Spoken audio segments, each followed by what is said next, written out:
ISIS Audiobooks presents an unabridged recording of The Bone Collector, written by Jeffery Deaver, read by Jeff Harding. Part 1. King for a Day.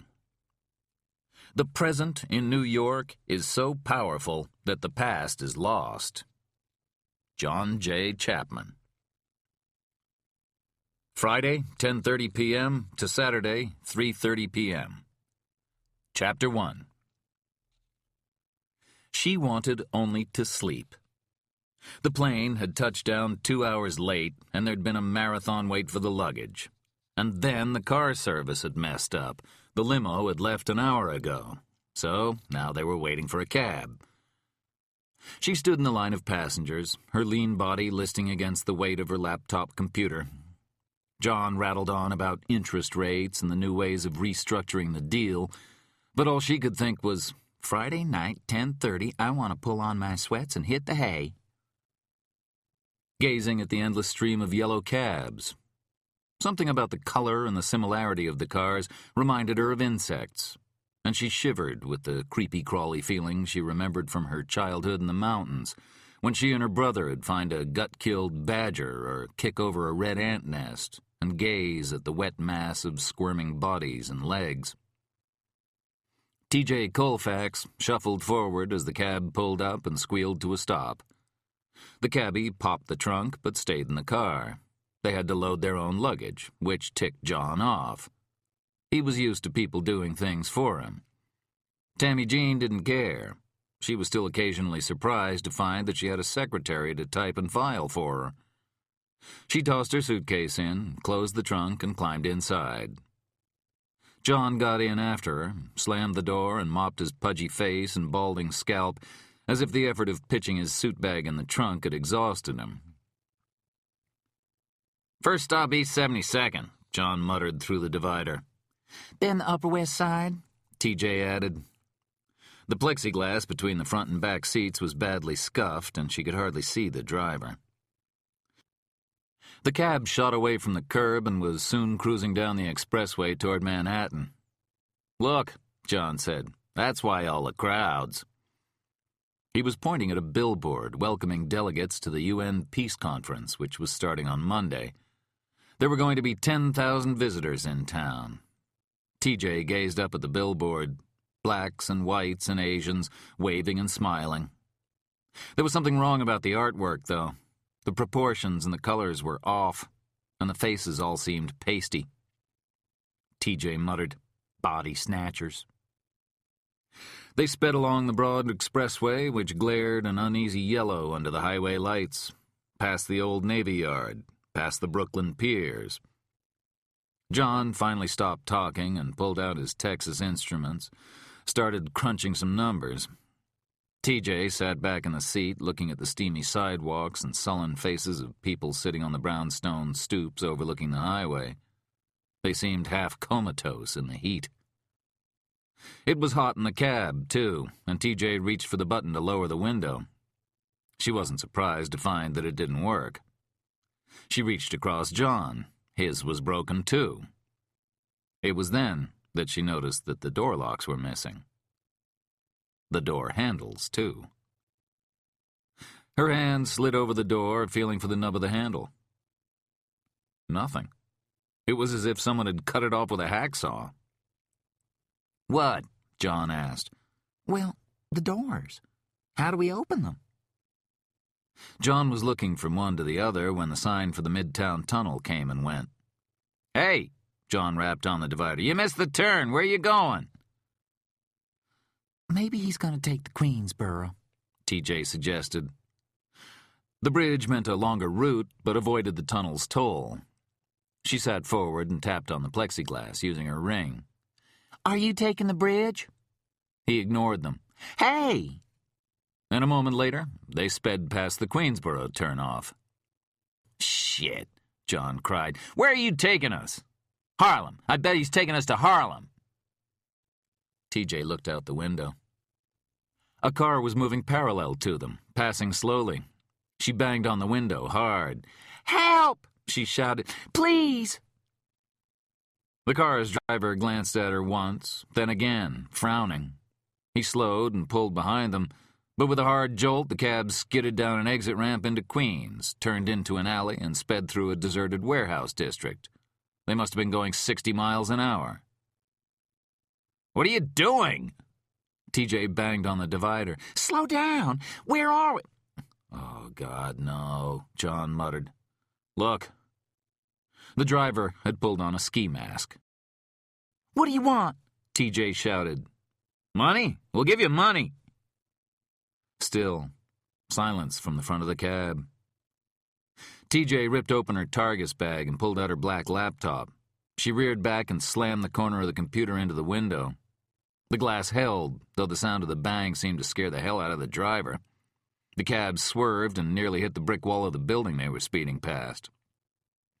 "Money! How much? I can give you a lot of money," John sputtered, tears dripping down his fat cheeks. TJ rammed the window again with the laptop. The screen flew off under the force of the blow, but the window remained intact. She tried once more, and the body of the computer split open and fell from her hands. Oh, shit. They both pitched forward violently as the cab skidded to a stop in a dingy, unlit cul-de-sac. The driver climbed out of the cab, a small pistol in his hand. Please, no, she pleaded. He walked to the back of the cab and leaned down, peering into the greasy glass. He stood there for a long time as she and John scooted backwards against the opposite door, their sweating bodies pressed together. The driver cupped his hands against the glare from the streetlights and looked at them closely. A sudden crack resonated through the air, and TJ flinched. John gave a short scream. In the distance, behind the driver, the sky filled with red and blue fiery streaks, more pops and whistles. He turned and gazed up as a huge orange spider spread over the city. Fireworks, TJ recalled reading in the Times. A present from the mayor and the UN Secretary General for the conference delegates, welcoming them to the greatest city on earth. The driver turned back to the cab. With a loud snap, he pulled up on the latch and slowly opened the door. The call was anonymous, as usual, so there was no way of checking back to see which vacant lot the RP meant. Central had radioed, "He said 37 near 11, that's all." Reporting parties weren't known for AAA directions to crime scenes. Already sweating, though it was just 9 in the morning, Amelia Sachs pushed through a stand of tall grass. She was walking the strip search, what the crime scene people called it, an S-shaped pattern. Nothing. She bent her head to the speaker mic pinned to her navy blue uniform blouse. Portable 5885. Can't find anything, Central. You have a further two? Through crisp static, the dispatcher replied, "Nothing more on location, 5885, but one thing. The RP said he hoped the Vic was dead, Kay." Say again, Central? "The RP said he hoped the victim was dead for his sake, Kay." Kay. Hoped the Vic was dead? Sachs struggled over a wilted chain link and searched another empty lot. Nothing. She wanted to quit, call in a 1090, unfounded report, and go back to the deuce, which was her regular beat. Her knees hurt, and she was hot as stew in this lousy August weather. She wanted to slip into the Port Authority, hang with the kids, and have a tall can of Arizona iced tea. Then, at 11:30, just a couple of hours away, she'd clean out her locker at Midtown South and head downtown for the training session. But she couldn't blow off the call. She kept going, along the hot sidewalk, through the gap between two abandoned tenements, through another vegetation-filled field. Her long index finger pushed into her flat-top uniform cap, through the layers of long red hair piled high on her head. She scratched compulsively, then reached up underneath the cap and scratched some more. Sweat ran down her forehead and tickled, and she dug into her eyebrow, too. Thinking, my last 2 hours on the street, I can live with it. As Sachs stepped farther into the brush, she felt the first uneasiness of the morning. Somebody's watching me, The hot wind rustled the dry brush, and cars and trucks sped noisily to and from the Lincoln Tunnel. She thought what patrol officers often did. This city is so damn loud, somebody could come up right behind me, knife range away, and I'd never know it. Or line up iron sights on my back. She spun around quickly. Nothing but leaves and rusting machinery and trash. Climbing a pile of stones, wincing, Amelia Sachs, 31, a mere 31, her mother would say, was plagued by arthritis. Inherited from her grandfather as clearly as she'd received her mother's willowy build and her father's good looks and career. The red hair was anybody's guess. Another jolt of pain as she eased through the tall curtain of dying bushes. She was fortunate to stop herself one pace from a sheer 30-foot drop. Below her was a gloomy canyon, cut deep into the bedrock of the west side. Through it ran the Amtrak roadbed for trains bound north. She squinted, looking at the floor of the canyon, not far from the railroad bed. What is that? A circle of overturned earth, a small tree branch sticking out of the top. It looked like... Oh, my good Lord. She shivered at the sight, felt the nausea rise, prickling her skin like a wave of flame. She managed to step on that tiny part inside her that wanted to turn away and pretend she hadn't seen this. He hoped the victim was dead for his sake. She ran toward an iron ladder that led down from the sidewalk to the roadbed. She reached for the railing but stopped just in time. Shit. The perp might have escaped. This way. If she'd touched it, she might screw up any prints he'd left. Okay, we do it the hard way. Breathing deeply to dull the pain in her joints, she began climbing down the rock face itself, slipping her issue shoes, polished like silver for the first day of her new assignment, into crevices cut in the stone. She jumped the last 4 feet to the roadbed and ran to the grave. Oh, man. It wasn't a branch sticking out of the ground. It was a hand. The body had been buried vertical, and the dirt piled on until just the forearm, wrist, and hand protruded. She stared at the ring finger. All the flesh had been whittled away, and a woman's diamond cocktail ring had been replaced on the bloody stripped bone. Sachs dropped to her knees and began to dig. Dirt flying under her dog-paddling hands, she noticed that the uncut fingers were splayed, stretched beyond where they could normally bend, which told her that the Vic had been alive when the last shovelful of dirt was spooned onto the face. And maybe still was. Sachs dug furiously into the loosely packed earth, cutting her hand on a bottle shard, her dark blood mixing into the darker earth. And then she came to the hair on her forehead below it, a cyanotic bluish-gray from the lack of oxygen. Digging further until she could see the dull eyes and the mouth, which had twisted into a horrible grin as the Vic had tried in the last few seconds to stay above the rising tide of black earth. It wasn't a woman, despite the ring. He was a heavy-set man in his 50s, as dead as the soil he floated in. Backing away, she couldn't take her eyes off his, and nearly stumbled over a railroad track. She could think of absolutely nothing for a full minute, except what it must have been like to die that way. Then, Come on, honey. You got yourself a homicide crime scene and you're first officer. You know what to do. Adapt. A is for arrest a known perp. D is for detain material witnesses and suspects. A is for assess the crime scene. P is for... What was P again? She lowered her head to the mic. Portable 5885 to Central. Further 2. I've got a 1029 by the train tracks at 3, 8, and 11. Homicide, K. Need detectives, CS, bus, and tour doctor, K. Roger, 5885. Perp in custody, K. No perp. 5885, K. Sachs stared at the finger, the one whittled down to the bone, the incongruous ring, the eyes, and the grin. Oh, that fucking grin. A shudder ripped through her body. Amelia Sachs had swum among snakes in summer camp rivers and had boasted truthfully that she'd have no problem bungee jumping from a 100-foot bridge. But let her think of confinement. Think of being trapped, immobile, and a panic attack could grab her like an electric shock. Which was why Sachs walked fast when she walked, and why she drove cars like light itself. When you move, they can't get you. She heard a sound and cocked her head. A rumble, deep, getting louder.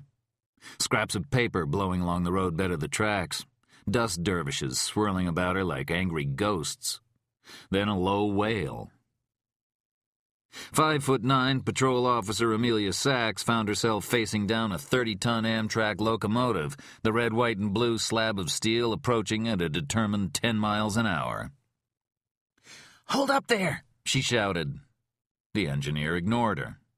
Sachs jogged onto the roadbed and planted herself right in the middle of the track, spread her stance and waved her arms, signaling him to stop.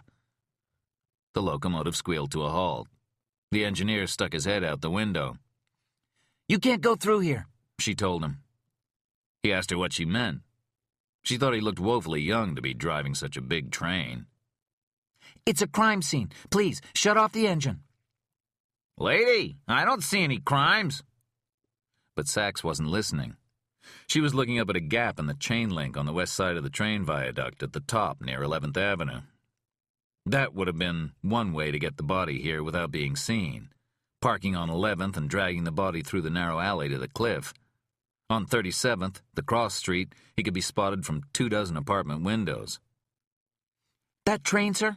Just leave it right there." "I can't leave it here."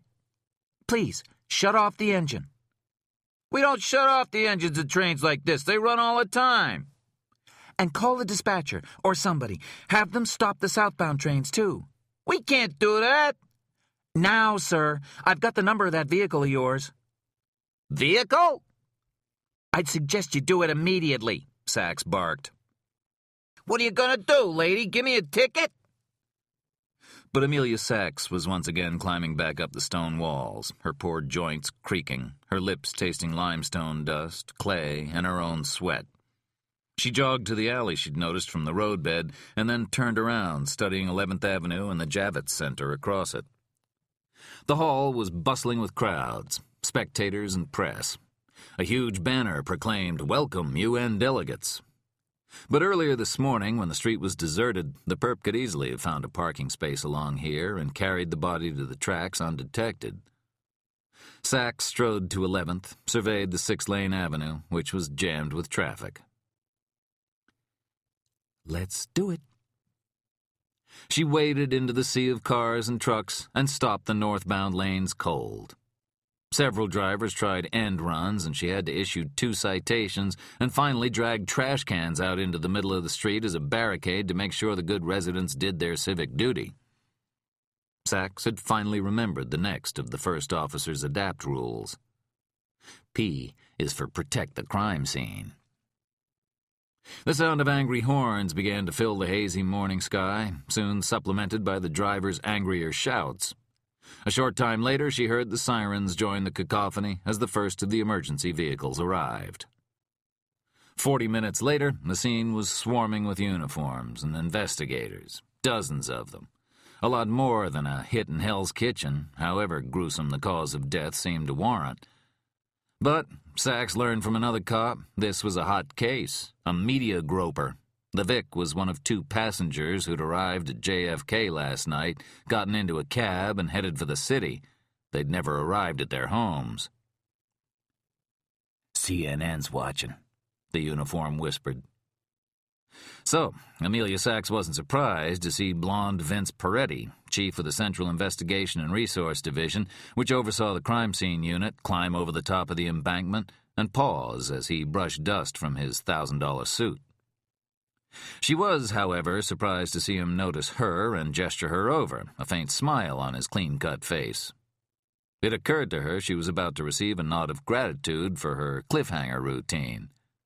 Saved the fingerprints on that ladder, boys. Maybe even a commendation. In the last hour of the last day of patrol, going out in a blaze of glory. He looked her up and down. "Patrolwoman. You're no rookie, are you? I'm safe in making that assumption?" "I'm sorry, sir?" You're not a rookie, I assume? She wasn't, not technically, though she had only 3 years' service under her belt, unlike most of the other patrol officers her age. They had 9 or 10 years in. Sachs had foundered for a few years before attending the academy. I'm not sure what you're asking. He looked exasperated and the smile vanished. You were first officer? Yes, sir. Why'd you close down 11th Avenue? What were you thinking of? She looked along the broad street, which was still blocked by her trash can barricade. She'd gotten used to the honking, but realized now it was really quite loud. The line of cars extended for miles. Sir, the first officer's job is to arrest a perp, detain any witnesses, protect— I know the adapt rule, officer. You close the street to protect the crime scene? Yes, sir. I didn't think the perp would park on the cross street. He could be seen too easily from those apartments. See, there? 11th seemed like a better choice. Well, it was a wrong choice. There were no footprints on that side of the tracks and 2 sets going on the ladder that leads up to 37. I closed 37, too. That's my point. That's all it needed to be closed. And a train? He asked. Why'd you stop that? Well, sir, I thought that a train going through the scene might disturb evidence, or something. Or something, officer? I didn't express myself very well, sir. I meant— What about Newark Airport? Yes, sir. She looked around for help. There were officers nearby, but they were busily ignoring the dressing down. What exactly about Newark? Why didn't you shut that down, too?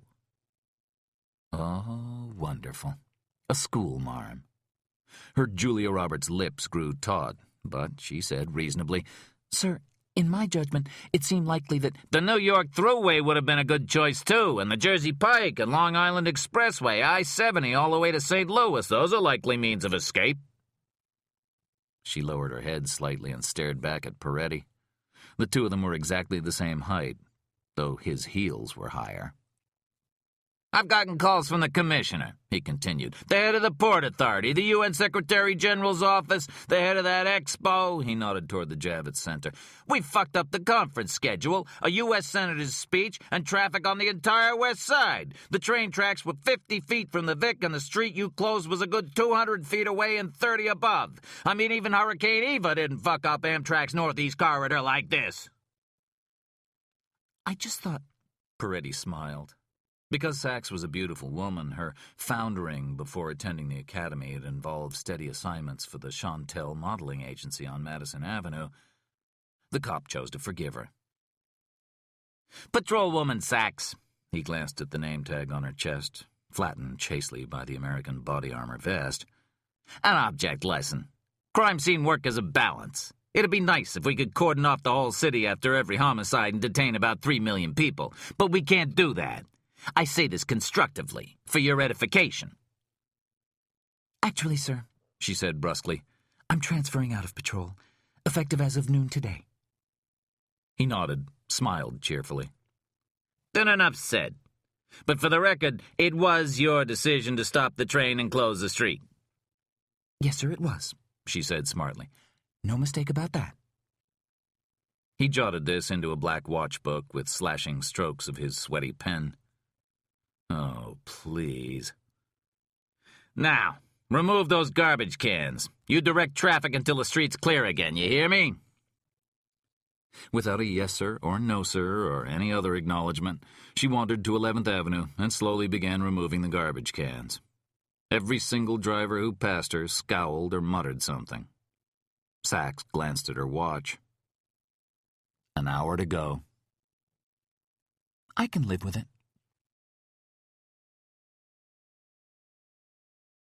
Chapter 2. With a terse flutter of wings, the peregrine dropped onto the window ledge. The light outside, mid-morning, was brilliant, and the air looked fiercely hot. There you are, the man whispered, then cocked his head at the sound of the buzzer of the door downstairs. Is that him? He shouted toward the stairs. Is it? Lincoln Rhyme heard nothing in response and turned back to the window. The bird's head swiveled, a fast, jerky movement that the falcon nevertheless made elegant. Rhyme observed that its talons were bloody. A piece of yellow flesh dangled from the black nutshell beak. It extended a short neck and eased to the nest in movements reminiscent not of a bird's but a snake's. The falcon dropped the meat into the upturned mouth of the fuzzy blue hatchling. I'm looking, Rhyme thought, at the only living creature in New York City with no predator. Except maybe God himself. He heard the footsteps come up the stairs slowly. Was that him? He asked Tom. The young man answered, No. Who was it? The doorbell rang, didn't it? Tom's eyes went to the window. The bird's back. Look, bloodstains on your windowsill. Can you see them? The female falcon inched into view, blue-gray like a fish, iridescent. Her head scanned the sky. They're always together. Do they mate for life? Tom wondered aloud. Like geese? Rhyme's eyes returned to Tom, who was bent forward at his trim, youthful waist, gazing at the nest through the spattered window. Who was it? Rhyme repeated. The young man was stalling now, and it irritated Rhyme. A visitor. A visitor? Ha! Rhyme snorted. He tried to recall when his last visitor had been here. It must have been 3 months ago. Who would it have been? That reporter, maybe, or some distant cousin. Well, Peter Taylor, one of Rhyme's spinal cord specialists, and Blaine had been here several times, but she, of course, was not a visitor. It's freezing, Tom complained. His reaction was to open the window. Immediate gratification. Youth. Don't open the window, Rhyme ordered, and tell me who the hell's here. It's freezing. You'll disturb the bird. You can turn the air conditioner down. I'll turn it down. We were here first, Tom said, further lifting the huge pane of window. The birds moved in with full knowledge of you. The falcons glanced toward the noise, glaring, but then they always glared. They remained on the ledge, lording over their domain of anemic ginkgo trees and alternate-side-of-the-street parkers. Rhyme repeated, Who is it? Lon Solito. Lon? What was he doing here? Tom examined the room. The place is a mess. Rhyme didn't like the fuss of cleaning. He didn't like the bustle, the noise of the vacuum, which he found particularly irritating. He was content here as it was. This room, which he called his office, was on the second floor of his Gothic townhouse on the Upper West Side of the city, overlooking Central Park. The room was large, 20 by 20, and virtually every one of those feet was occupied. Sometimes he closed his eyes, playing a game, and tried to detect the smell of the different objects in the room here. The thousands of books and magazines, the Tower of Pisa's stacks of photocopies, the hot transistors of the TV, the dust-frosted light bulbs, the cork bulletin boards, vinyl, peroxide, latex, upholstery. 3 different kinds of single malt scotch. Falcon shit. I don't want to see him. Tell him I'm busy. And a young cop, Ernie Banks. No, he was a baseball player, right? You really should let me clean. You'll never notice how filthy some place is till people come to call. Come to call? My, that sounds quaint. Victorian. How does this sound? Tell him to get the hell out. How's that for fin de siècle etiquette? A mess. Tom was speaking of the room, but Rhyme supposed he meant his boss, too.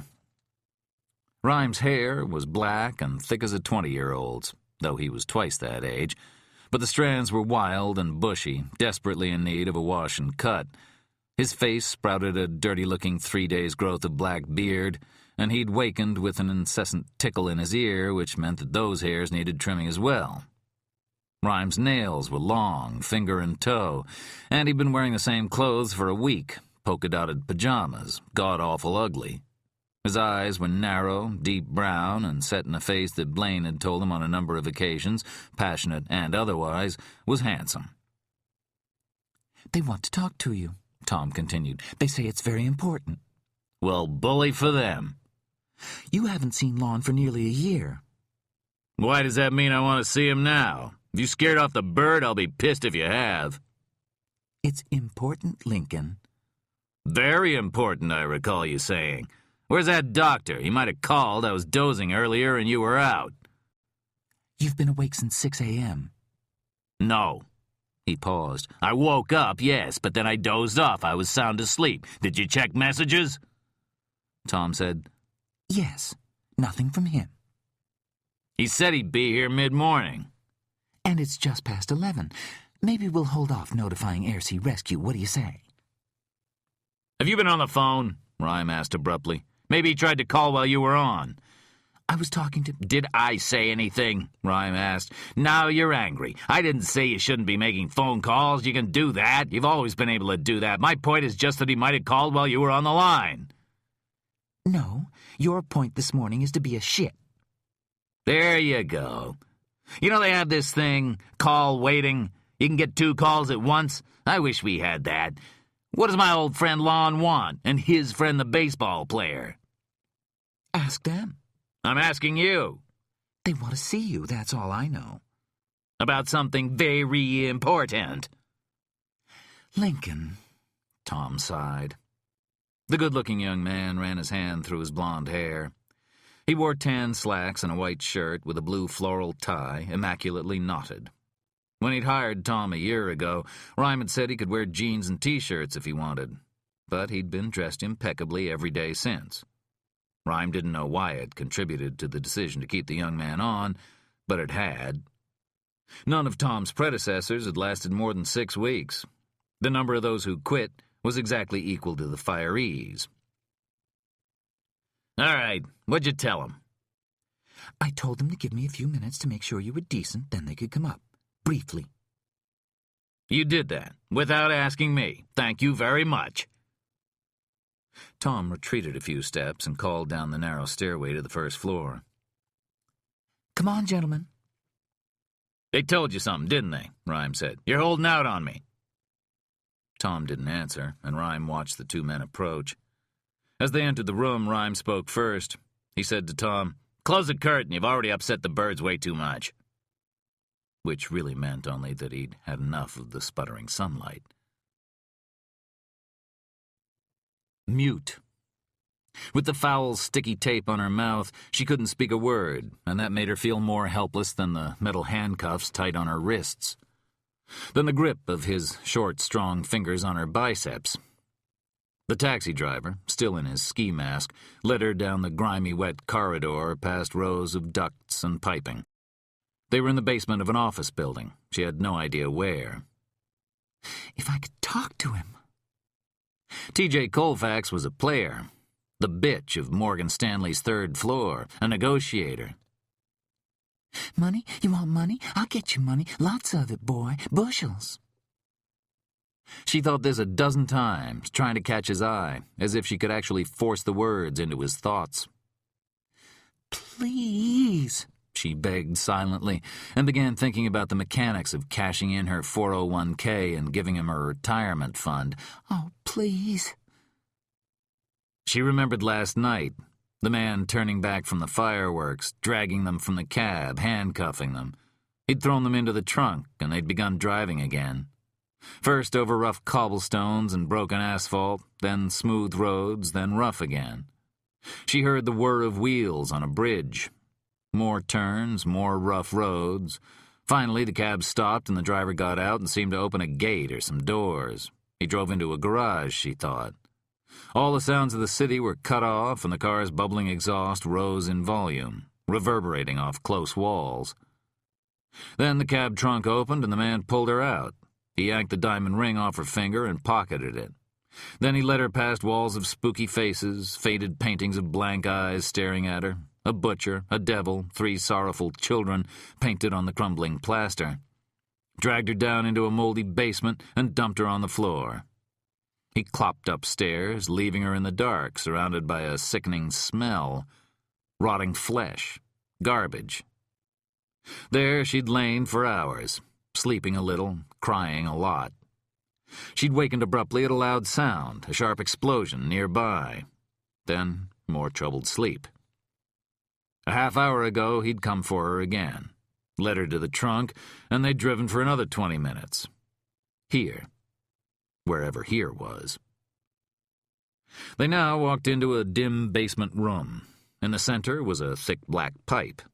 He handcuffed her to it, then gripped her feet and pulled them out straight in front of her, propping her in a sitting position. He crouched and tied her legs together with thin rope. It took several minutes. He was wearing leather gloves. Then he rose and gazed at her for a long moment, bent down and tore her blouse open. He walked around behind her, and she gasped, feeling his hands on her shoulder, probing, squeezing her shoulder blades. Crying, pleading through the tape, knowing what was coming. The hands moved down, along her arms, and then under them and around the front of her body. But he didn't touch her breasts. No. As the hands spidered across her skin, they seemed to be searching for her ribs. He prodded them and stroked. TJ shivered and tried to pull away. He gripped her tight and caressed some more, pressing hard, feeling the give of the bone. He stood. She heard receding footsteps. For a long moment there was silence except for the groans of air conditioners and elevators. Then she barked a frightened grunt at a sound right behind her. A repetitive noise. Whoosh, whoosh. Very familiar, but something she couldn't place. She tried to turn to see what he was doing, but couldn't. What was it? Listening to the rhythmic sound over and over and over. It took her right back to her mother's house. Whoosh, whoosh. Saturday morning in the small bungalow in Bedford, Tennessee. It was the only day her mother didn't work, and she devoted most of it to house cleaning. TJ would wake up to a hot sun and stumble downstairs to help her. Whoosh. As she cried at this memory, she listened to the sound and wondered why on earth he was sweeping the floor with such careful, precise strokes of the broom. He saw surprise and discomfort on their faces, something you don't find very often with New York City homicide cops.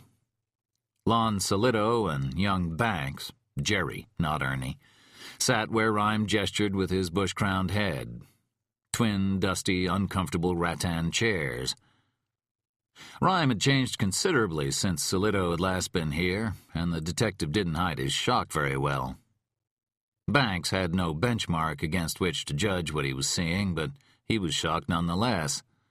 The sloppy room, the vagrant gazing at them suspiciously. The smell, too, certainly. The visceral aroma surrounding the creature Lincoln Rhyme now was. He immensely regretted letting them up. "Why didn't you call first, Lon?" "You would have told us not to come." True. Tom crested the stairs, and Rhyme preempted him. "No, Tom, we won't be needing you." He'd remembered that the young man always asked guests if they wanted something to drink or eat. Such a goddamn Martha Stewart. Silence for a moment. Large, rumpled Solito, a 20-year vet, glanced down into a box beside the bed and started to speak. Whatever he'd been about to say was cut off by the sight of disposable adult diapers. Jerry Banks said, "I read your book, sir." The young cop had a bad hand when it came to shaving. Lots of nicks. And what a charming cowlick in his hair. My good Lord, he can't be more than 12. The more worn the world gets, Rhyme reflected, the younger its inhabitants seem to be. "Which one?" "Well, your crime scene manual, of course. But I meant the picture book, the one a couple of years ago." "Yeah, there were words, too. It was mostly words, in fact. Did you read them?" "Oh, well, sure," Banks said quickly. A huge stack of remaindered volumes of The Scenes of the Crime sat against one wall of his room. "I didn't know you and Lon were friends," Banks added. Lon didn't trot out the yearbook, show you the pictures, strip his sleeve and show his scars, and say these wounds I had with Lincoln Rhyme." Solito wasn't smiling. Well, I can give him even less to smile about if he likes. The senior detective was digging through his attaché case. And what does he have in there? "How long were you partnered?" Banks asked, making conversation. "There's a verb for you," Rhyme said, and looked at the clock. We weren't partners, Solito said. I was homicide, he was head of IRD. Oh, Banks said, even more impressed. Running the Central Investigation and Resource Division was one of the most prestigious jobs in the department. Yeah, Rhyme said, looking out the window, as if his doctor might be arriving via falcon. The Two Musketeers. In a patient voice, which infuriated Rhyme, Solito said, 7 years off and on we worked together. And good years they were, Rhyme intoned. Tom scowled, but Solito missed the irony. Or, more likely, ignored it. He said, We have a problem, Lincoln. We need some help. Snap. The stack of papers landed on the bedside table. Some help? The laugh exploded from the narrow nose Blaine had always suspected was the product of a surgeon's vision, though it was not. She also thought his lips were too perfect. Add a scar, she'd once joked, and during one of their fights she nearly had. And why, he wondered, does her voluptuous apparition keep rising today? He'd wakened thinking about his ex and had felt compelled to write her a letter, which was on the computer screen at that moment. He now saved the document on the disk. Silence filled the room as he entered the commands with a single finger. Lincoln? Solito asked. Yes, sir. Some help. From me. I heard. Banks kept an inappropriate smile on his face while he shuffled his butt uneasily in the chair. I got an appointment in, any minute now, Rhyme said. An appointment? A doctor. Really? Banks asked, probably to murder the silence that loomed again. Solito, not sure where the conversation was going, asked, And, how you been? Banks and Solito hadn't asked about his health when they'd arrived. It was a question people tended to avoid when they saw Lincoln Rhyme. The answer risked being a very complicated and almost certainly an unpleasant one.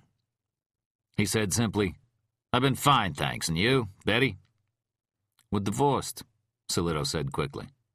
Really? Yeah, she got the house and I got half a kid. The chunky cop said this with forced cheer, as if he'd used the line before, and Rhyme supposed there was a painful story behind the breakup, one he had no desire to hear. Still, he wasn't surprised that the marriage had tanked. Solito was a workhorse. He was one of the 100 or so first-grade detectives on the force and had been for years. He got the grade when they were handed out for merit, not just time served. He'd worked close to 80 hours a week. Rhyme hadn't even known he was married for the first few months they'd worked together. Where you living now? Rhyme asked, hoping a nice social conversation would tucker them out and send them on their way. Brooklyn, the Heights. I walk to work sometimes. You know those diets I was always on? The trick's not dieting, it's exercise. He didn't look any fatter or thinner than the Lon Solito of 3.5 years ago. Or the Solito of 15 years ago, for that matter. So, Collegiate Banks said, a doctor you were saying, for a new form of treatment? Rhyme finished the dwindling question. Exactly. Good luck. Thank you so much. It was 11:36 a.m., well past mid-morning. Tardiness is inexcusable in a man of medicine. He watched Banks' eyes twice scan his legs. He caught the pimply boy a second time and wasn't surprised to see the detective blush. So, Rhyme said, I'm afraid I don't really have time to help you. But he's not here yet, right? The doctor? Asked Lon Solito in the same bulletproof tone he'd used to puncture homicide suspects' cover stories. Tom appeared at the doorway with a coffee pot. Prick, Rhyme mouthed. Lincoln forgot to offer you gentlemen something. Tom treats me like a child. If the booty fits, the aide retorted. All right, Rhyme snapped. Have some coffee. I'll have some mother's milk. Too early, Tom said. The bar isn't open. And weathered Rhyme's glowering face quite well. Again, Banks's eyes browsed Rhyme's body. Maybe he'd been expecting just skin and bones. But the atrophying had stopped not long after the accident, and his first physical therapists had exhausted him with exercise. Tom, too, who may have been a prick at times and an old mother hen at others, was a damn good PT. He put Rhyme through passive ROM exercises every day, taking meticulous notes on the goniometry, measurements of the range of motion that he applied to each joint in Rhyme's body, carefully checking the spasticity as he kept the arms and legs in a constant cycle of abduction and adduction. ROM work wasn't a miracle, but it built up some tone, cut down on debilitating contractures, and kept the blood flowing. For someone whose muscular activities had been limited to his shoulders, head, and left ring finger for 3.5 years, Lincoln Rhyme wasn't in such bad shape. The young detective looked away from the complicated black ECU control sitting by Rhyme's finger, hardwired to another controller, sprouting conduit and cables, which ran to the computer and a wall panel. A quad's life is wires, a therapist had told Rhyme a long time ago. The rich ones, at least. The lucky ones. Solito said, "There was a murder early this morning on the west side." "We've had reports of some homeless men and women disappearing over the past month," Banks said. "At first we thought it might be one of them, but it wasn't," he added dramatically. "The Vic was one of those people last night." Rhyme trained a blank expression on the young man with a dotted face. "Those people?" "He doesn't watch the news," Tom said. "If you're talking about the kidnapping, he hasn't heard." "You don't watch the news?" Solito laughed. "You're the SOB read 4 papers a day and recorded the local news to watch when he got home. Blame told me you called her Katie Courage one night when you were making love." "I only read literature now," Rhyme said pompously and falsely. Tom added, "Literature is news that stays news." Rhyme ignored him. Solito said, "Man and woman coming back from business on a coast. Got into a yellow cab at JFK, never made it back home." "There was a report about 11:30. This cab was driving down the BQE in Queens, white male and female passenger in the back seat. Looked like they were trying to break a window out, pounding on the glass. Nobody got tags or medallion." "This witness, who saw the cab, any look at the driver?" "No." "The woman passenger?" "No sign of her."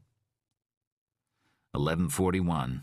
Rhyme was furious with Dr. William Berger. "Nasty business," he muttered absently. Solito exhaled long and loud. Go on," Rhyme said. "He was wearing her ring," Banks said. "Who was wearing what?" "The Vic, they found this morning. He was wearing the woman's ring, the other passengers." "You sure it was hers?" "Had her initials inside." "So, you got an unsub," Rhyme continued, "who wants you to know he's got the woman and she's still alive." "What's an unsub?" Tom asked. When Rhyme ignored him, Solito said, "Unknown subject." "But you know how he got it to fit?" Banks asked, a little wide-eyed for Rhyme's taste. "Her ring?" "I give up." "Cut the skin off the guy's finger. All of it, down to the bone." Rhyme gave a faint smile. He's a smart one, isn't he?" "Why's that smart?" "To make sure nobody came by and took the ring. It was bloody, right?" "A mess." Hard to see the ring in the first place. Then AIDS, hepatitis. Even if someone noticed, a lot of folks would take a pass on that trophy. What's her name, Lon?" The older detective nodded to his partner, who flipped open his watchbook. "Tammy Jean Colfax. She goes by TJ, 28, works for Morgan Stanley." Rhyme observed that Banks, too, wore a ring, a school ring of some sort. The boy was too polished to be just a high school and academy grad. No whiff of Army about him. Wouldn't be surprised if the jewelry bore the name Yale. A homicide detective? What was the world coming to? The young cop cupped his coffee in hands that shook sporadically. With a minuscule gesture of his own ring finger on the Everest and Jennings ECU panel, to which his left hand was strapped, Rhyme clicked through several settings, turning the AC down. He tended not to waste controls on things like heating and air conditioning. He reserved it for necessities like lights, the computer, and his page-turning frame. But when the room got too cold, his nose ran. And that's fucking torture for a quad. "No ransom note?" Rhyme asked. "Nothing." "You're the case officer?" Rhyme asked Solito. "Yeah, under Jim Poling, yeah. And we want you to review the CS report." Another laugh. "Me? I haven't looked at a crime scene report in 3 years. What could I possibly tell you?" "You could tell us tons, Link." "Who's head of IRD now?" "Vince Peretti." "Ah, the congressman's boy," Rhyme recalled. "Have him review it." A moment's hesitation. "We'd rather have you." "Who's we?" "The chief, yours truly." "And how," Rhyme asked, smiling like a schoolgirl, "does Captain Peretti feel about this vote of no confidence?" Solito stood and paced through the room, glancing down at the stacks of magazines. Forensic Science Review, Harding and Boyle Scientific Equipment Company catalog, the New Scotland Yard Forensic Investigation Annual, American College of Forensic Examiners Journal, Report of the American Society of Crime Lab Directors, CRC Press Forensics, Journal of the International Institute of Forensic Science. "Look at them," Rhyme said. "The subscriptions lapsed ages ago, and they're all dusty." "Everything in here is fucking dusty, Link. Why don't you get off your lazy ass and clean this pigsty up?" Banks looked horrified. Rhyme squelched the burst of laughter that felt alien inside him. His guard had slipped, and irritation had dissolved into amusement. He momentarily regretted that he and Solito had drifted apart. Then he shot the feeling dead. He grumbled, "I can't help you, sorry." "We got the peace conference starting on Monday. What conference?" "With the UN, ambassadors, heads of state. There'll be 10,000 dignitaries in town. You heard about that thing in London 2 days ago?" "Thing?" Rhyme repeated caustically. "Somebody tried to bomb the hotel where UNESCO was meeting. The mayor's scared shitless somebody's going to move on the conference here. He doesn't want ugly post headlines." "Yet there's also the little problem," Rhyme said astringently, "that Miss Tammy Jean might not be enjoying her trip home either." "Jerry, tell him some details. Whet his appetite." Banks turned his attention from Rhyme's legs to his bed, which was, Rhyme readily admitted, by far the more interesting of the two, especially the control panel. It looked like something off the space shuttle, and cost just about as much. 10 hours after they're snatched, we find the male passenger, John Albrecht, shot and buried alive in the Amtrak roadbed near 37th and 11th. Well, we find him dead. He's been buried alive. Bullet was a .32. Banks looked up and added, "The Honda Accord of slugs." Meaning there'd be no wily deductions about the unsub from exotic weaponry. This Banks seems smart, Rhyme thought.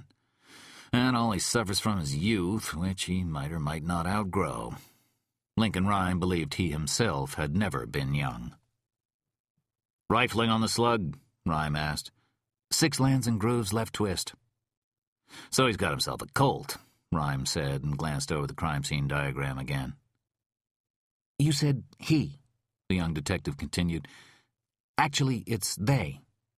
"What?" "Unsubs. There are 2 of them. There were 2 sets of footprints between the grave and the base of an iron ladder leading up to the street," Banks said, pointing to the CS diagram. "Any prints on the ladder?" "None. It was wiped. Did a good job of it. The footprints go to the grave and back to the ladder. Anyway, there had to be 2 of them to schlep the Vic. He weighed over 200 pounds. One man couldn't have done it." "Keep going." "They got him to the grave, dropped him in, shot him, and buried him. Went back to the ladder, climbed it, and vanished." "Shot him in the grave?" Rhyme inquired.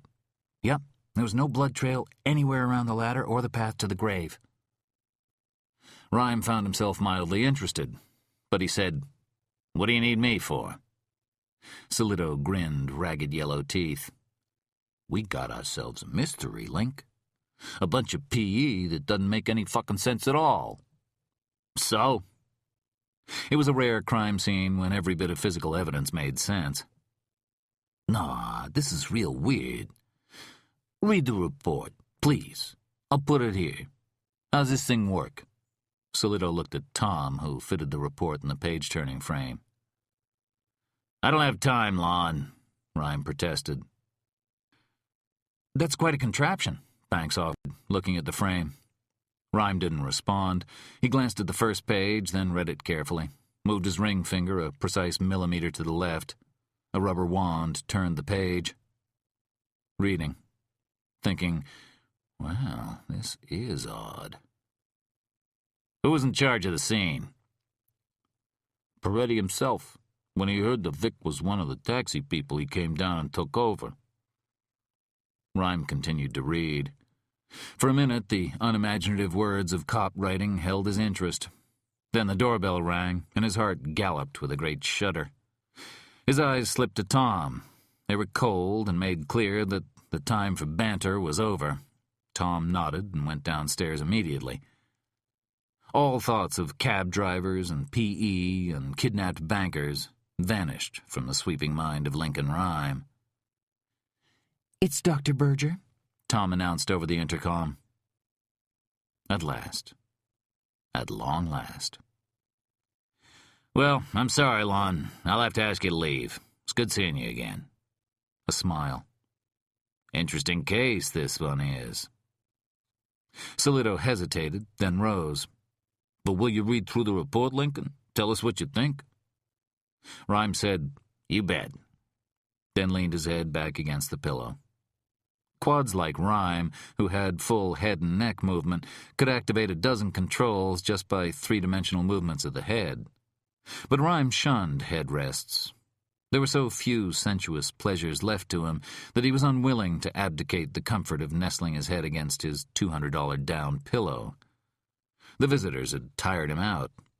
Not even noon, and all he wanted to do was sleep. His neck muscles throbbed in agony.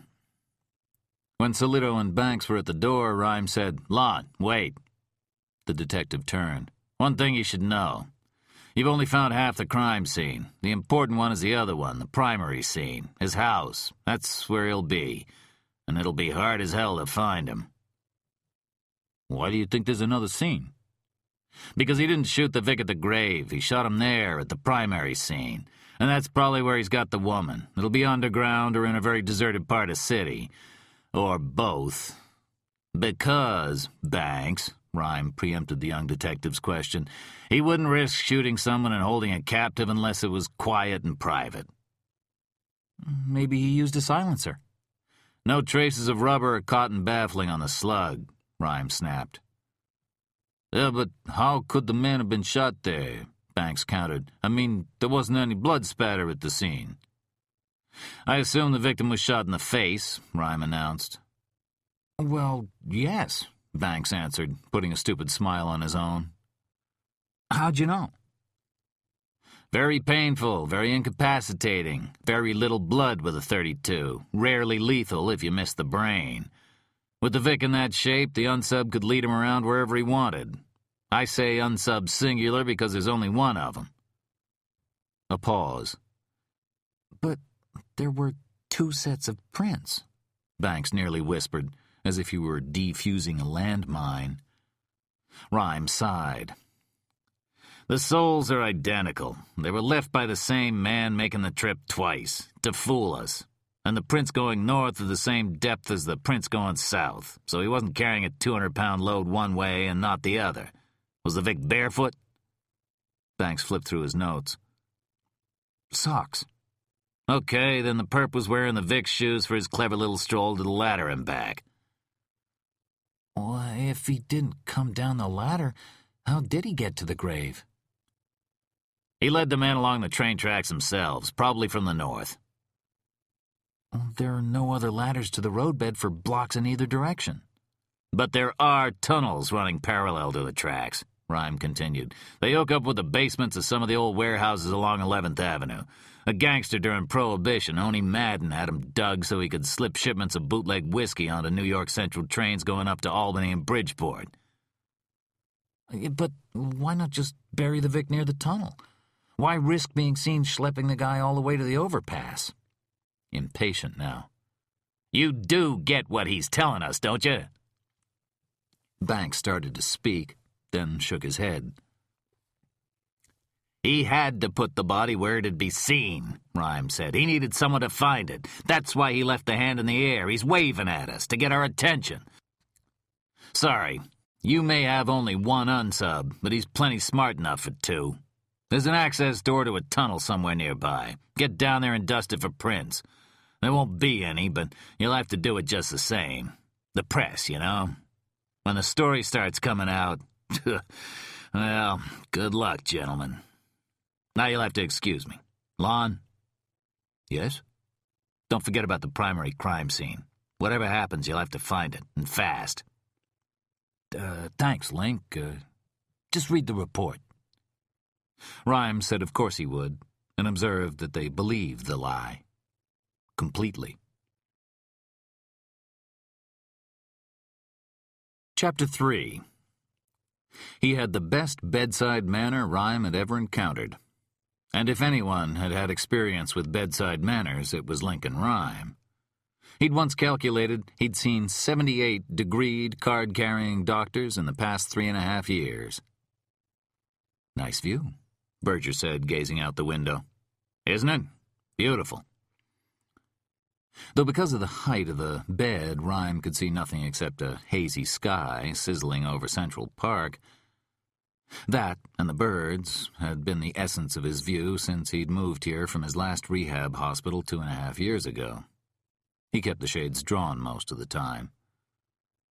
Tom was busy rolling his boss. The maneuver helped keep his lungs clear, and then catheterizing Rhyme's bladder, which had to be done every 5 or 6 hours. After spinal cord trauma, sphincters can be stuck open, or they can be stuck closed. Rhyme was fortunate that his got jammed closed. Fortunate, that is, provided someone was around to open up the uncooperative little tube with a catheter and KY jelly 4 times a day. Dr. Berger observed this procedure clinically, and Rhyme paid no heed to the lack of privacy. One of the first things Crips get over is modesty. While there's sometimes a half-hearted effort at draping, shrouding the body when cleaning, evacuating, and examining, serious Crips, real Crips, macho Crips don't care. At Rhyme's first rehab center, after a patient had gone to a party or been on a date the night before, all the wardmates would wheel over to his bed to check the patient's urine output, which was the barometer of how successful the outing had been. One time, Rhyme earned his fellow Crip's undying admiration by registering a staggering 1,430 cc's.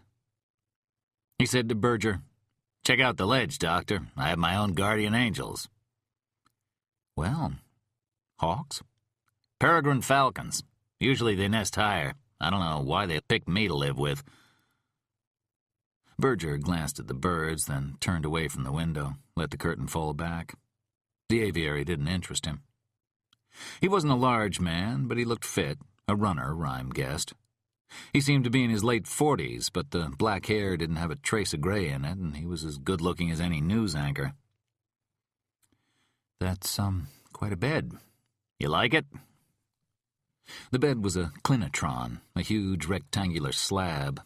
It was an air-fluidized support bed and contained nearly a ton of silicone-coated glass beads. Pressurized air flowed through the beads, which supported Rhyme's body. If he'd been able to feel, it would have felt as if he was floating. Berger was sipping the coffee that Rhyme had ordered Tom to fetch, and that the young man had brought, rolling his eyes, whispering, "Aren't we suddenly social?" before retreating. The doctor asked Rhyme, "You were a policeman, you were telling me." "Yes, I was head of forensics for the NYPD. "Were you shot?" "Nope. Searching a crime scene. Some workmen had found a body at a subway stop construction site. It was a young patrolman who disappeared 6 months before. We had a serial killer shooting cops. I got a request to work the case personally, and when I was searching it, a beam collapsed. I was buried for about 4 hours. Someone was actually going around murdering policemen? Killed 3 and wounded another one. The perp was a cop himself, Dan Shepard, sergeant working patrol. Berger glanced at the pink scar on Rhyme's neck, the telltale insignia of quadriplegia. the entrance wound for the ventilator tube that remains embedded in the throat for months after the accident. Sometimes for years, sometimes forever. But Rhyme had, thanks to his own mulish nature and his therapist's Herculean efforts, weaned himself off the ventilator. Now had a pair of lungs on him that he bet could keep him underwater for 5 minutes. So, cervical trauma. C4. Ah, yes. C4 is the demilitarized zone of spinal cord injuries. An SCI above the 4th cervical vertebra might very well have killed him. Below C4, he would have regained some use of his arms and hands, if not his legs.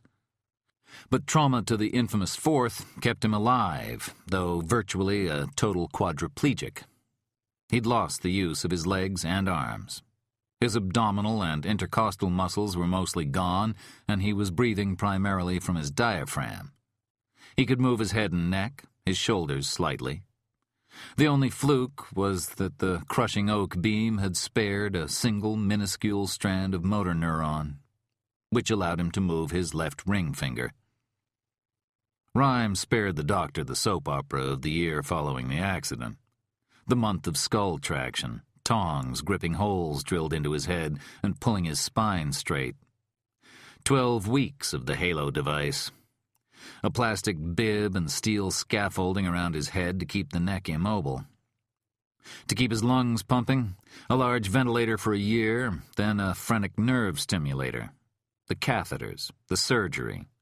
The paralytic ileus, the stress ulcers, hypotension and bradycardia, bed sores turning into decubitus ulcers, contractures as the muscle tissue began to shrink and threatened to steal away the precious mobility of his finger. The infuriating phantom pain, burns and aches in extremities that could feel no sensation. He did, however, tell Berger about the latest wrinkle. Autonomic dysreflexia. The problem had been occurring more often recently. Pounding heartbeat, off-the-charts blood pressure, raging headaches. It could be brought on by something as simple as constipation. He explained that nothing could be done to prevent it except avoiding stress and physical constriction. Rhyme's SCI specialist, Dr. Peter Taylor, had become concerned with the frequency of the attacks. The last one, a month ago, was so severe that Taylor had given Tom instructions on how to treat the condition without waiting for medical help, and insisted that the aide program the doctor's number into the phone's speed dialer. Taylor had warned that a severe enough bout could lead to a heart attack or stroke. Berger took in the facts with some sympathy, then said, "Before I got into my present line, I specialized in geriatric orthopedics, mostly hip and joint replacements. I don't know much neurology. What about chances for recovery?" "None. The condition's permanent," Rhyme said, perhaps a little too quickly. He added, "You understand my problem, don't you, Doctor?" "I think so, but I'd like to hear it in your words." Shaking his head to clear a renegade strand of hair, Rhyme said, "Everyone has a right to kill himself." Berger said, "I think I disagree with that. In most societies, you may have the power, but not the right. There's a difference." Rhyme exhaled a bitter laugh. "I'm not much of a philosopher, but I don't even have the power. That's why I need you." Lincoln Rhyme had asked 4 doctors to kill him. They'd all refused. He'd said okay, he'd do it himself, and simply stopped eating. But the process of wasting himself to death became pure torture. It left him violently stomach-sick and racked with unbearable headaches. He couldn't sleep. So he'd given up on that, and during the course of a hugely awkward conversation, asked Tom to kill him. The young man had grown tearful, the only time he'd shown that much emotion, and said he wished he could. He'd sit by and watch Rhyme die. He'd refuse to revive him, but he wouldn't actually kill him. Then, a miracle, if you could call it that. After the scenes of the crime had come out, reporters had appeared to interview him. One article, in the New York Times, contained this stark quotation from author Rhyme. "No, I'm not planning any more books. The fact is, my next big project is killing myself. It's quite a challenge. I've been looking for someone to help me for the past 6 months. That screeching stop line got the attention of the NYPD counseling service and several people from Rhyme's past, most notably Blaine, who told him he was nuts to consider it. He had to quit thinking only about himself. Just like when they'd been together. And now that she was here, she thought she should mention that she was remarrying. End of CD 1. CD 2. The quotation also caught the attention of William Berger, who'd called unexpectedly one night from Seattle. After a few moments of pleasant conversation, Berger explained that he'd read the article about Rhyme, then a hollow pause, and he'd asked, "Ever hear of the Lethe Society?" Rhyme had. It was a pro-euthanasia group he'd been trying to track down for months. It was far more aggressive than Safe Passage or the Hemlock Society. "Our volunteers are wanted for questioning in dozens of assisted suicides throughout the country," Berger explained. "We have to keep a low profile." He said he wanted to follow up on Rhyme's request. Berger refused to act quickly, and they'd had several conversations over the past 7 or 8 months. Today was their first meeting. "There's no way you can pass by yourself?" Pass. Short of Gene Harrod's approach, no, and even that's a little iffy. Harrod was a young man in Boston, a quad, who decided he wanted to kill himself. Unable to find anyone to help him, he finally committed suicide the only way he was able to. With the little control he had, he set a fire in his apartment, and when it was blazing, drove his wheelchair into it, setting himself aflame. He died of third-degree burns. The case often raised by right-to-deathers as an example of the tragedy that anti-euthanasia laws can cause. Berger was familiar with the case and shook his head sympathetically. "No, that's no way for anyone to die." He essayed Rhyme's body, the wires, the control panels.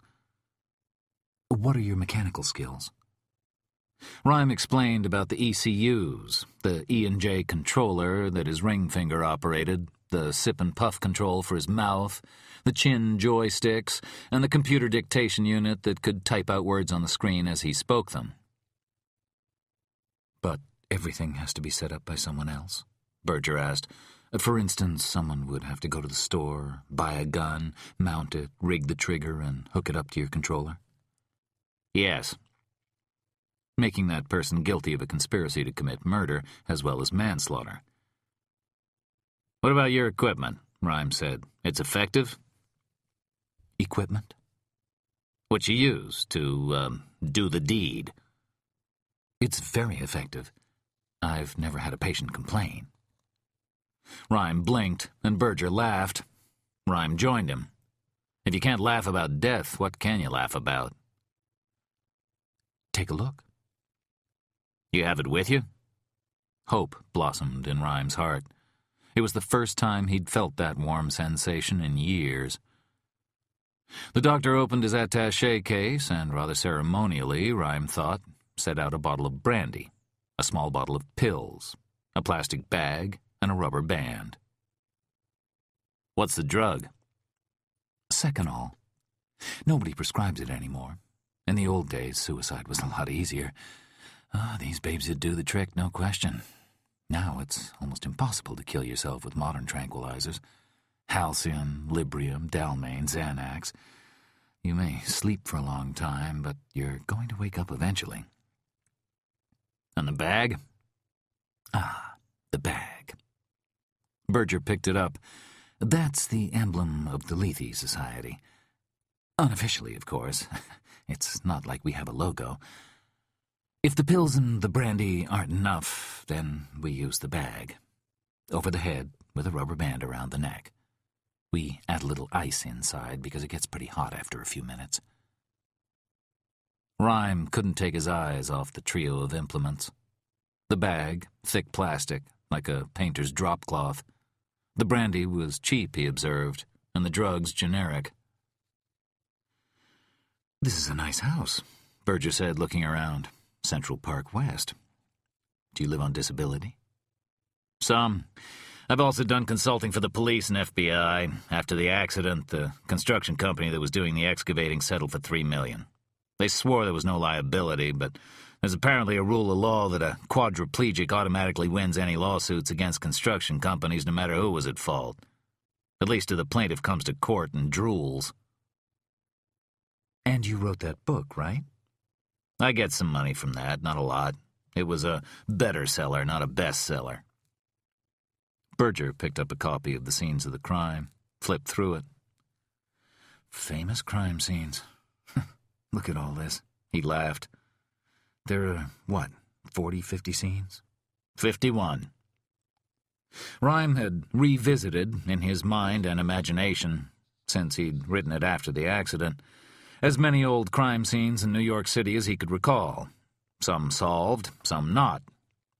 He'd written about the old brewery, the notorious tenement in 5 Points, where 13 unrelated murders were recorded on a single night in 1839.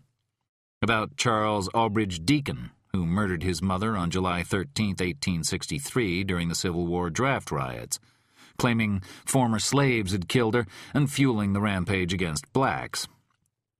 About architect Stanford White's love triangle murder atop the original Madison Square Garden, and about Judge Crater's disappearance. About George Metesky, the mad bomber of the 50s, and Murph the Surf, who boosted the Star of India diamond.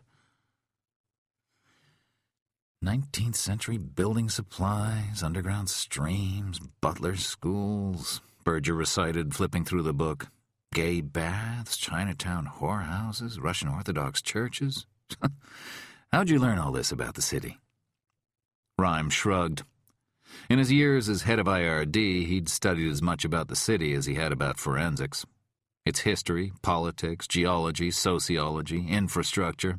He said, "Criminalistics doesn't exist in a vacuum. The more you know about your environment, the better you can apply." Just as he heard the enthusiasm creep into his voice, he stopped abruptly, furious with himself that he'd been foxed so easily. "Nice try, Dr. Berger," Rhyme said stiffly. Come on. Call me Bill, please." Rhyme wasn't going to be derailed. "I've heard it before.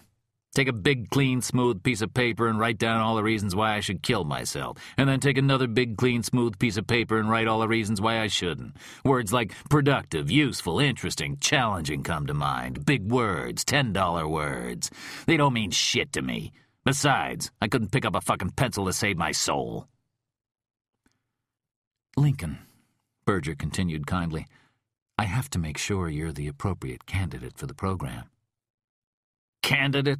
Program? The tyranny of euphemism," Rhyme said bitterly. "Doctor, I've made up my mind. I'd like to do it today. Now, as a matter of fact." "Why today?" Rhyme's eyes had returned to the bottles in the bag. He whispered, "Why not? What's today? August 23rd? That's as good a day to die as any." The doctor tapped his narrow lips. "I have to spend some time talking to you, Lincoln.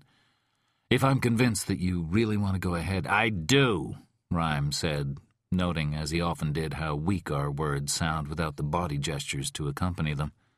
He wanted desperately to lay his hand on Berger's arm or lift his palms beseechingly. Without asking if he could, Berger pulled out a packet of Marlboros and lit a cigarette. He took a folding metal ashtray from his pocket and opened it up, crossed his thin legs. He looked like a foppish frat boy at an Ivy League smoker. "Lincoln, you understand the problem here, don't you?" Sure, he understood.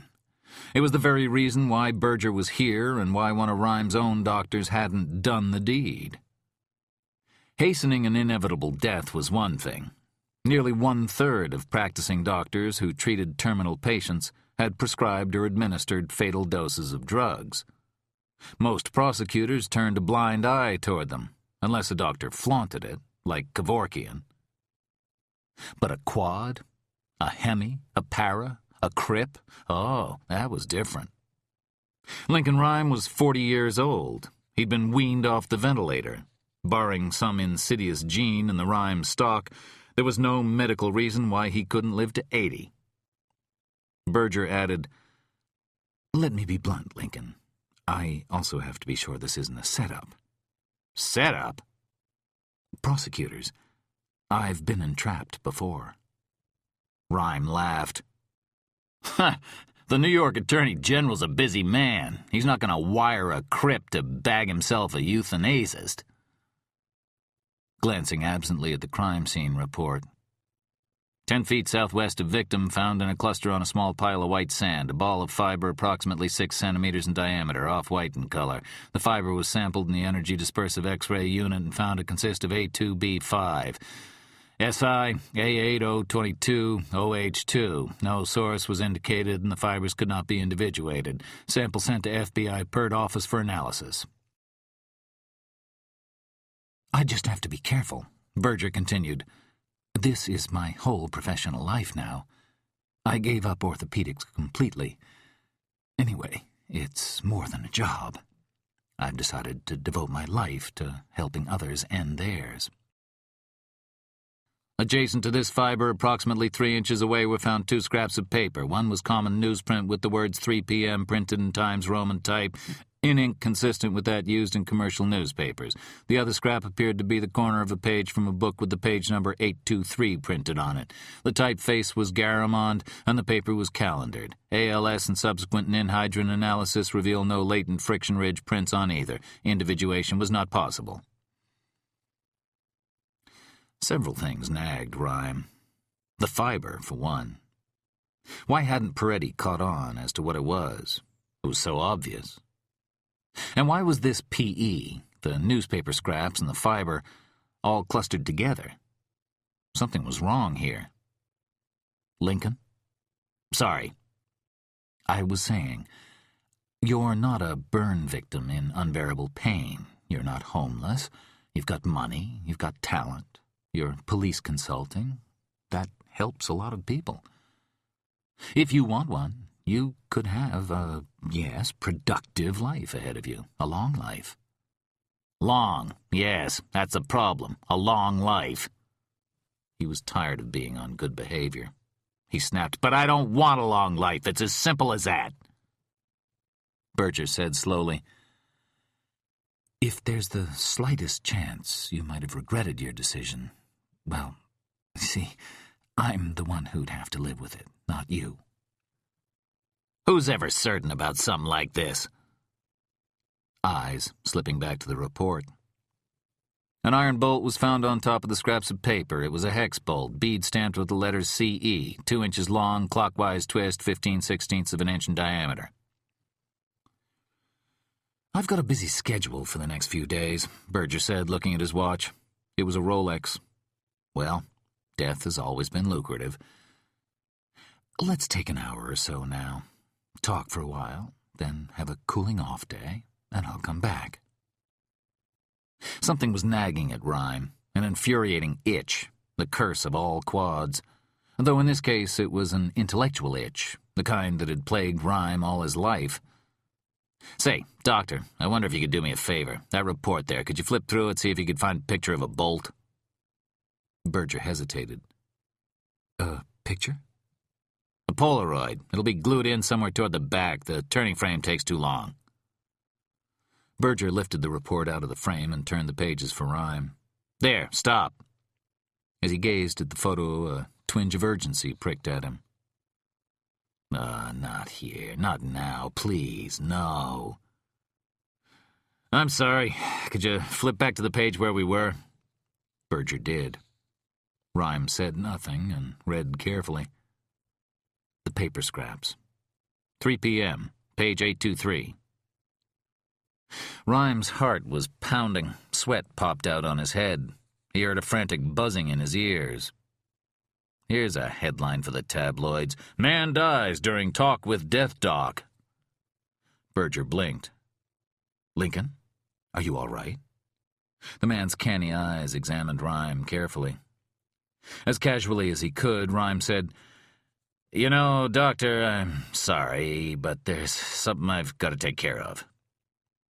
Berger nodded slowly, uncertainly. Affairs aren't in order after all? Smiling, nonchalant.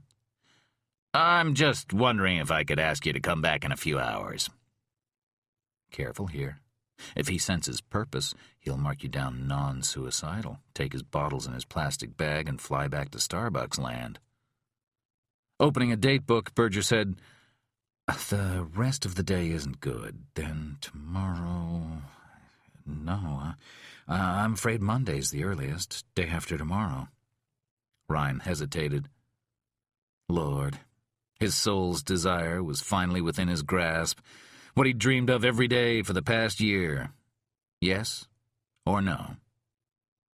Decide. Finally, Rhyme heard himself say, "All right, Monday," plastering a hopeless smile on his face. "What exactly's the problem?" A man I used to work with. He asked me for some advice. I wasn't paying as much attention to it as I should have. I have to call him. No, it wasn't dysreflexia at all, or an anxiety attack. Lincoln Rhyme was feeling something he hadn't felt in years. He was in one big fucking hurry. Could I ask you to send Tom up here? I think he's downstairs in the kitchen. Yes, of course, I'd be happy to. Rhyme could see something odd in Berger's eyes. What was it? Caution? Maybe. It almost seemed like disappointment. But there was no time to think about it now. As the doctor's footsteps receded down the stairs, Rhyme shouted in a booming baritone, "Tom! Tom!" "What?" the young man's voice called. "Call Lon! Get him back here, now!" Rhyme glanced at the clock. It was afternoon. They had less than 3 hours. Chapter 4. The crime scene was staged, Lincoln Rhyme said. Lon Solito had tossed his jacket off, revealing a savagely wrinkled shirt. He now leaned back, arms crossed against a table strewn with papers and books. Jerry Banks was back, too, and his pale blue eyes were on Rhyme's. The bed and its control panel no longer interested him.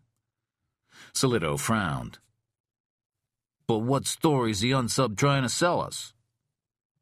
At crime scenes, especially homicides, perps often monkeyed with P.E. to lead investigators astray. Some were clever about it, but most weren't. Like the husband who beat his wife to death and tried to make it look like a robbery, though he only thought to steal her jewelry, leaving his gold bracelets and diamond pinky ring on his dresser. "That's what's so interesting," Rhyme continued. "It's not about what happened, Lon. It's what's going to happen." Solito the skeptic asked, "Well, what makes you think so?" "The scraps of paper. They mean 3 o'clock today." "Today?" "Look." Nodding toward the report, an impatient jerk of his head. "That one scrap says 3 p.m., Banks pointed out. "But the other's a page number. Why do you think it means today?" "It's not a page number." Rhyme lifted an eyebrow. They still didn't get it. "Logic! The only reason to leave clues was to tell us something. If that's the case, then 823 has to be something more than just a page number because there's no clue as to what book it's from. Well, if it's not a page number, what is it?" Silence. Exasperated, Rhyme snapped, "It's a date! 8/23, August 23rd. Something's going to happen at 3 p.m. today. Now the ball of fiber, it's asbestos." "Asbestos?" Solito asked. "In the report, the formula, it's hornblende, silicon dioxide. That is asbestos. Why Peretti sent it to the FBI is beyond me. So, we have asbestos on a railroad bed where there shouldn't be any. And we've got an iron bolt with decaying oxidation on the head but none on the threads. That means it's been bolted someplace for a long time and just recently removed." "Maybe it was overturned in the dirt," Banks offered, "when he was digging the grave." Rhyme said, "No, in Midtown the bedrock's close to the surface, which means so are the aquifers. All the soil from 34th Street up to Harlem contains enough moisture to oxidize iron within a few days. It'd be completely rusted, not just the head, if it had been buried. Nah, it was unbolted from someplace, carried to the scene, and left there. And that's sand. Come on, what's white sand doing on a train roadbed in midtown Manhattan? The soil composition there is loam, silt, granite, hardpan, and soft clay. Banks started to speak, but Rhyme cut him off abruptly. And what were these things doing all clustered together? Oh, he's telling us something, our unsub. You bet he is. Banks, what about the access door? You were right, the young man said. They found one about 100 feet north of the grave, broken open from the inside. You were also right about the prints. Zip. And no tire tracks or trace evidence either. A lock of dirty asbestos, a bolt, a torn newspaper. The scene? Rhyme asked. Intact? Released. Lincoln Rhyme, the crip with the killer lungs, exhaled a loud hiss of air, disgusted. Who made that mistake? I don't know, Solito said lamely. Watch Commander, probably. It was Peretti, Rhyme understood. Then you're stuck with what you got. Whatever clues as to who the kidnapper was and what he had in mind were either in the report or gone forever, trampled under the feet of cops and spectators and railroad workers. Spade work, canvassing the neighborhood around the scene, interviewing witnesses, cultivating leads, traditional detective work was done leisurely. But crime scenes themselves had to be worked like mad lightning, Rhyme would command his officers in IRD. And he'd fired more than a few CSU techs who hadn't moved fast enough for his taste. Peretti ran the scene himself? He asked. Peretti in a full complement. Full complement? Rhyme asked wryly. What's a full complement? Solito looked at Banks, who said, 4 techs from Photo, 4 from Layton's, 8 searchers, ME tour doctor. 8 crime scene searchers? There's a bell curve in processing a crime scene. 2 officers are considered the most efficient for a single homicide. By yourself, you can miss things. 3 and up, you tend to miss more things. Lincoln Rhyme had always searched scenes alone. He let the Layton's people do the print work and Photo do the snap shooting and videoing, but he always walked the grid by himself. Peretti. Rhyme had hired the young man, son of a wealthy politico, 6-7 years ago, and he'd proved a good by-the-book CS detective. Crime scene is considered a plum, and there's always a long waiting list to get into the unit. Rhyme took perverse pleasure in thinning the ranks of applicants by offering them a look at the family album, a collection of particularly gruesome crime scene photos. Some officers would blanch, some would snicker. Some handed the book back, eyebrows raised as if asking, so what? And those were the ones that Lincoln Rhyme would hire. Peretti had been one of them. Solito had asked a question. Rhyme found the detective looking at him. He repeated, "You'll work with us on this, won't you, Lincoln?" "Work with you?" He coughed a laugh. "I can't, Lon. No, I'm just spitting out a few ideas for you. You've got it, run with it. Tom, get me Berger." He was now regretting the decision to postpone his tete-a-tete with the death doctor. Maybe it wasn't too late. He couldn't bear the thought of waiting another day or two of his passing. And Monday. He didn't want to die on Monday. It seemed common. "Say please." "Tom!" "All right," the young aide said, hands raised in surrender. Rhyme glanced at the spot on his bedside table where the bottle, the pills, and the plastic bag had sat. So very close, but like everything else in this life, wholly out of Lincoln Rhyme's reach. Solito made a phone call, cocked his head as the call was answered. He identified himself. The clock on the wall clicked to 12:30. "Yes, sir." The detective's voice sank into a respectful whisper. The mayor, Rhyme guessed. "About the kidnapping at Kennedy. I've been talking to Lincoln Rhyme. Yes, sir, he has some thoughts on it." The detective wandered to the window, staring blankly at the Falcon and trying to explain the inexplicable to the man running the most mysterious city on earth. He hung up and turned to Rhyme. "He and the chief both want you, Link. They asked specifically. Wilson himself." Rhyme laughed. "Lon, look around the room. Look at me. Does it seem like I could run a case?" Oh, not a normal case, no, but this isn't a very normal one now, is it? I'm sorry. I just don't have time. That doctor, the treatment. Tom, did you call him? Haven't yet. Will in just a minute. Now! Do it now! Tom looked at Solito, walked to the door, stepped outside. Rhyme knew he wasn't going to call. Bugger the world. Banks touched a dot of razor scar and blurted, "Well, just give us some thoughts, please. This unsub, you said he..." Solito waved him silent. He kept his eyes on Rhyme. Oh, you prick, Rhyme thought. The old silence. How we hate it and hurry to fill it.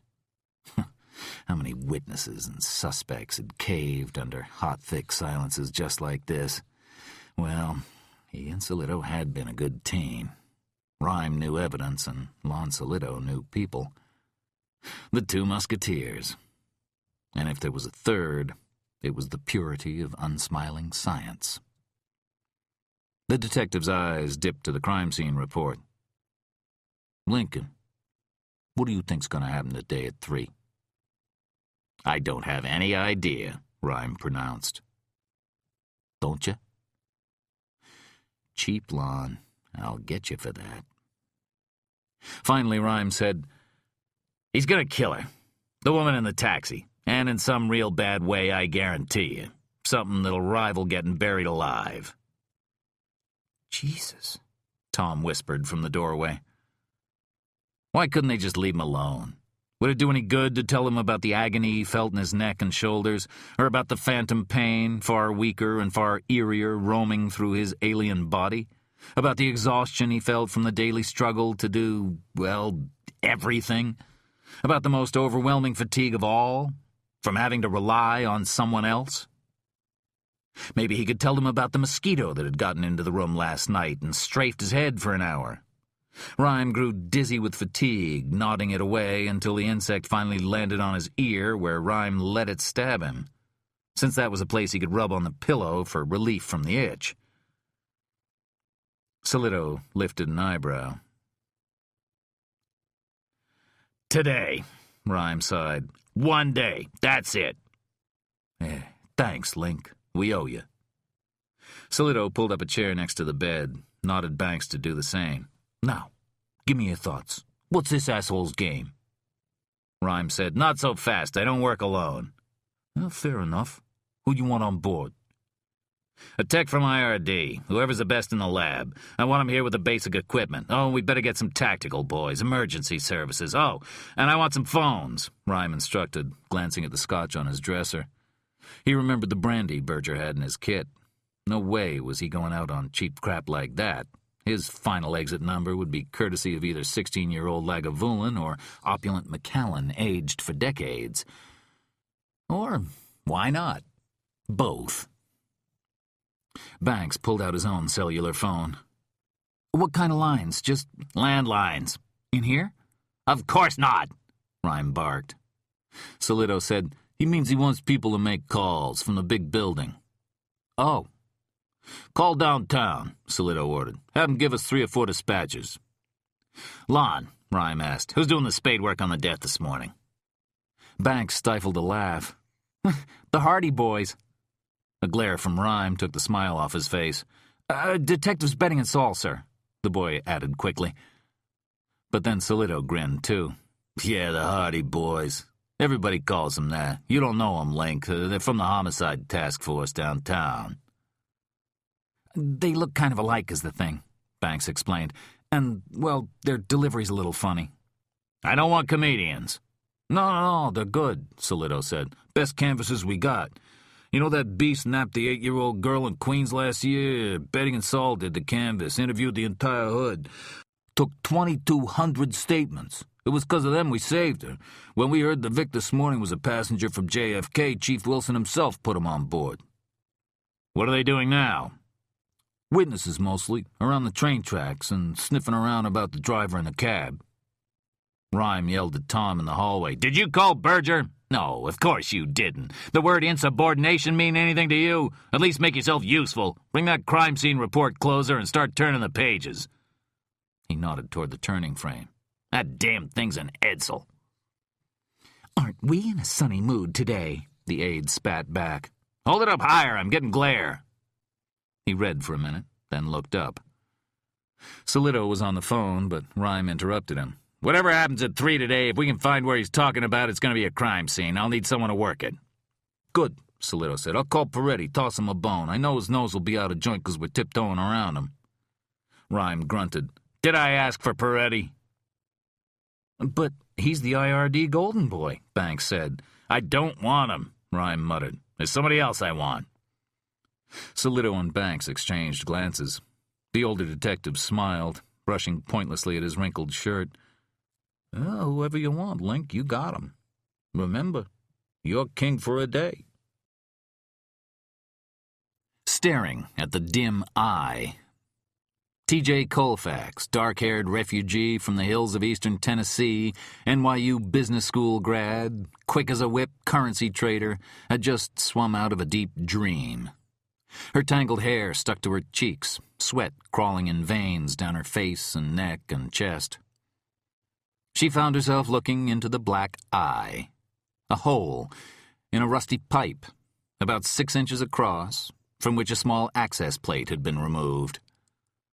She sucked mildewy air through her nose. Her mouth was still taped shut, tasting plastic, the hot adhesive, bitter.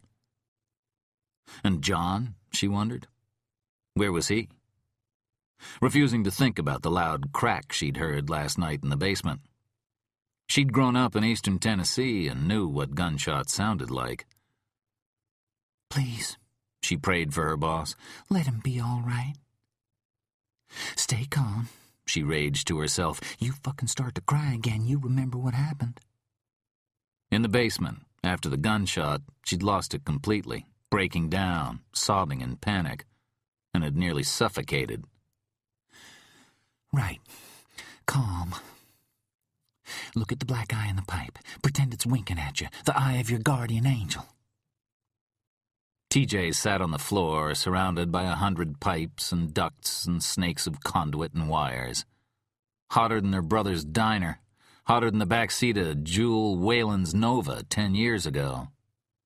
Water dripped, stalactites drooped from the ancient girders above her head, a half-dozen tiny yellow bulbs were the only illumination.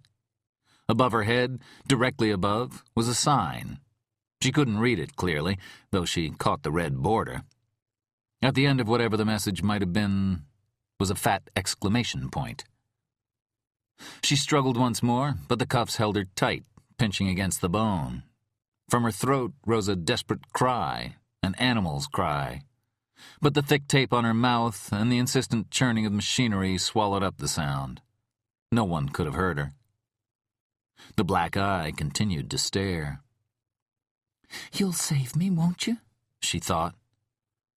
Suddenly the silence was broken by a clanging slam, an iron bell far away, like a ship's door slamming shut. The noise came from the hole in the pipe, from her friendly eye.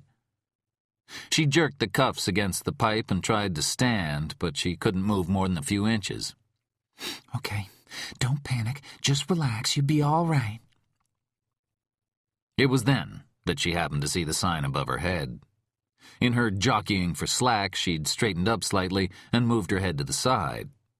This gave her an oblique view of the words. Oh, no. Oh, Jesus in my heart.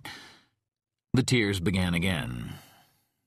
She imagined her mother, her hair pulled back from her round face, wearing her cornflower blue house dress, whispering, Be all right, honey love, don't you worry. But she didn't believe the words. She believed what the sign said. Extreme danger. Superheated steam under high pressure. Do not remove plate from pipe. Call Consolidated Edison for access. Extreme danger. The black eye gaped at her, the eye that opened into the heart of the steam pipe. It stared directly at the pink flesh of her chest. From somewhere deep inside the pipe came another clink of metal on metal. Workers hammering, tightening old joints. As Tammy Jean Colfax cried and cried, she heard another clink, then a distant groan, very faint. And it seemed to her, through her tears, that the black eye finally winked. Chapter 5. "Here's the situation," Lincoln Rhyme announced. "We've got a kidnapped victim and a 3 p.m. deadline." "No ransom demands," Solito supplemented Rhyme's synopsis, then turned aside to answer his chirping phone. "Jerry," Rhyme said to Banks, "briefed him about the scene this morning." There were more people hovering in Lincoln Rhyme's dark room than in recent memory. Oh, after the accident, friends had sometimes stopped by unannounced. The odds were pretty good that Rhyme would be home, of course. But he'd discouraged that. And he'd stopped returning phone calls, too, growing more and more reclusive, drifting into solitude. He'd spend his hours writing his book, and when he was uninspired to write another one, reading. And when that grew tedious, there were rental movies and pay-per-view and music. And then he'd given up TV and the stereo and spent hours staring at the art prints the aide had dutifully taped up on the wall opposite the bed. Finally, they too had come down. Solitude. It was all he craved, and oh, how he missed it now. Pacing, looking tense, was compact Jim Poling. Lon Solito was the case officer, but an incident like this needed a captain on board, and Poling had volunteered for the job. The case was a time bomb and could nuke careers in a heartbeat, so the chief and the DEPCOMs were happy to have him intercept the flak. They'd be practicing the fine art of distancing, and when the Betacams rolled, their press conferences would be peppered with words like delegated and assigned and taking the advice of, and they'd be fast to glance at Poling when it came time to field the hardball questions. Rhyme couldn't imagine why any cop in the world would volunteer to head up a case like this one. But Poling was an odd one. The little man had pummeled his way through Midtown North Precinct as one of the city's most successful and notorious homicide detectives. Known for his bad temper, he'd gotten into serious trouble when he'd killed an unarmed suspect. But he'd managed, amazingly, to pull his career together by getting a conviction in the Shepard case, the cop serial killer case, the one in which Rhyme had been injured. Promoted to captain after that very public collar, Poling went through one of those embarrassing midlife changes, giving up blue jeans and Sears suits for Brooks Brothers. Today he wore navy blue Calvin Klein casual, and began his dogged climb toward a plush corner office high in one police plaza. Another officer leaned against a nearby table. Crew-cut, rangy Bo Howman was a captain and head of the Emergency Services Unit, NYPD's SWAT team. Banks finished his synopsis just as Solito pushed disconnect and folded his phone. "The howdy, boys." "Anything more on the cab?" Poling asked. "Nothing. They're still beating bushes." "Any sign she was fucking somebody she shouldn't have been?" Poling asked. "Maybe a psycho boyfriend?" "Nah, no boyfriends. Just dated a few guys casually. No stalkers, it looks like." "And still no ransom calls?" Rhyme asked. "Nope." The doorbell rang. Tom went to answer it. Rhyme looked toward the approaching voices. A moment later, the aide escorted a uniformed police officer up the stairs. She appeared very young from a distance, but as she drew closer, he could see she was probably 30 or so. She was tall and had that sullen, equine beauty of women gazing out from the pages of fashion magazines. We see others as we see ourselves, and since the accident, Lincoln Rhyme rarely thought of people in terms of their bodies. He observed her height, trim hips, fiery red hair. Somebody else would weigh those features and say, "What a knockout." But for Rhyme, that thought didn't occur to him. What did register was the look in her eyes. Not the surprise. Obviously, nobody had warned he was a crip, but something else. An expression he'd never seen before. It was as if his condition was putting her at ease. The exact opposite of how most people reacted. As she walked into the room, she was relaxing. "Officer Sachs?" Rhyme asked. "Yes, sir," she said, catching herself just as she was about to extend a hand. "Detective Rhyme?" Solito introduced her to Poling and Howman. She'd know about the latter two by reputation, if nothing else, and now her eyes grew cautious once more. She took in the room, the dust, the gloominess, glanced at one of the art posters. It was partially unrolled, lying under a table. Nighthawks by Edward Hopper. The Lonely People in a Diner Late at Night. That one had been the last to come down. Rhyme briefly explained about the 3 p.m. deadline. Sachs nodded calmly, but Rhyme could see the flicker of what? Fear? Disgust in her eyes? Jerry Banks, fingers encumbered by a class ring but not a wedding band, was attracted immediately by the lamp of her beauty and offered her a particular smile. But Sachs's single glance in response made clear that no matches were being made here, and probably never would be. Poling said, "Maybe it's a trap. We find the place he's leading us to, walk in, and there's a bomb." "I doubt it," Solito said, shrugging. "Why go to all this trouble? If you want to kill cops, all you gotta do is find one and fucking shoot him." Awkward silence for a moment as Poling looked quickly from Solito to Rhyme. The collective thought registered that it was on the Shepherd case that Rhyme had been injured. But faux pas meant nothing to Lincoln Rhyme. He continued, "I agree with Lon. But I'd tell any search and surveillance or HRT teams to keep an eye out for ambush. Our boy seems to be writing his own rules." Sachs looked again at the poster of the Hopper painting. Rhyme followed her gaze. Maybe the people in the diner really weren't lonely, he reflected. Come to think of it, they all looked pretty damn content. "We've got 2 types of physical evidence here," Rhyme continued. "Standard PE, which the unsub didn't mean to leave behind. Hair, fibers, fingerprints, maybe blood, shoe prints. If we can find enough of it, and if we're lucky, that'll lead us to the primary crime scene. That's where he lives." "Or his hidey hole," Solito offered. "Something temporary." "A safe house," Rhyme mused, nodding. "Yeah, I bet you're right, Lon. He needs some place to operate out of." He continued. "Then there's the planted evidence. Apart from the scraps of paper, which tell us the time and date, we got the bolt, the wad of asbestos, and the sand." "The fucking scavenger hunt," Howman growled and ran a hand through his slick buzz cut. He looked just like the drill sergeant Rhyme recalled he'd been. "So I can tell Brass there's a chance of getting the Vic in time?" Poling asked. "I think so, yes." The captain made a call and wandered to the corner of the room as he talked. When he hung up, he grunted, "The mayor. The chief's with him. There's going to be a press conference in an hour. I got to be there to make sure their dicks are in their pants and their flies are zipped. Anything more I can tell the big boys?" Solito glanced at Rhyme, who shook his head. "Not yet," the detective said. Poling gave Solito his cellular phone number and left, literally jogging out the door. A moment later, a skinny, balding man in his 30s ambled up the stairs. Mel Cooper was as goofy-looking as ever, the nerdy neighbor in a sitcom. He was followed by 2 younger cops carrying a steamer trunk and 2 suitcases that seemed to weigh 1,000 pounds each. The officers deposited their heavy loads and left. "Mel?" "Detective?" Cooper walked up to Rhyme and gripped his useless right hand. The only physical contact today with any of his guests, Rhyme noted. He and Cooper had worked together for years. With degrees in organic chemistry, math, and physics, Cooper was an expert both in identification, friction ridge prints, DNA, and forensic reconstruction, and in PE analysis.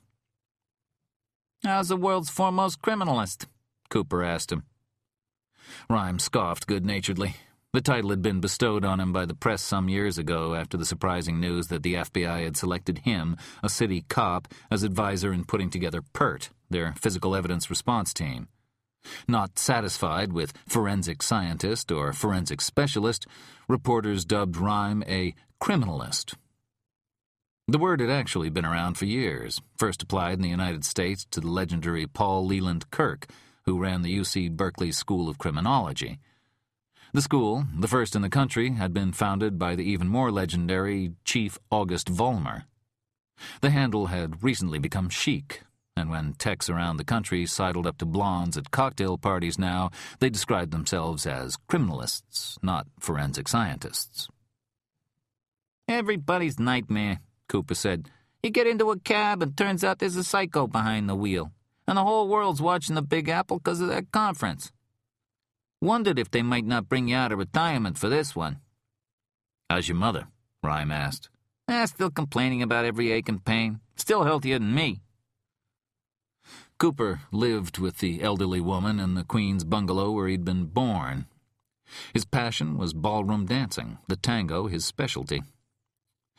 Cop gossip being what it is, there'd been speculation around IRD as to the man's sexual preference. Rhyme had had no interest in his employees' personal lives, but had been as surprised as everyone else to finally meet Greta, Cooper's steady girlfriend, a stunning Scandinavian who taught advanced mathematics at Columbia. Cooper opened the large trunk, which was padded with velvet. He lifted out parts for 3 large microscopes and began assembling them. "Oh, house current." He glanced at the outlets, disappointed. He pushed his metal-rimmed glasses up on his nose. "That's because it's a house, Mel." "Yeah, I assumed you lived in a lab. Wouldn't have been surprised." Rhyme stared at the instruments, gray and black, battered, similar to the ones he'd lived with for over 15 years. A standard compound microscope, a phase contrast scope, and a polarized light model. Cooper opened the suitcases, which contained a Mr. Wizard assortment of bottles and jars and scientific instruments.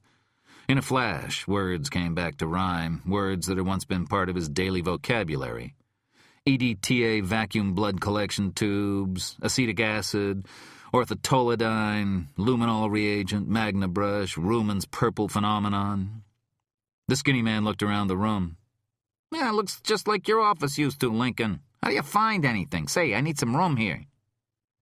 "Tom!" Rhyme moved his head toward the least cluttered table. They moved aside magazines and papers and books, revealing a tabletop Rhyme had not seen in a year. Solito gazed at the crime scene report. "What do we call the unsub? We don't have a case number yet." Rhyme glanced at Banks. "Pick a number, any number." Banks suggested, "The page number. Well, the date, I mean." "Unsub 823, good as any." Solito jotted this on the report. Excuse me, Detective Rhyme?" It was the patrol woman who'd spoken. Rhyme turned to her. "I was supposed to be at the big building at noon." Cop talk for One Police Plaza. "Officer Sachs." He'd forgotten about her momentarily. "You were first officer this morning at that homicide by the railroad tracks?" "That's right. I took the call." When she spoke to Tom. "I'm here, officer," Rhyme reminded sternly, barely controlling his temper. "Over here." It infuriated him when people talked to him through others, through healthy people. Her head swiveled quickly, and he saw the lesson had been learned. "Yes, sir," she said, a soft tone in her voice, but ice in her eyes. "I'm decommissioned. Just call me Lincoln." "Would you just get it over with, please?" "How's that?" he asked. "The reason why you brought me here. I'm sorry. I wasn't thinking. If you want a written apology, I'll do it. Only I'm late for my new assignment, and I haven't had a chance to call my commander." "Apology?" Rhyme asked. "The thing is, I didn't have any real crime scene experience. I was sort of flying by the seat of my pants." "What are you talking about?" "Stopping the trains and closing 11th Avenue. It was my fault the senator missed his speech in New Jersey, and that some of the senior UN people didn't make it in from Newark Airport in time for their meetings." Rhyme was chuckling. "Do you know who I am?" "Well, I've heard of you, of course. I thought you—" "We're dead?" Rhyme asked. "No, I didn't mean that." Though she had. She continued quickly. "We all used your book in the academy, but we don't hear about you. Personally, I mean." She looked up at the wall and said stiffly, "In my judgment, as first officer, I thought it was best to stop the train and close the street to protect the scene, and that's what I did, sir." "Call me Lincoln. And you're—" "Your first name?" "Amelia." "Amelia. After the aviatrix?" "No, sir. A family name." "Amelia, I don't want an apology.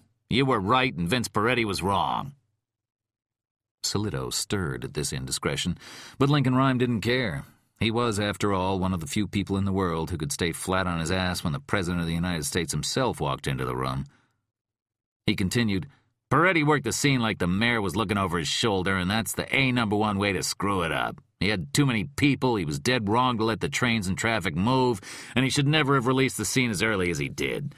If we'd kept the tracks secure, who knows, he might have just found a credit card receipt with a name on it, or a big, beautiful thumbprint. That may be, Solito said delicately, but let's just keep it to ourselves, huh? Giving silent orders, his eyes swiveling toward Sachs and Cooper and young Jerry Banks. Rhyme snorted an irreverent laugh, then turned back to Sachs, whom he caught, like Banks that morning, staring at his legs and body under the apricot-covered blanket. He said to her, "I asked you here to work the next crime scene for us." What? No speaking through interpreters this time. "Work for us," he said shortly. "The next crime scene." But, She laughed. I'm not IRD, I'm patrol. I've never done CS work. "This is an unusual case, as Detective Solito himself will tell you. It's real weird, right, Lon? True, if it was a classic scene, I wouldn't want you, but we need a fresh pair of eyes on this one." She glanced at Solito, who said nothing. I'd be no good at it, I'm sure. "All right," Rhyme said patiently. "The truth?" She nodded. "I need somebody who's got the balls to stop a train in its tracks to protect the scene and to put up with the heat afterwards." Well, thank you for the opportunity, sir, Lincoln, but... Rhyme said shortly. "Lon?" "Officer," the detective grunted to Sachs, "you're not being given any options here. You've been assigned to this case to assist at the crime scene." Sir, I have to protest. I'm transferring out of patrol. Today. I've got a medical transfer, effective an hour ago. "Medical?" Rhyme inquired. She hesitated, glancing unwillingly at his legs again. I have arthritis. "Do you?" Rhyme asked. Chronic arthritis. "Well, I'm sorry to hear that." She continued quickly. I only took that call this morning because someone was homesick. I didn't plan on it. "Yes, well, I had other plans too," Lincoln Rhyme said. "Now let's look at some evidence." Chapter 6. The Bolt. Remembering the classic crime scene rule, analyze the most unusual evidence first. Tom turned the plastic bag over and over in his hands as Rhyme studied the metal rod, half rusted, half not. Dull. Worn. "You sure about the prints? You tried small particle reagent? That's the best for PE exposed to the elements." Yep, Mel Cooper confirmed. "Tom," Rhyme ordered, "get this hair out of my eyes. Comb it back. I told you to comb it back this morning." The aide sighed and brushed at the tangled black strands.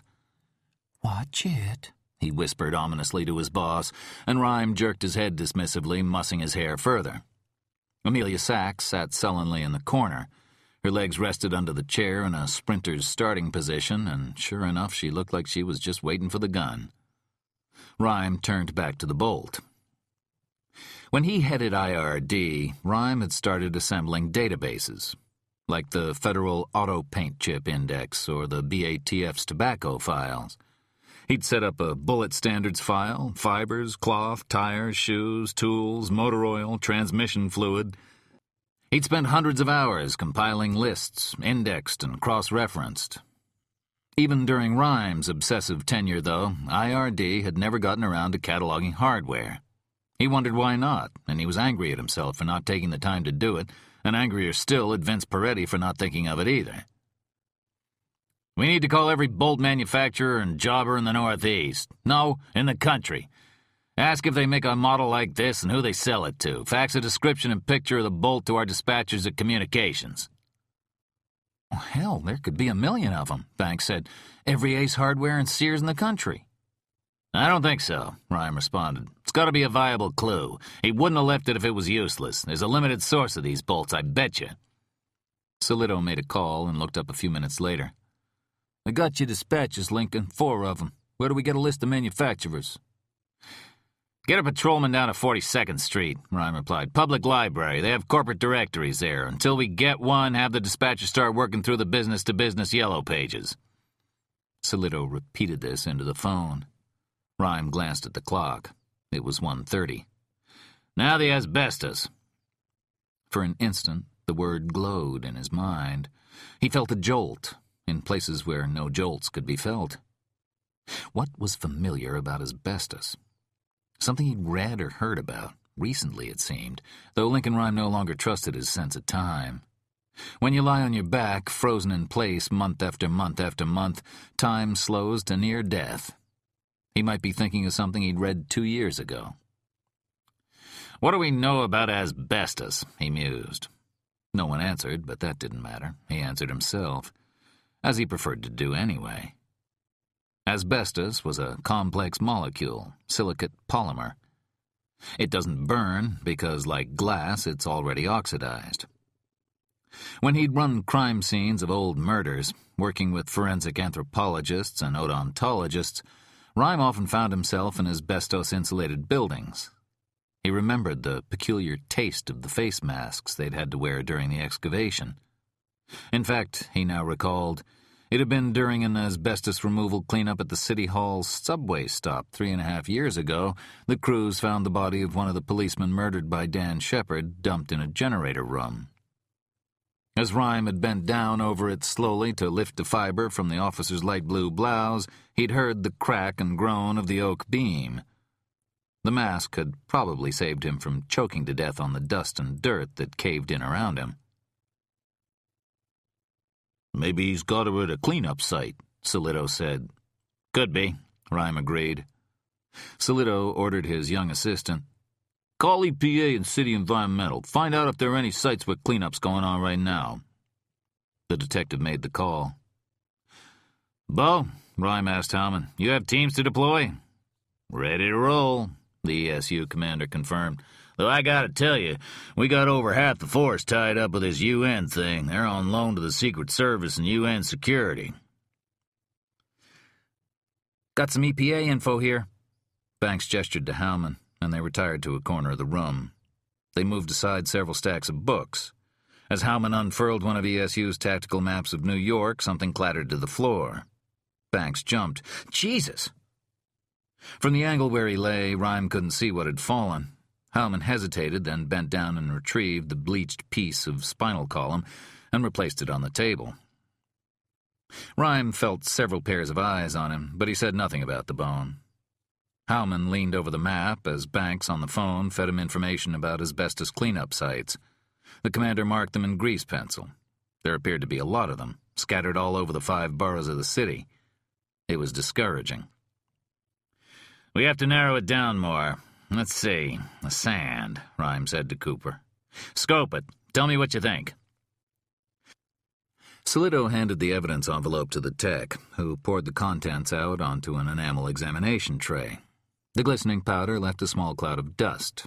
There was also a stone, worn smooth, which slid into the center of the pile. Lincoln Rhyme's throat caught. Not at what he saw.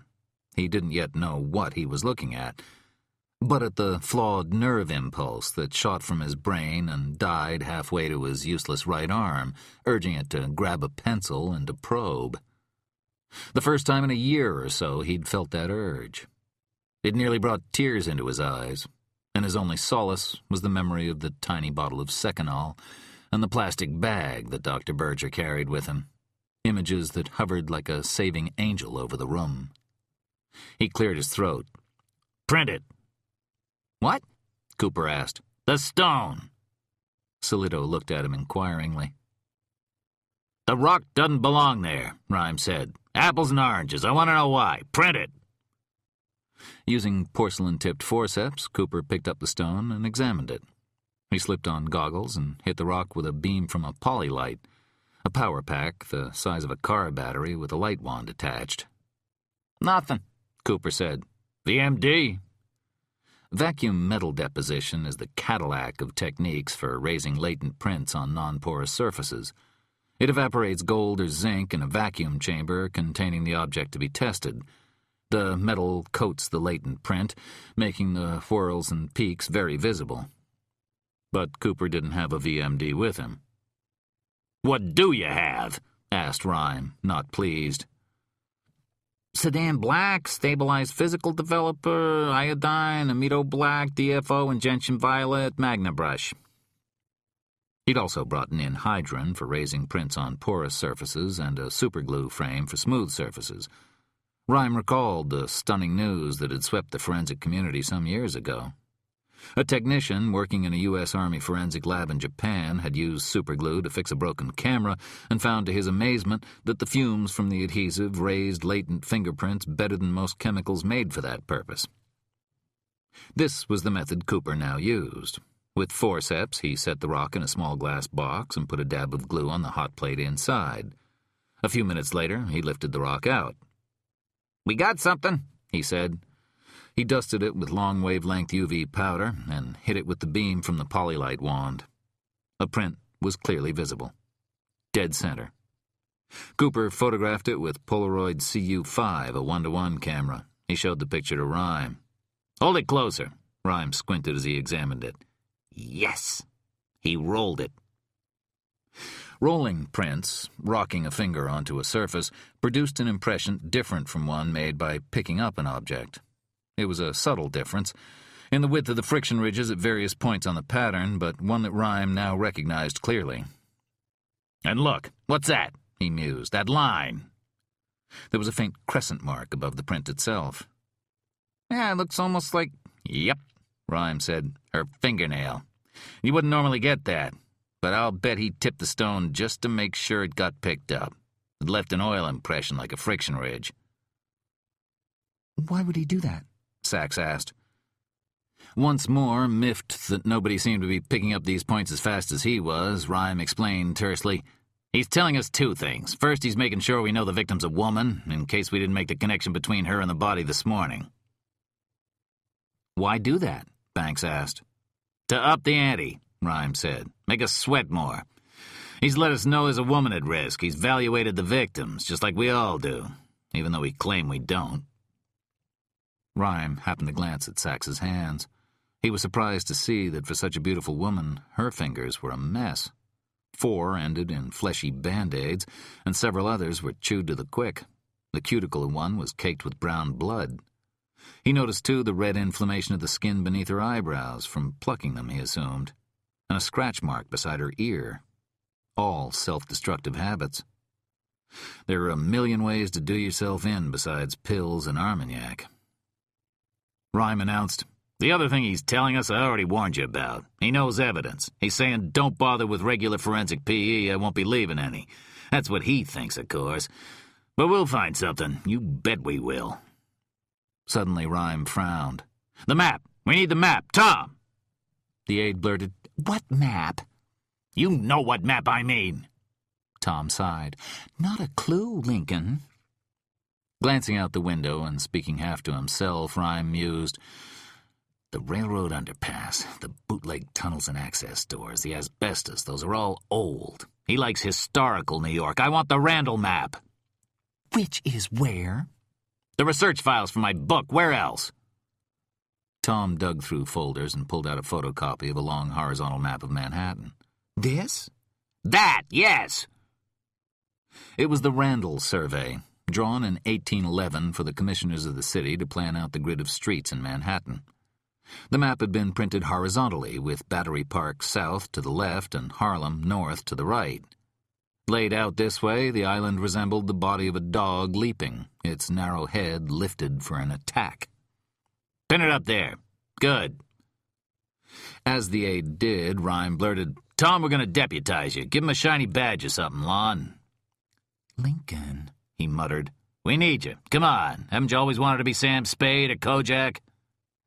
"Only Judy Garland," the aide replied. "Jessica Fletcher, then. You'll be writing the profile. Come on now, get out that Mont Blanc you're always letting stick vainly out of your shirt pocket." The young man rolled his eyes as he lifted his Parker pen and took a dusty yellow pad from a stack under one of the tables. "No, I've got a better idea," Rhyme announced. "Put up one of those posters, those art posters. Tape it up backwards and write on the back in marker. Write big now so I can see it." Tom selected a Monet lily pads and mounted it to the wall. "On the top, the criminalist order, write unsub 823, then 4 columns, appearance, residence, vehicle, other." "Beautiful. Now let's start. What do we know about him?" Solito said, "Vehicle, he's got a yellow cab." "Right, and under other, add that he knows CS, crime scene procedures." Which, Solito added, maybe means he's had his turn in a barrel. How's that? Tom asked. He might have a record, the detective explained. Banks said, should we add that he's armed with a .32 Colt? Fuck yes, his boss confirmed. Rhyme contributed, and he knows FRs. What? Tom asked. Friction ridges, fingerprints. That's what they are, you know, ridges on our hands and feet to give us traction. And put down that he's probably working out of a safe house. Yeah, good job, Tom. Look at him, he's a born law enforcer. Tom glowered and stepped away from the wall, brushing at his shirt, which had picked up a stringy cobweb from the wall. There we go, folks, Solito said. Our first look at Mr. 823. Rhyme turned to Mel Cooper. Now the sand. What can we tell about it? Cooper lifted the goggles onto his pale forehead. He poured a sample onto a slide and slipped it under the polarized light scope. He adjusted dials. This is curious. No birefringence. Polarizing microscopes show birefringence, the double refraction of crystals and fibers and some other materials. Seashore sand birefringes dramatically. So it isn't sand, Rhyme muttered. It's something ground up. Can you individuate it? Individuation, the goal of the criminalist. Most physical evidence can be identified, but even if you know what it is, there are usually hundreds or thousands of sources it might have come from. Individuated evidence is something that could have come from only one source or a very limited number of sources. A fingerprint, a DNA profile, a paint chip that fits into a missing spot on the perp's car like a jigsaw puzzle piece. Maybe, the tech responded, if I can figure out what it is. Ground glass, Rhyme suggested. Glass is essentially melted sand, but the glass-making process alters the crystalline structure. You don't get birefringence with ground glass. Cooper examined the sample closely. Nah, I don't think it's glass. I don't know what it is. I wish I had an EDX here. A popular crime lab tool was a scanning electron microscope married into an energy dispersive X-ray unit. It determined what elements were in trace samples found at crime scenes. Get him one, Rhyme ordered Solito, then looked around the room. We need more equipment. I want a vacuum metal fingerprint unit, too, and a GCMS. A gas chromatograph broke down substances into their component elements, and mass photospectrometry used light to identify each one of them.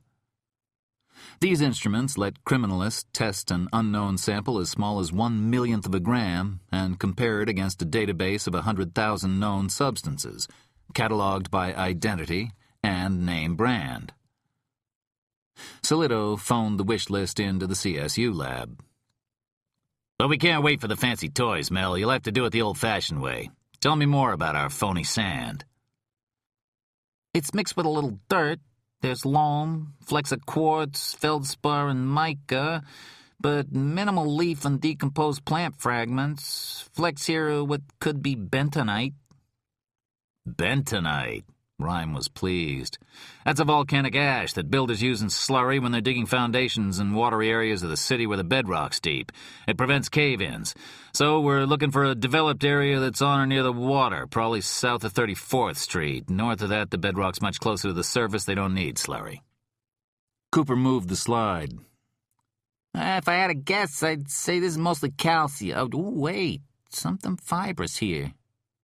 The knob turned, and Rhyme would have paid anything to be looking through that eyepiece. Flashed back to all the evenings he'd spent with his face pressed against the gray sponge rubber, watching fibers or flecks of humus or blood cells or metal shavings swim into and out of focus. Yeah, here's something else. A larger granule. 3 layers. One similar to horn, then 2 layers of calcium. Slightly different colors. The other one's translucent. 3 layers? Rhyme spat out angrily. Hell, it's a seashell. He felt furious with himself. He should have thought of that. Yep, that's it. Cooper was nodding. Oyster, I think. The oyster beds around the city were mostly off the coasts of Long Island and New Jersey. Rhyme had hoped that the unsub would limit the geographic area of the search to Manhattan, where the victim that morning was found. He muttered, If he's opening up the whole metro area, the search will be hopeless. Cooper said, I'm looking at something else. I think it's lime, but very old, granular. Concrete, maybe? Rhyme suggested. Possibly. I don't get the shells, then, Cooper added reflectively. Around New York, the oyster beds are full of vegetation and mud. This is mixed with concrete, and there's virtually no vegetable matter at all. Rhyme barked suddenly. Edges! What are the edges of the shell like, Mel?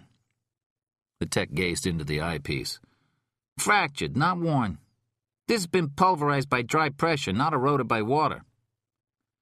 Rhyme's eyes slipped over the Randall map, scanning right and left, focusing on the leaping dog's rump. Got it! He cried. In 1913, F.W. Woolworth built the 60-story structure that still bears his name, terracotta-clad, covered with gargoyles and Gothic sculpture. For 16 years, it was the world's tallest building. Because the bedrock in that part of Manhattan was more than 100 feet below Broadway, workmen had to dig deep shafts to anchor the building. It wasn't long after the groundbreaking that workmen discovered the remains of Manhattan industrialist Talbot Soames, who'd been kidnapped in 1906. The man's body was found buried in a thick bed of what looked like white sand but was really ground oyster shells, a fact the tabloids had a heyday with, noting the obese tycoon's obsession with rich food. The shells were so common along the lower eastern tip of Manhattan they'd been used for landfill. They were what had given Pearl Street its name.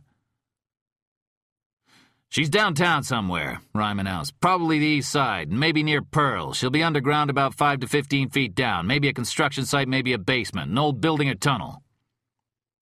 Cross-check the EPA diagram, Jerry, Solito instructed. Where they're doing asbestos cleanup. Along Pearl? Nothing.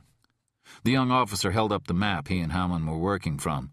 There are 36 cleanup sites in Midtown, Harlem, and the Bronx, but nothing downtown. Asbestos, Rhyme mused again. What was so familiar about it? It was 2:05 p.m. Bo, we've got to move. Get your people down there and start a search. All the buildings along Pearl Street, Water Street too. Man, the cop sighed. That's beaucoup buildings. He started for the door. Rhyme said to Solito, Lon, you'd better go too. This is going to be a photo finish. They'll need all the searches they can get. Amelia, I want you down there too. Look, I've been thinking. Officer, Solito snapped, you got your orders. A faint glower crossed her beautiful face. Rhyme said to Cooper, Mel, you drive over here in a bus? Yeah, an RIV, he answered. The city's big crime scene buses were large vans filled with instruments and evidence collection supplies, better equipped than the entire labs of many small towns. But when Rhyme was running IRD, he'd ordered smaller crime scene vehicles, station wagons basically, containing the essential collection and analysis equipment. The rapid response vehicles looked placid, but Rhyme had bullied transportation into getting them fitted with turbocharged police interceptor engines. They often beat patrol squad cars to the scene. On more than one occasion, the first officer was a seasoned crime scene tech, which is every prosecutor's dream. Give Amelia the keys. Cooper handed them to Sachs, who stared briefly at Rhyme, then wheeled and hurried down the stairs. Even her footsteps sounded angry. All right, Lon, what's on your mind? Solito glanced at the empty hallway and walked up close to Rhyme. You really want PD for this? PD? I mean her. Sachs. PD's a nickname. For what? Don't say it around her. Ticks her off. Her dad was a beat cop for 40 years, so they call her the Portable's daughter. You don't think I should have picked her? No, I don't. Why'd you want her?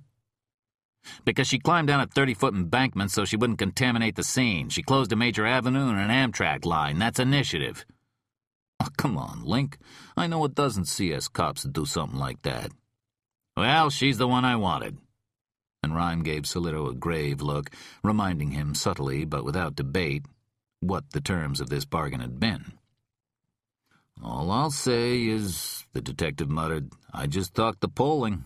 Peretti's fucking out of joint about being flanked, and if No, I'll say, when the brass finds out somebody from patrol's walking the grid at the scene, there'll be fucking trouble. Probably, Rhyme said softly, gazing at the profile poster. But I have a feeling that's going to be the least of our trouble today. And he let his weary head ease back into the thick down pillow. End of CD 2.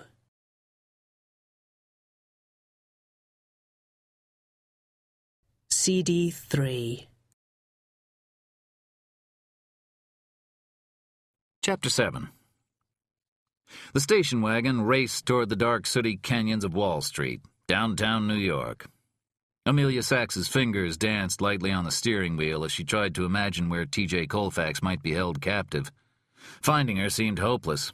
The approaching financial district had never looked so enormous, so full of alleys, so filled with manholes and doorways and buildings peppered with black windows. So many places to hide a hostage. In her mind, she saw the hands sticking out of the grave beside the railroad tracks, the diamond rings sitting on the bloody bone of a finger. Sachs recognized the type of jewelry. She called them consolation rings. The sort lonely rich girls bought themselves. The sort she'd be wearing if she were rich. Speeding south, dodging bicycle messengers and cabs. Even on this glaring afternoon under a choked sun, this was a spooky part of town. The buildings cast grim shadows and were coated with grime dark as dried blood. Sachs took a turn at 40, skidding on the spongy asphalt, and punched the pedal to bring the station wagon back up to 60. Excellent engine, she thought, and decided to see how well the wagon handled at 70. Years before, while her old man slept, he worked the 3 to 11 watch usually. Teenage Amy Sachs would palm the keys to his Camaro and tell her mother Rose she was going shopping. Did she want anything from the Fort Hamilton pork store? And before her mother could say, "No, but you take the train, you're not driving," the girl would disappear out the door, fire up the car, and race west.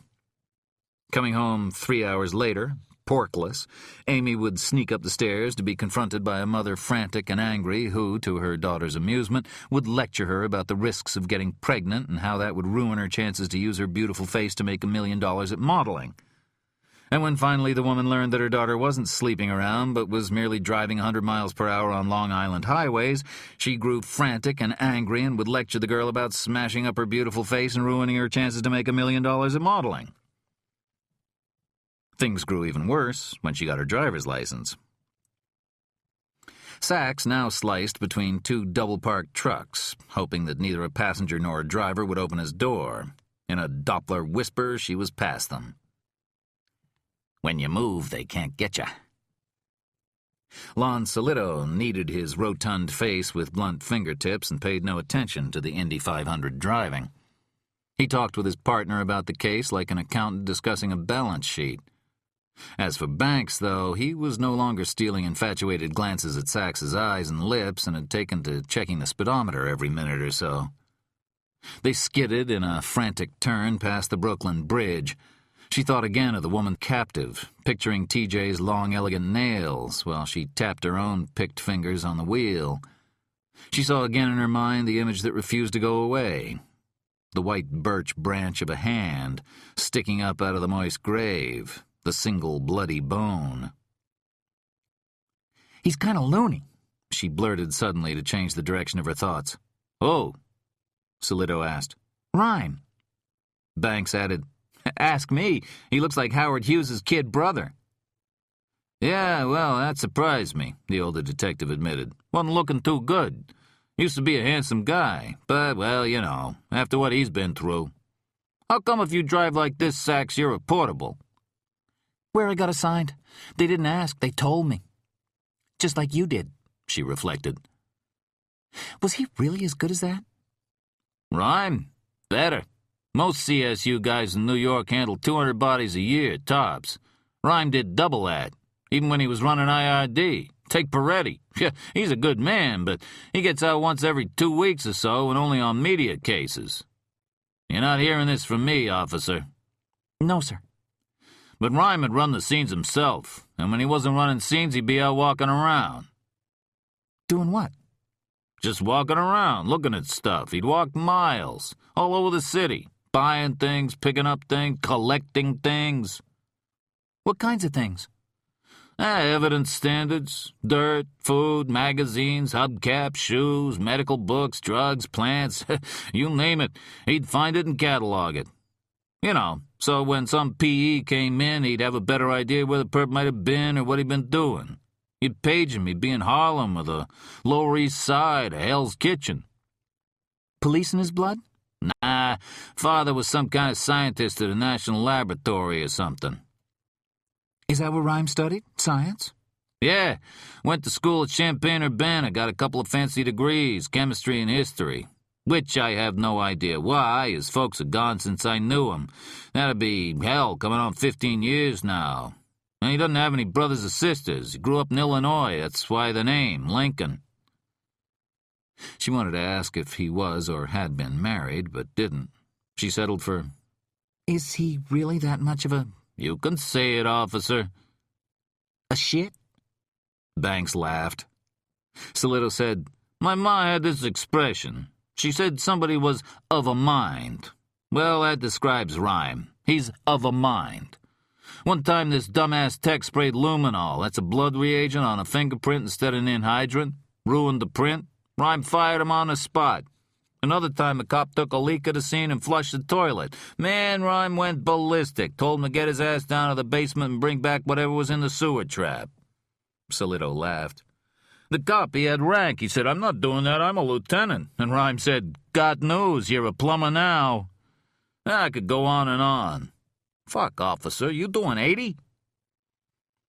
They streaked past the big building, and she thought achingly, that's where I ought to be right now.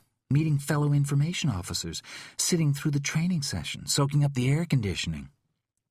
She steered expertly around a taxi that was oozing through a red light.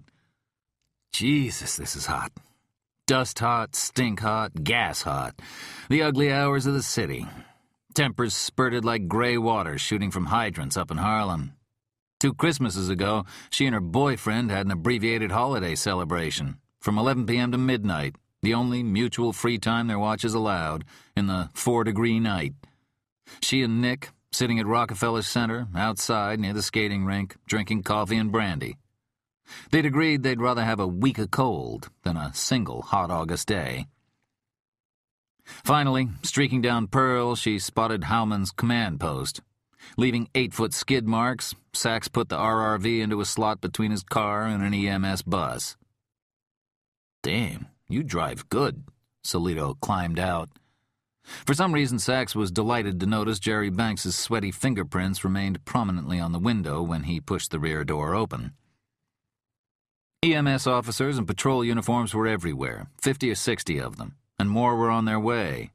It seemed as if the entire attention of Police Plaza was focused on downtown New York.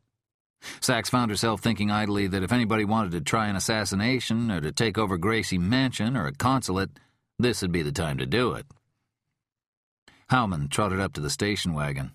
He said to Solito, We're doing door-to-door, seeing about construction along Pearl. Nobody knows anything about asbestos work. Nobody's heard any calls for help. Sachs started to climb out, but Howman said, No, officer. Your orders is to stay here with the CS vehicle. She got out anyway.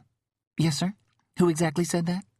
Detective Rhyme. I just talked to him. You're supposed to call into Central when you're at the CP. Howman was walking away. Solito and Banks hurried toward the command post. Detective Solito? Sachs called. He turned. She said, Excuse me, Detective. The thing is, who's my watch commander? Who am I reporting to? He said shortly, You're reporting to Rhyme. She laughed. But I can't be reporting to him. Solito gazed at her blankly. I mean, aren't there liability issues or something? Jurisdiction? He's a civilian. I need somebody, a shield, to report to. Solito said evenly, Officer, listen up. We're all reporting to Lincoln Rhyme. I don't care whether he's a civilian or he's the chief or he's the fucking Cape Crusader. Got that? But you want to complain, do it in writing and do it tomorrow. And he was gone. Sachs stared after him for a moment, then returned to the front seat of the wagon and called in to Central that she was 1084 at the scene, awaiting instructions. She laughed grimly as the woman reported, 10-4, portable 5885. Be advised, Detective Rhyme will be in touch shortly, K. Detective Rhyme. 10-4, K. Sachs responded and looked in the back of the wagon, wondering idly what was in the black suitcases.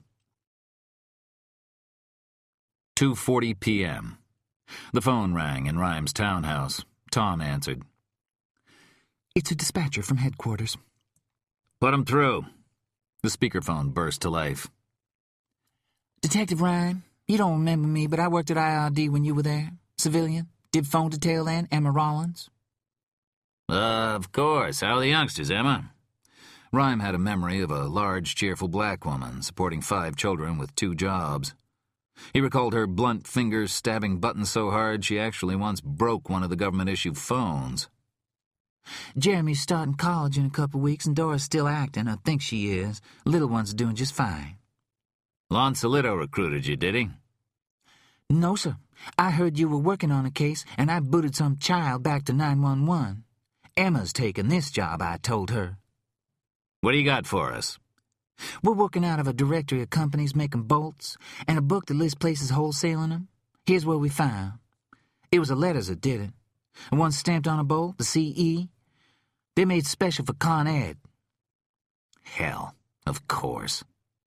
They're marked that way because they're different size than most bolts that this company sells. 15/16 of an inch, and a lot more threads than most other bolts. That'd be Michigan Tool and Die in Detroit. They use them in old pipes only in New York. One's made 60, 70 years ago. The way the parts of pipe fit together, they have to be real close seals. Fit closer than a bride and groom on their wedding night's what the man told me, trying to make me blush. Emma, I love you. You stay on call, will you? You bet I will. Tom! Rhyme shouted. This phone isn't gonna work. I need to make calls myself. That voice activation thing in the computer. Can I use it? You never ordered it. I didn't? No. Well, I need it. Well, we don't have it. Do something. I want to be able to make calls. I think there's a manual ECU somewhere. Tom dug through a box against the wall. He found a small electronic console and plugged one end into the phone and the other into a stock control that mounted next to Rhyme's cheek. That's too awkward. Well, it's all we've got. If we'd hooked up the infrared above your eyebrow like I suggested, you could have been making phone sex calls for the past 2 years. Too many fucking wires, Rhyme spat out. His neck spasmed suddenly and knocked the controller out of reach. Fuck! Suddenly, this minute task, not to mention their mission, seemed impossible to Lincoln Rhyme. He was exhausted, his neck hurt, his head, his eyes particularly. They stung, and this was more painful to him. He felt a chip of urge to rub the backs of his fingers across his closed lids. A tiny gesture of relief, something the rest of the world did every day. Tom replaced the joystick. Rhyme summoned patience from somewhere and asked his aide, "How does it work?" There's the screen. See it on the controller? Just move the stick till it's on a number, wait 1 second, and it's programmed in. Then do the next number the same way. When you've got all 7, push the stick here to dial. He snapped. It's not working. Just practice. We don't have time. Tom snarled. I've been answering the phone for you way too long. All right, Rhyme said, lowering his voice, his way of apology. I'll practice later. Could you please get me Con Ed? And I need to speak to a supervisor. The rope hurt, and the cuffs hurt, but it was the noise that scared her the most. Tammy Jean Colfax felt all the sweat in her body run down her face and chest and arms as she struggled to saw the handcuff links back and forth on the rusty bolt. Her wrists were numb, but it seemed to her that she was wearing through some of the chain. She paused, exhausted, and twitched her arms this way and that to keep a cramp at bay. She listened again. It was, she thought, the sound of workmen tightening bolts and hammering parts into place. Final taps of hammers.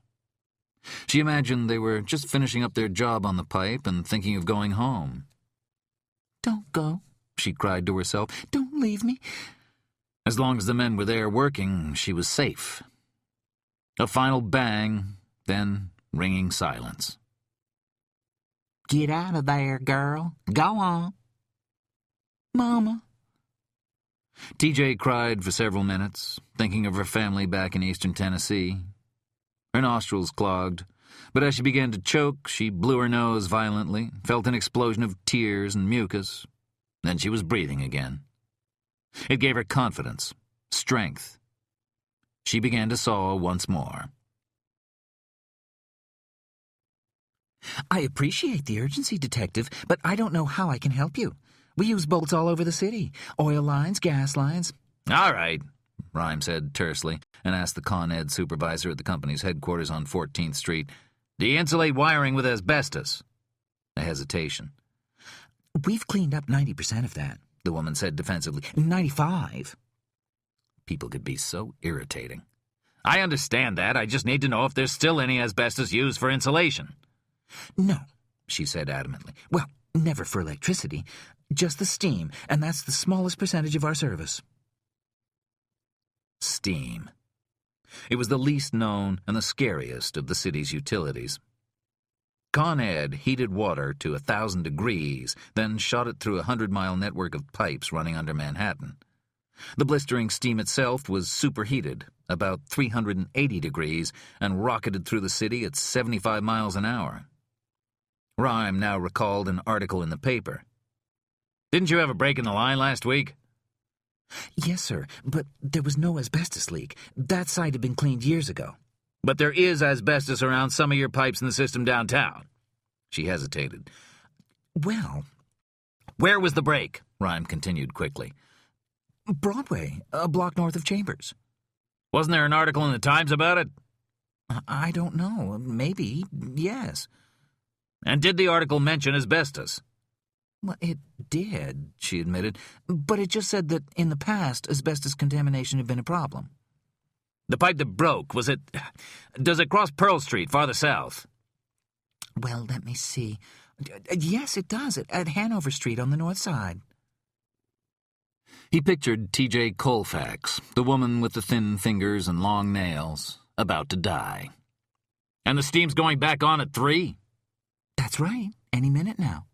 "It can't!" Rhyme shouted. "Somebody's tampered with the line. You can't turn that steam back on." Cooper looked up uneasily from his microscope. The supervisor said, Well, I don't know. Rhyme barked at Tom.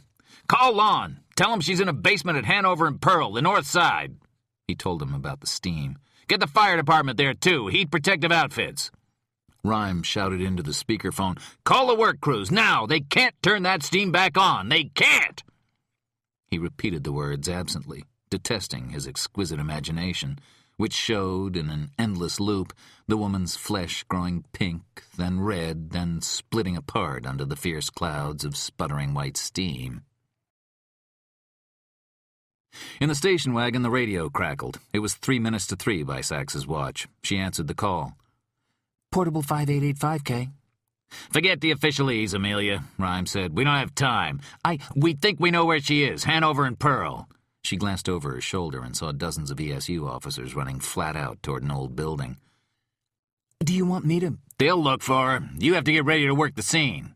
But I can help. "No. I want you to go to the back of the station wagon. There's a suitcase in it labeled 02. Take it with you. And in a small black case there's a polylight. You saw one in my room. Mel was using it. Take that, too. In the suitcase marked 03, you'll find a headset and stock mic. Plug it into your Motorola and get over to the building where the officers are. Call me back when you're rigged. Channel 37. I'll be on a landline, but you'll be patched through to me." Channel 37. The Special Ops citywide frequency. The priority frequency. What? She asked, but the dead radio did not respond. She had a long black halogen flashlight on her utility belt, so she left the bulky 12-volter in the back of the wagon and grabbed the polylight in the heavy suitcase. It must have weighed 50 pounds. Just what my damn joints need. She adjusted her grip and, teeth clamped together against the pane, hurried toward the intersection. Solito, breathless, ran to the building. Banks joined them. "Yeah?" the older detective asked. Sachs nodded. This is it? She asked. Solito nodded toward the alley. "Yeah, you had to take her in this way. The lobby's got a guard station." They now trotted down the shadowy cobblestoned canyon, steaming hot, smelling of piss and garbage. Battered blue dumpsters sat nearby. There! Solito shouted. Those doors! The cops fanned out, running. 3 of the 4 doors were locked tight from the inside. The 4th had been jimmied open and was now chained shut. The chain and lock were new. That's it! Solito reached for the door, hesitated, thinking probably about fingerprints. Then he grabbed the handle and yanked. It opened a few inches, but the chain held tight. He sent 3 of the uniforms around to the front to get into the basement from the inside. 1 cop worked a cobblestone loose from the alley floor and began pounding on the door handle. A half-dozen blows, a dozen. He winced as his hand struck the door. Blood gushed from a torn finger. A fireman ran up with a Halligan tool, a combination pickaxe and crowbar. He rammed the end into the chain and ripped the padlock open. Solito looked at Sachs expectantly. She gazed back. "Well, go, officer!" he barked. What? "Didn't he tell you?" Who? "Rhyme!" Hell, she'd forgotten to plug in the headset. She fumbled it, finally got it plugged in. Heard, "Amelia, where—" I'm here. "Are you at the building?" Yes. "Go inside. They shut the steam off, but I don't know if it was in time. Take a medic and 1 ESU trooper. Go to the boiler room. You'll probably see her right away, the Colfax woman. Walk to her, but not directly, not in a straight line from the door to her. I don't want you to disturb any footprints he might have left, understand?" Yes. She nodded emphatically, not thinking that he couldn't see her. Gesturing the medic and an emergency services trooper after her, Sachs stepped forward into the murky corridor. Shadows everywhere, the groan of machinery, dripping water.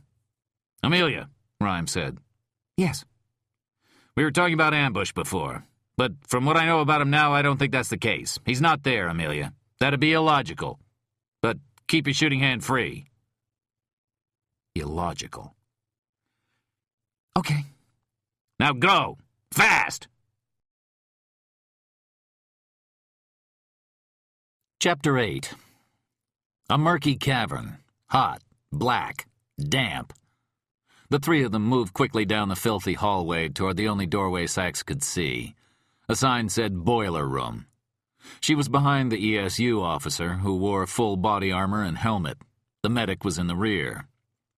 Her right knuckles and shoulder throbbed from the weight of the suitcase. She shifted it to her left hand, nearly dropped it, and readjusted her grip. They continued to the door.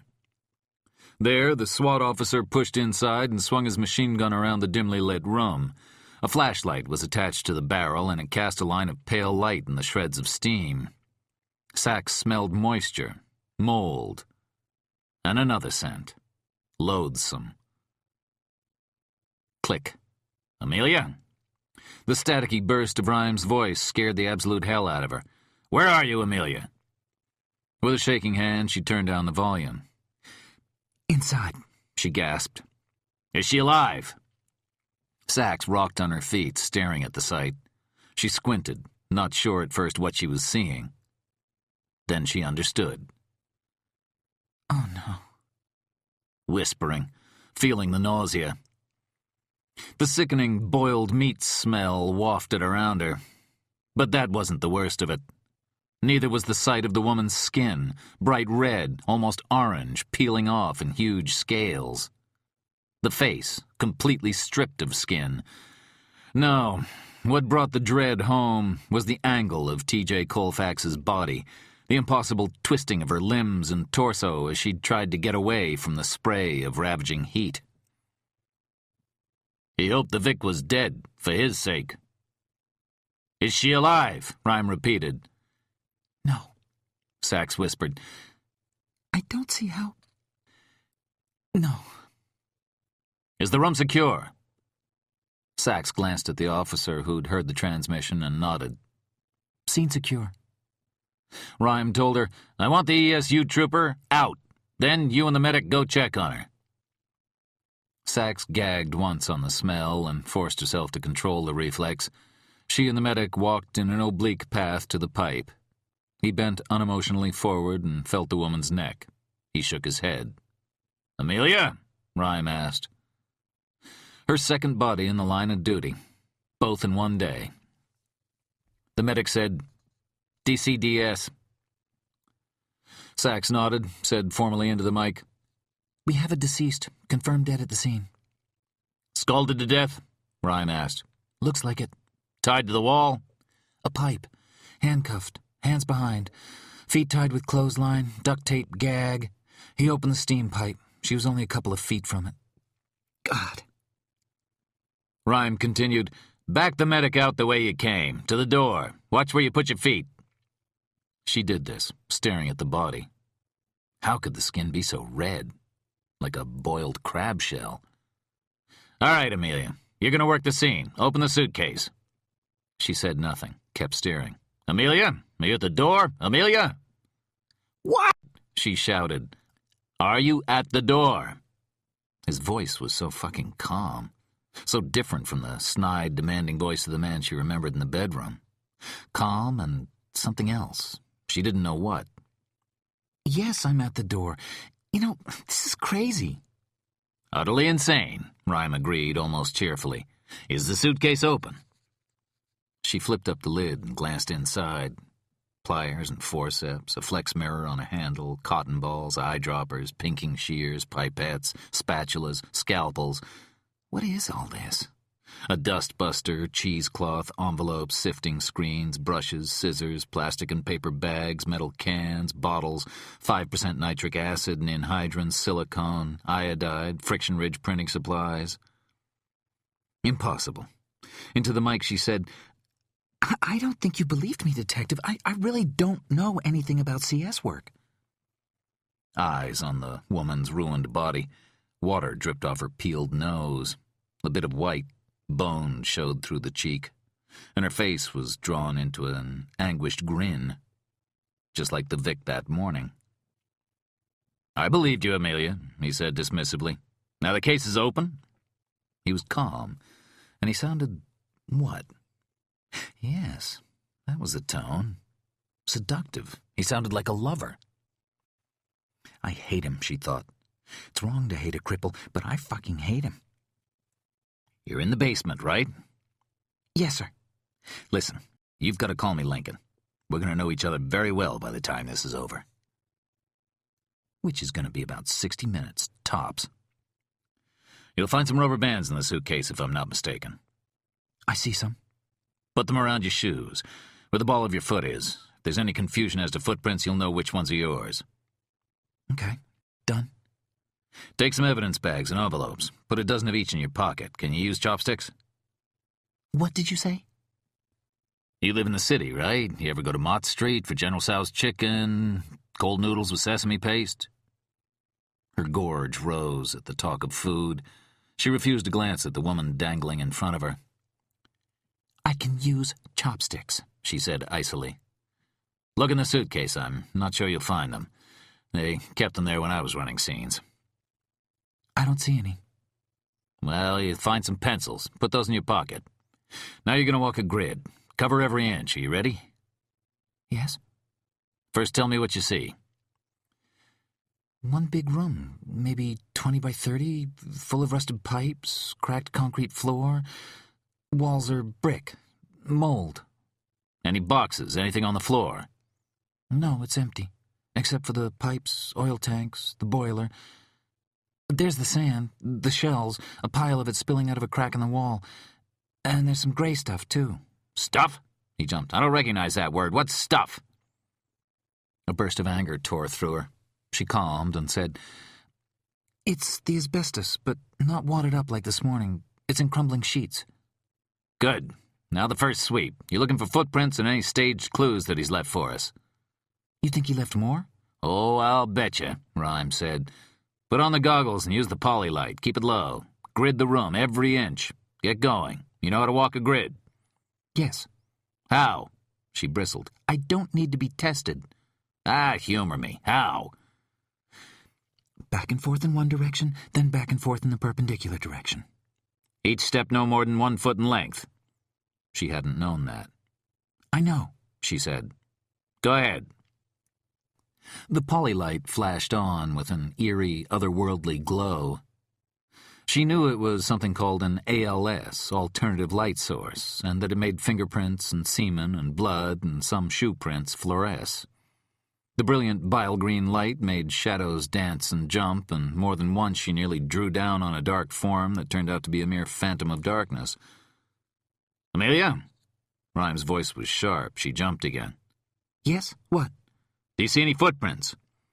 She continued to stare at the floor. No. I see streaks in the dust, or something. She cringed at the careless word, but Rhyme, unlike Peretti that morning, paid no attention. He said, "So, he swept up afterwards." She was surprised. Yeah, that's it. Broom marks. How'd you know?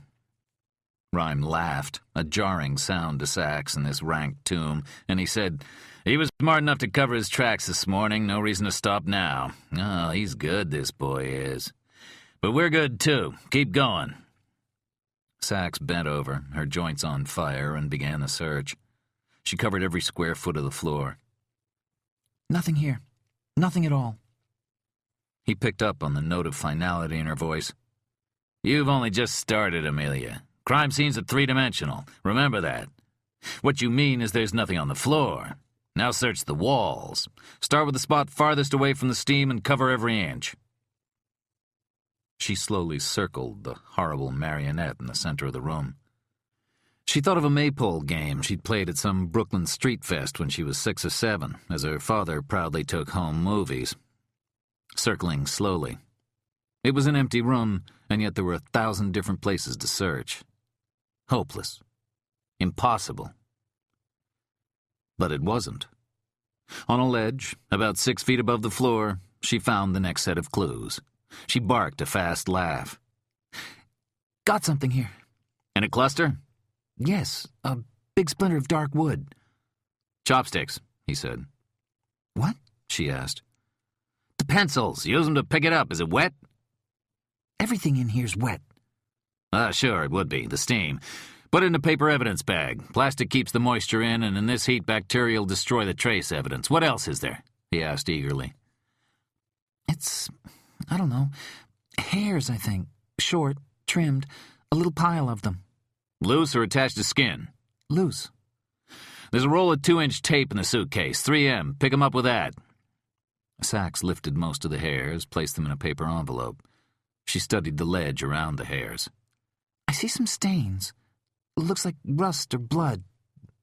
She thought to hit the spot with polylite. They're fluorescing. Can you do a presumptive blood test? No. Let's just assume it's blood. Could it be the victim's? Doesn't seem to be. It's too far away and there's no trail to her body. Does it lead anywhere? Looks like it. To a brick in the wall. It's loose. No prints on it. I'm going to move it aside. Oh, Jesus. Sachs gasped and stumbled back a foot or two, nearly fell. "What?" Rhyme asked. She eased forward, staring in disbelief. "Amelia, talk to me." It's a bone. A bloody bone. "Human?" I don't know, she answered. How would I don't know. "Recent kill?" Looks like it. About 2 inches long and 2 in diameter. There's blood and flesh on it. It's been sawn off. Jesus, who the fuck could do something? "Don't get rattled." What if he got it from another victim? "Then we'd better find him pretty damn soon, Amelia. Bag it. Plastic for the bone." As she did this, he asked, "Any other stage clues?" He sounded concerned. No. "That's all? Hairs, a bone, and a splinter of wood? You're not making it very easy, is he?" Should I bring it back to your office? Rhyme was laughing.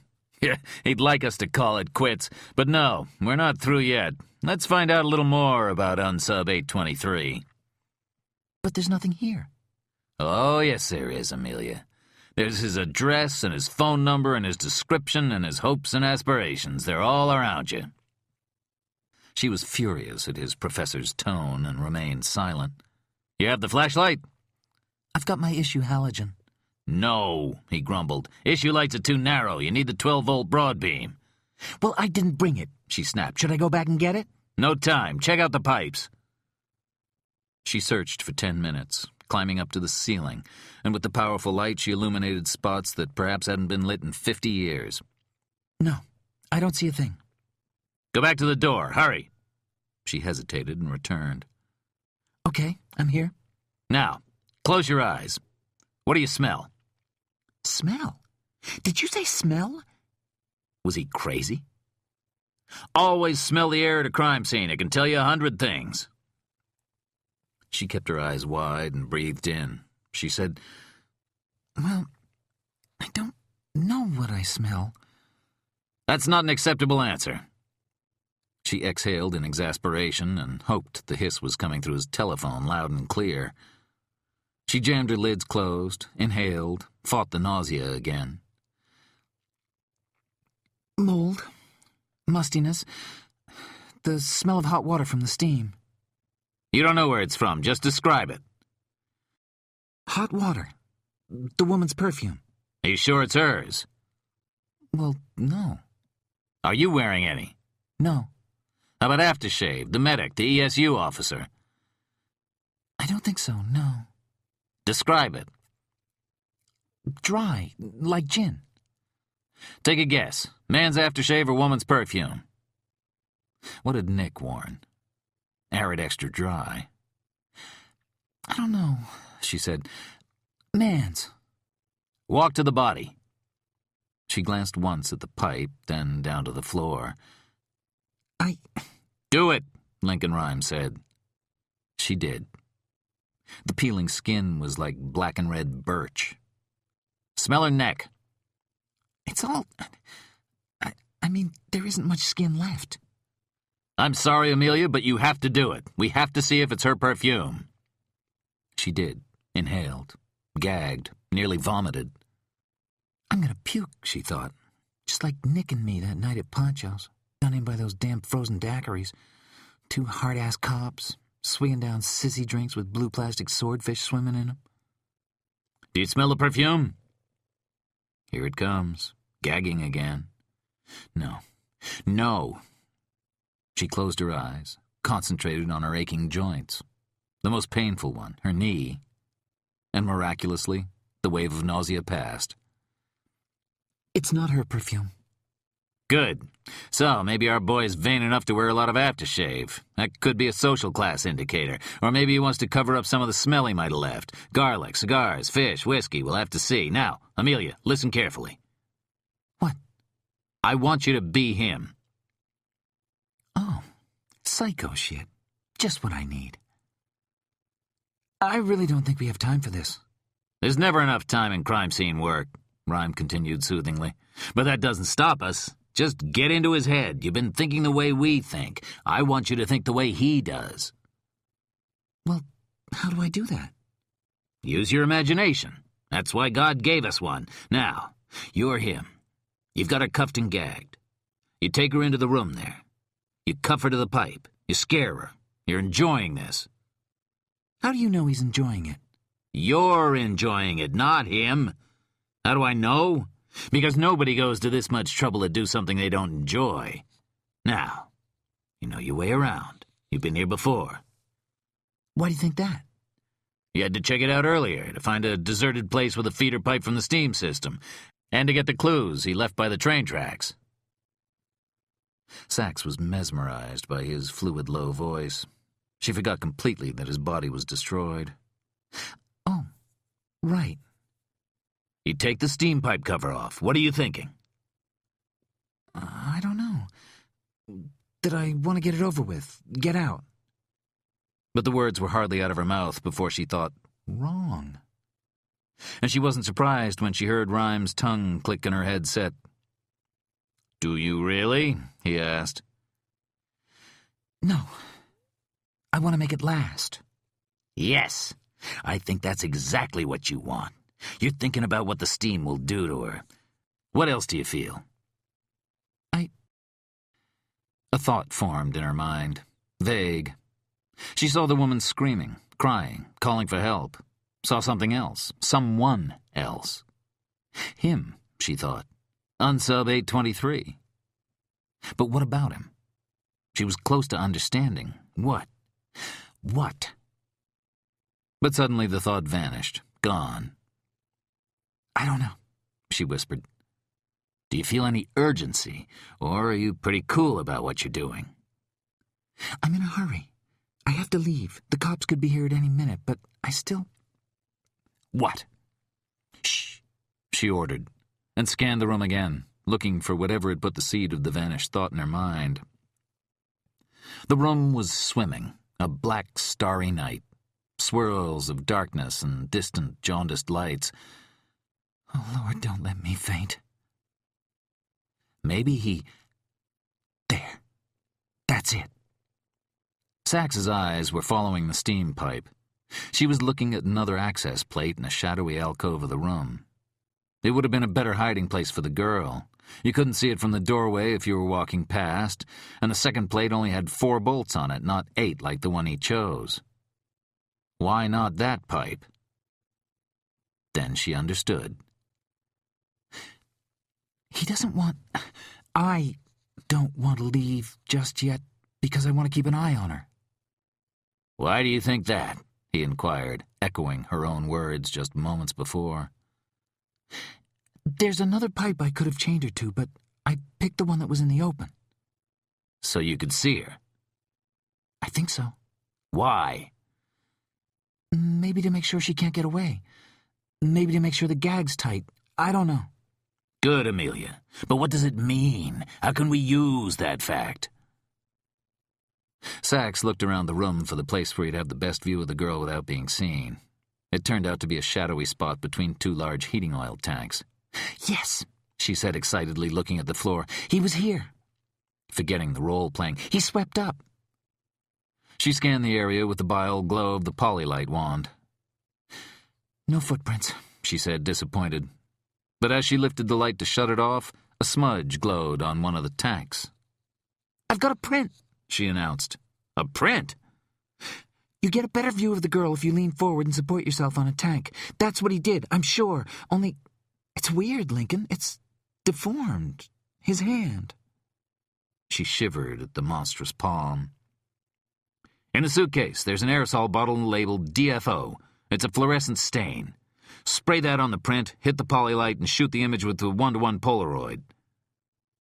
She told him when she'd finished this, and he said, "Now dust-bust the floor between the tanks. If we're lucky, he scratched off a hair or chewed a fingernail."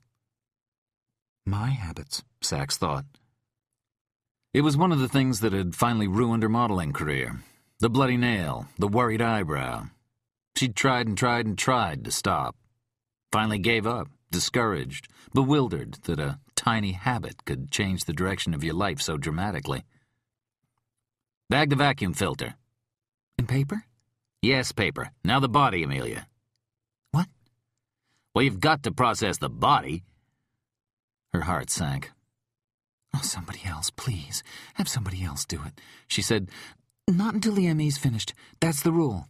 No rules today, Amelia. We're making up our own. The medical examiner will get her after us. Sachs approached the woman. You know the routine? Yes. She stepped close to the destroyed body, then froze, hands inches from the victim's skin. I can't do it. She shuddered, told herself to keep going, but she couldn't. The muscles weren't responding. Sachs, you there? She couldn't answer. I can't do this. It was as simple as that. Impossible. I can't.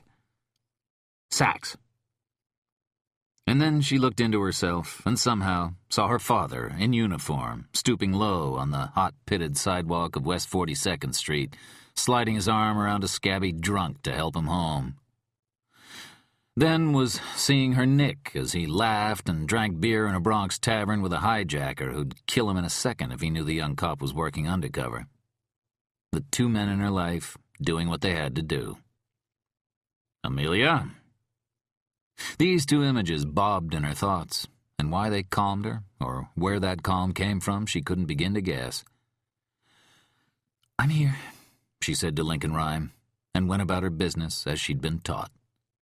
Taking the nail scrapings, combing the hair, pubic and head, telling Rhyme what she did as she did it, ignoring the dull orbs of eyes, ignoring the crimson flesh, trying to ignore the smell. Get her clothing, Rhyme said. Cut off everything. Put a sheet of newsprint under them first to pick up any trace that falls off. Should I check the pockets? No, we'll do that here. Wrap them up in the paper. Sachs cut the blouse and skirt off, the panties. She reached out for what she thought was the woman's bra, dangling from her chest, It felt curious, disintegrating in her fingers. Then, like a slap, she realized what she held, and she gave a short scream. It wasn't cloth, it was skin. "Amelia, you all right?" "Yes," she gasped. "I'm fine." "Describe the restraints." "Duct tape for the gag, 2 inches wide, standard issue cuffs for hands, clothesline for the feet." "Polylight her body. He might have touched her with his bare hands. Look for prints." She did. "Nothing." "Okay, now, cut the clothesline, but not through the knot. Bag it, in plastic." Sachs did, then Rhyme said, "We need the cuffs." "Okay, I've got a cuff key." "No, Amelia, don't open them." "What?" "The cuff lock mechanism is one of the best ways to pick up trace from the perp." "Well, how am I supposed to get them off without a key?" She laughed. "There's a razor saw in the suitcase." "You want me to cut off the cuffs?" There was a pause. Rhyme said, "No, not the cuffs, Amelia." "Well, what do you want me to—" "Oh, you can't be serious. Her hands?" "You have to." He was irritated at her reluctance. "Okay, that's it. Solito and Pauling have picked a nutcase for a partner. Maybe their careers are tanking, but I'm not going down with them. Forget it." "Amelia, it's just another way to collect evidence." Why did he sound so reasonable? She thought desperately for excuses. "They'll get blood all over them if I cut—" "Her heart's not beating. Besides," he added like a TV chef, "the blood will be cooked into a solid." The gorge rising again. "Go on, Amelia. Go to the suitcase. Get the saw. In the lid." He added a frosty, "Please." "Why'd you have me scrape under her nails? I could have just brought you back her hands." "Amelia, we need the cuffs. We have to open them here, and we can't wait for the ME. It has to be done." She walked back to the doorway, unsnapped the thongs, lifted the wicked-looking saw from the case. She stared at the woman, frozen in her tortured pose in the center of the vile room. "Amelia? Amelia?" Outside, the sky was still clogged with stagnant yellow air, and the buildings nearby were covered with soot like charred bones. But Sachs had never been so glad to be out in the city air as now. The CU suitcase in one hand, the razor saw in the other, the headset dangling dead around her neck. Sachs ignored the huge crowd of cops and spectators staring at her and walked straight toward the station wagon. As she passed Solito, she handed him the saw without pausing, practically tossed it to him. "If he wants it done that badly, tell him he can damn well walk down here and do it himself." Part 2. Locard's Principle. In real life, you only get one shot at the homicide crime scene. Vernon J. Gebberth, Lieutenant Commander, retired, New York Police Department. Saturday, 4 p.m. to Saturday, 10:15 p.m. Chapter 9. "I've got myself into a situation here, sir."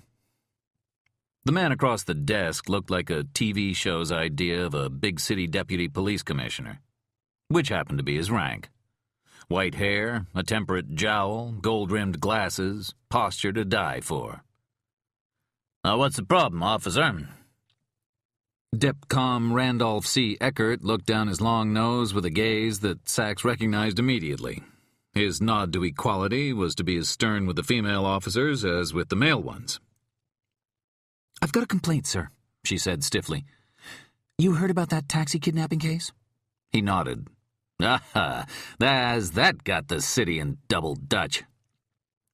She believed that was a schoolchild's game of jump rope, but wouldn't presume to correct a deputy commissioner.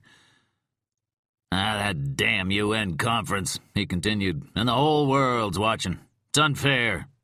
People don't talk about crime in Washington or Detroit. Well, Detroit they do. Say, Chicago. Never. No, it's New York that people thump on. Richmond, Virginia had more murders per capita than we did last year. I looked it up, and I'd rather parachute unarmed into central Harlem than drive windows up through southeast D.C. any day." "Yes, sir." "Understand they found that girl dead. Was on all the news, those reporters. Downtown, just now. Now that's a pity. Yes, sir. They just killed her, like that? No ransom demand or anything? I didn't hear about any ransom. What's his complaint? I was first officer in a related homicide this morning. Your patrol? Eckert asked. I was patrol. I was supposed to be transferring to public affairs today at noon for a training session. She lifted her hands, tipped with flesh-colored Band-Aids, and dropped them in her lap. But they shanghaied me. Who? Detective Lonsolito, sir, and Captain Howman and Lincoln Rhyme. Rhyme? Yes, sir. Not the fellow who was in charge of IRD a few years ago. Yes, sir, that's him. I thought he was dead. Egos like that will never die. Very much alive, sir. The DEPCOM was looking out his window. He's not on the force anymore. What's he doing involved in this? A consultant, I guess. It's Lonsolito's case. Captain Poling's overseeing it. I've been waiting for this reassignment for 8 months. But they've got me working crime scene. I've never done crime scene. It doesn't make any sense, and frankly, I resent being assigned to a job I've had no training for. Crime scene? Rhyme ordered me to run the whole scene, by myself. Eckert didn't understand this. The words weren't registering. Why is a civilian ordering uniformed officers to do anything? My point, sir. She set the hook. I mean, I'll help up to a point, but I'm just not prepared to dismember victims. What? She blinked as if surprised he hadn't heard. She explained about the handcuffs. Lord in heaven, what the hell are they thinking of? Pardon my French. Don't they know the whole country's watching? It's been on CNN all day, this kidnapping. Cutting off her hands. Say, you're Herman Sachs' daughter. That's right. Good officer. Excellent officer. I gave him one of his commendations. Man was what a beat cop ought to be. Midtown South, right? Hell's Kitchen. My beat. My former beat. Herman Sachs probably prevented more crime than the entire detective division solves in a year. Just calming everything down, you know? Yeah, that was Pop. Sure. Her hands, Eckert snorted. That girl's family'll sue us. As soon as they find out about it, they sue us for everything. There's a rapist suing us now because he got shot in the leg coming at an officer with a knife. His lawyer's got this theory he's calling the least deadly alternative. Instead of shooting, we're supposed to tase them or use mace. Or ask them politely, I don't know. I better give the chief and the mayor a heads up on this one. I'll make some calls, officer. He looked at a wall clock. It was a little after 4. Your watch over for the day? I have to report back to Lincoln Rhyme's house. That's where we're working out of. She thought of the hacksaw. She said coolly, His bedroom, really. That's our CP. A civilian's bedroom is your command post? I'd appreciate anything you can do, sir. I've waited a long time for that transfer. Cut her hands off, my good Lord. She stood and walked to the door and out into one of the corridors that would soon be her new assignment. The feeling of relief took only a little longer to arrive than she'd expected. He stood at the bottle-glass window, watching a pack of wild dogs prowl through the lot across the street.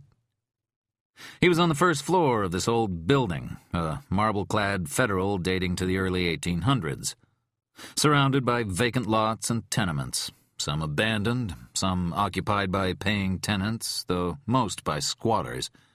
This old mansion had been empty for years. The bone collector took the piece of emery paper in his hand once more and continued to rub. He looked down at his handiwork, then out the window again. His hands, in their circular motion, precise. The tiny scrap of sandpaper whispering, shh, shh, like a mother hushing her child. A decade ago, the days of promise in New York, some crazy artist had moved in here. He'd filled the dank 2-story place with broken and rusting antiques. Wrought iron grills, hunks of crown molding, and framed squares of spidered stained glass. Scabby columns. Some of the artist's work remained on the walls. Frescoes on the old plaster, murals never completed of workers, children, angst-ridden lovers, Round, emotionless faces, the man's motif, stared blankly, as if the souls had been nipped out of their smooth bodies. The painter was never very successful, even after the most ironclad of marketing ideas, his own suicide, and the bank foreclosed on the building several years ago. Shh. The bone collector had stumbled across the place last year, and he'd known immediately that this was home. The desolation of the neighborhood was certainly important to him. It was obviously practical. But there was another appeal, more personal. The lot across the street. During some excavation several years ago, a backhoe had unearthed a load of human bones. It turned out this had been one of the city's old cemeteries. Newspaper articles about it suggested the graves might contain the remains not only of federal and colonial New Yorkers, but Manate and Lenape Indians as well. He now set aside what he'd been smoothing with the emery paper, a carpal, the delicate palm bone, and picked up the wrist, which he'd carefully detached from the radius and ulna last night just before leaving for Kennedy Airport to collect the first victims. It had been drying for over a week, and most of the flesh was gone, but it still took some effort to separate the elaborate cluster of bones. They snapped apart with faint plops, like fish breaking the surface of a lake. Oh, the constables, they were a lot better than he'd anticipated. He'd been watching them search along Pearl Street, wondering if they'd ever figure out where he'd left the woman from the airport. Astonished when they suddenly ran toward the right building. He'd guessed it would take 2 or 3 victims until they got a feel for the clues. They hadn't saved her, of course, but they might have. A minute or 2 earlier would have made all the difference. As with so much in life. The navicular, the lunate, the hamate, the capitate. The bones, intertwined like a Greek puzzle ring, came apart under his strong fingers. He picked bits of flesh and tendon off them. He selected the greater multangulum, at the base of where the thumb had once been, and began to sand once more. Shh, shh. The bone collector squinted as he looked outside and imagined he saw a man standing beside one of the old graves. It must have been his imagination, because the man wore a bowler hat and was dressed in a mustard-colored gabardine. He rested some dark roses beside the tombstone and then turned away from it, dodging the horses and carriages on his way to the elegantly arched bridge over the Collect Pond outlet at Canal Street. Who'd he been visiting? Parents? A brother? Family who'd died of consumption or in one of the terrible influenza epidemics that had been ravaging the city recently? Recently? No, not recently, of course. 100 years ago. That's what he meant. He squinted and looked again. No sign of the carriages or the horses, or the man with the bowler hat, though they'd seemed as real as flesh and blood. However real they are. Shh, shh. He was intruding again. The past. He was seeing things that had happened before, that had happened then, as if they were now. He could control it. He knew he could. But as he gazed out the window, he realized that, of course, there was no before or after. Not for him. He drifted back and forth through time. A day, 5 years, 100 years, or 2. Like a dried leaf on a windy day. He looked at his watch. It was time to leave. Setting the bone on the mantel, he washed his hands carefully, like a surgeon.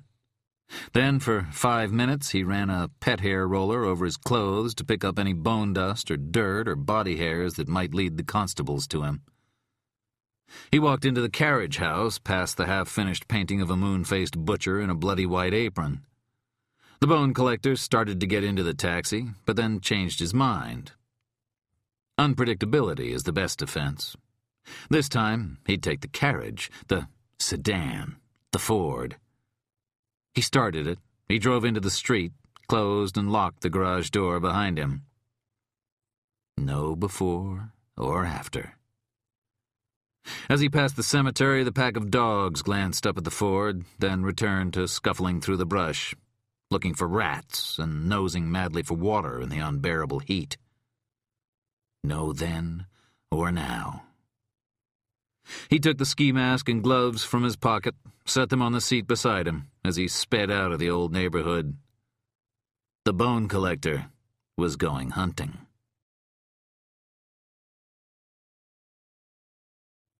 Chapter 10.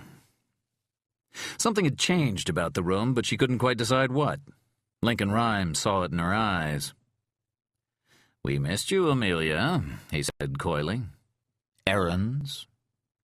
She looked away from him. Apparently nobody told my new commander I wouldn't be showing up for work today. I thought somebody ought to. Ah, yes. She was gazing at the wall, slowly figuring it out. In addition to the basic instruments that Mel Cooper had brought with him, there was now a scanning electron microscope fitted with the X-ray unit, flotation and hot stage scope setups for testing glass, a comparison microscope, a density gradient tube for soil testing, and 100 beakers, jars, and bottles of chemicals. And in the middle of the room, Cooper's pride, the computerized gas chromatograph and mass spectrometer, along with another computer, online with Cooper's own terminal at the IRD lab. Sachs stepped over the thick cables snaking downstairs. House current worked, yes, but the amperage was too taxed for the bedroom outlets alone. And in that slight sidestep, an elegant, practiced maneuver, Rhyme observed how truly beautiful she was. Certainly the most beautiful woman he'd ever seen in the police department ranks. For a brief instant, he found her immeasurably appealing. People said that sex was all in the mind, and Rhyme knew that this was true. Cutting the cord didn't stop the urge. He remembered, still with a faint crunch of horror, a night 6 months after the accident. He and Blaine had tried. Just to see what happened, they'd disclaimed, trying to be casual. No big deal. But it had been a big deal. Sex is a messy business to start with, and when you add catheters and bags to the equation, you need a lot of stamina and humor and a better foundation than they'd had. Mostly, though, what killed the moment, and killed it fast, was her face. He saw, in Blaine Chapman Rhyme's tough game smile, that she was doing it from pity, and that stabbed him in the heart. He filed for divorce 2 weeks later. Blaine had protested, but she signed the papers on the first go-round. Solito and Banks had returned and were organizing the evidence Sachs had collected. She looked on, mildly interested. Rhyme said to her, "The latents unit only found 8 other recent partials, and they belonged to the 2 maintenance men in the building." Oh. He nodded broadly. "Only 8. He's complimenting you," Tom explained. "Enjoy it. That's the most you'll ever get out of him." "No translations needed, please, and thank you, Tom." She responded, "I'm happy I could help." Pleasant as could be. Well, what was this? Rhyme had fully expected her to storm into his room and fling the evidence bags onto his bed, maybe even the saw itself, or even the plastic bag containing the Vic's severed hands. He'd been looking forward to a real knockdown drag-out. People rarely take the gloves off when they fight with a Crip. He'd been thinking of that look in her eyes when she'd met him, perhaps evidence of some ambiguous kinship between them. But no, he saw now he was wrong. Amelia Sachs was like everybody else, patting him on the head and looking for the nearest exit. With a snap, his heart turned to ice. When he spoke, it was to a cobweb high on the far wall. "We've been talking about the deadline for the next victim, officer. There doesn't seem to be specific time." "Yeah, well, we think," Solito continued, "whatever this prick's got planned for the next one is something ongoing.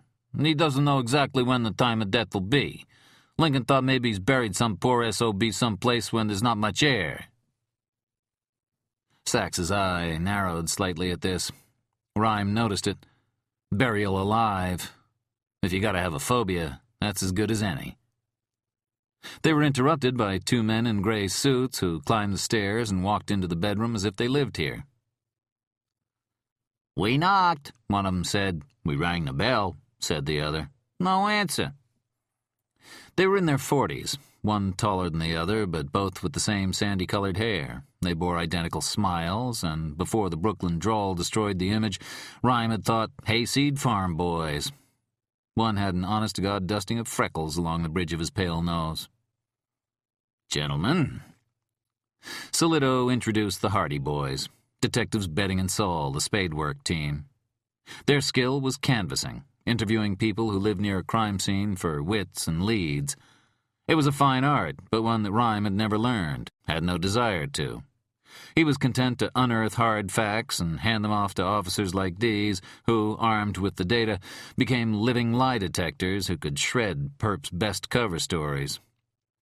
Neither of them seemed to think it was the least bit weird to be reporting to a bedridden civilian. Saul, the taller of them, the freckle-y, said, "Oh, we found 36. 8 if you count a couple of crackheads, which he does and I do. Subjects, interviewed all of them, haven't had much luck. Most of them blind, deaf, amnesiacs, the usual."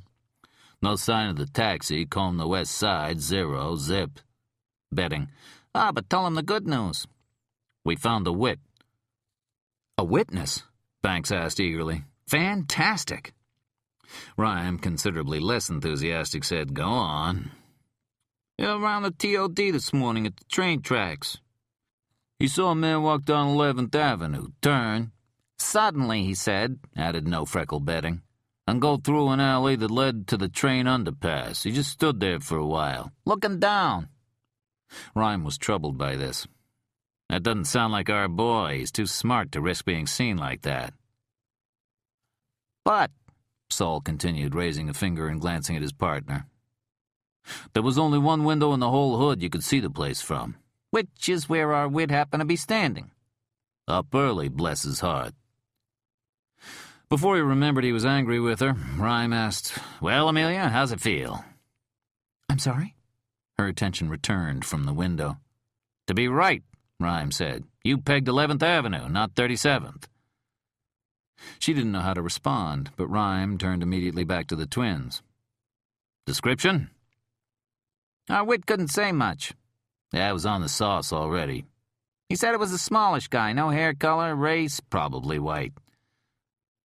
"Wearing?" Rhyme asked. Something dark, best he could say." "And doing what?" Solito asked. I quote, "He just stood there, looking down. I thought he gonna jump, in front of a train. Looked at his watch a couple times." "And then finally left. Said he kept looking around, like he didn't want to be seen." What had he been doing, Rhyme wondered? Watching the victim die? Or was this before he planted the body, checking to see if the roadbed was deserted? Solito asked, "Walked or drove?" "Walked. We checked every parking lot." "And garage?" "In the neighborhood. But that's near the convention center, so you got parking coming out your ears. There's so many lots the attendants stand in the street with orange flags and wave cars in." "And 'cause of the expo, half of them were full by 7. We got a list of about 900 tags." Solito shook his head. "Follow up on it." "It's delegated," said Betting. "But I bet you this is one unsub who ain't putting cars in lots," the detective continued. "Or getting parking tickets." Rhyme nodded his agreement and asked, "The building at Pearl Street?" One or both of the twins said, "That's next on our list. We're on our way." Rhyme caught Sachs checking her watch, which sat on her white wrist near her ruddy fingers. He instructed Tom to add these new characteristics of the unsub to the profile chart. "You want to interview that guy?" Banks asked. "The one by the railroad?" "No, I don't trust witnesses," Rhyme said bombastically. "I want to get back to work." He glanced at Mel Cooper. "Hairs, blood, bone, and a sliver of wood. The bone first," Rhyme instructed. End of CD 3. CD 4. Morgan. Young Monelle Gerger opened her eyes and slowly sat up in the sagging bed. In her 2 years in East Greenwich Village, she'd never gotten used to morning. Her round 21-year-old body eased forward, and she got a blast of unrelenting August sunlight in her bleary eyes. Oh, mein Gott. She'd left the club at 5, home at 6, made love with Brian until 7. What time was it now? Early morning, she was sure. She squinted at the clock.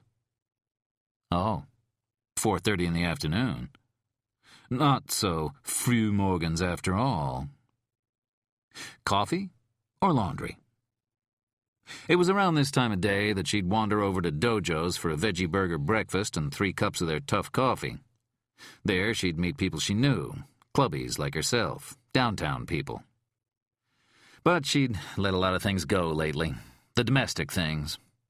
And so now she pulled on 2 baggy T-shirts to hide her chubby figure and jeans, hung 5 or 6 chains around her neck, and grabbed the laundry basket, tossed the whisk into it. Monelle undid the 3 deadbolts barring the door. She hefted the laundry basket and walked down the dark staircase of the residence hall. At the basement level, she paused. Irgendwas stimmt hier nicht. Feeling uneasy, Monelle looked around the deserted stairway, the murky corridors. What's different? The light. That's it. The bulbs in the hall are burned out. No. She looked closely. They were missing. Fucking kids will steal anything. She'd moved in here, the Deutsche House, because it was supposedly a haven for German artists and musicians. It turned out to be just another filthy, way overpriced East Village walk-up, like all the other tenements around here. The only difference was that she could bitch to the manager in her native tongue. She continued through the basement door into the incinerator room, which was so dark she had to grope her way along the wall to make sure she didn't trip over the junk on the floor. Pushing open the door, she stepped into the corridor that led to the laundry room. A shuffling. A skitter. She turned quickly and saw nothing but motionless shadows. All she heard was the sound of traffic, the groans of an old building. Through the dimness, past stacks of boxes and discarded chairs and tables, under wires caked with greasy dust, Monelle continued toward the laundry room. No bulbs here, either. She was uneasy, recalling something that hadn't occurred to her for years. Walking with her father down a narrow alley off Langestrasse near the Obermannbrück, on their way to the zoo. She must have been 5 or 6. Her father had suddenly gripped her by the shoulder and pointed to the bridge and told her matter-of-factly that a hungry troll lived underneath it.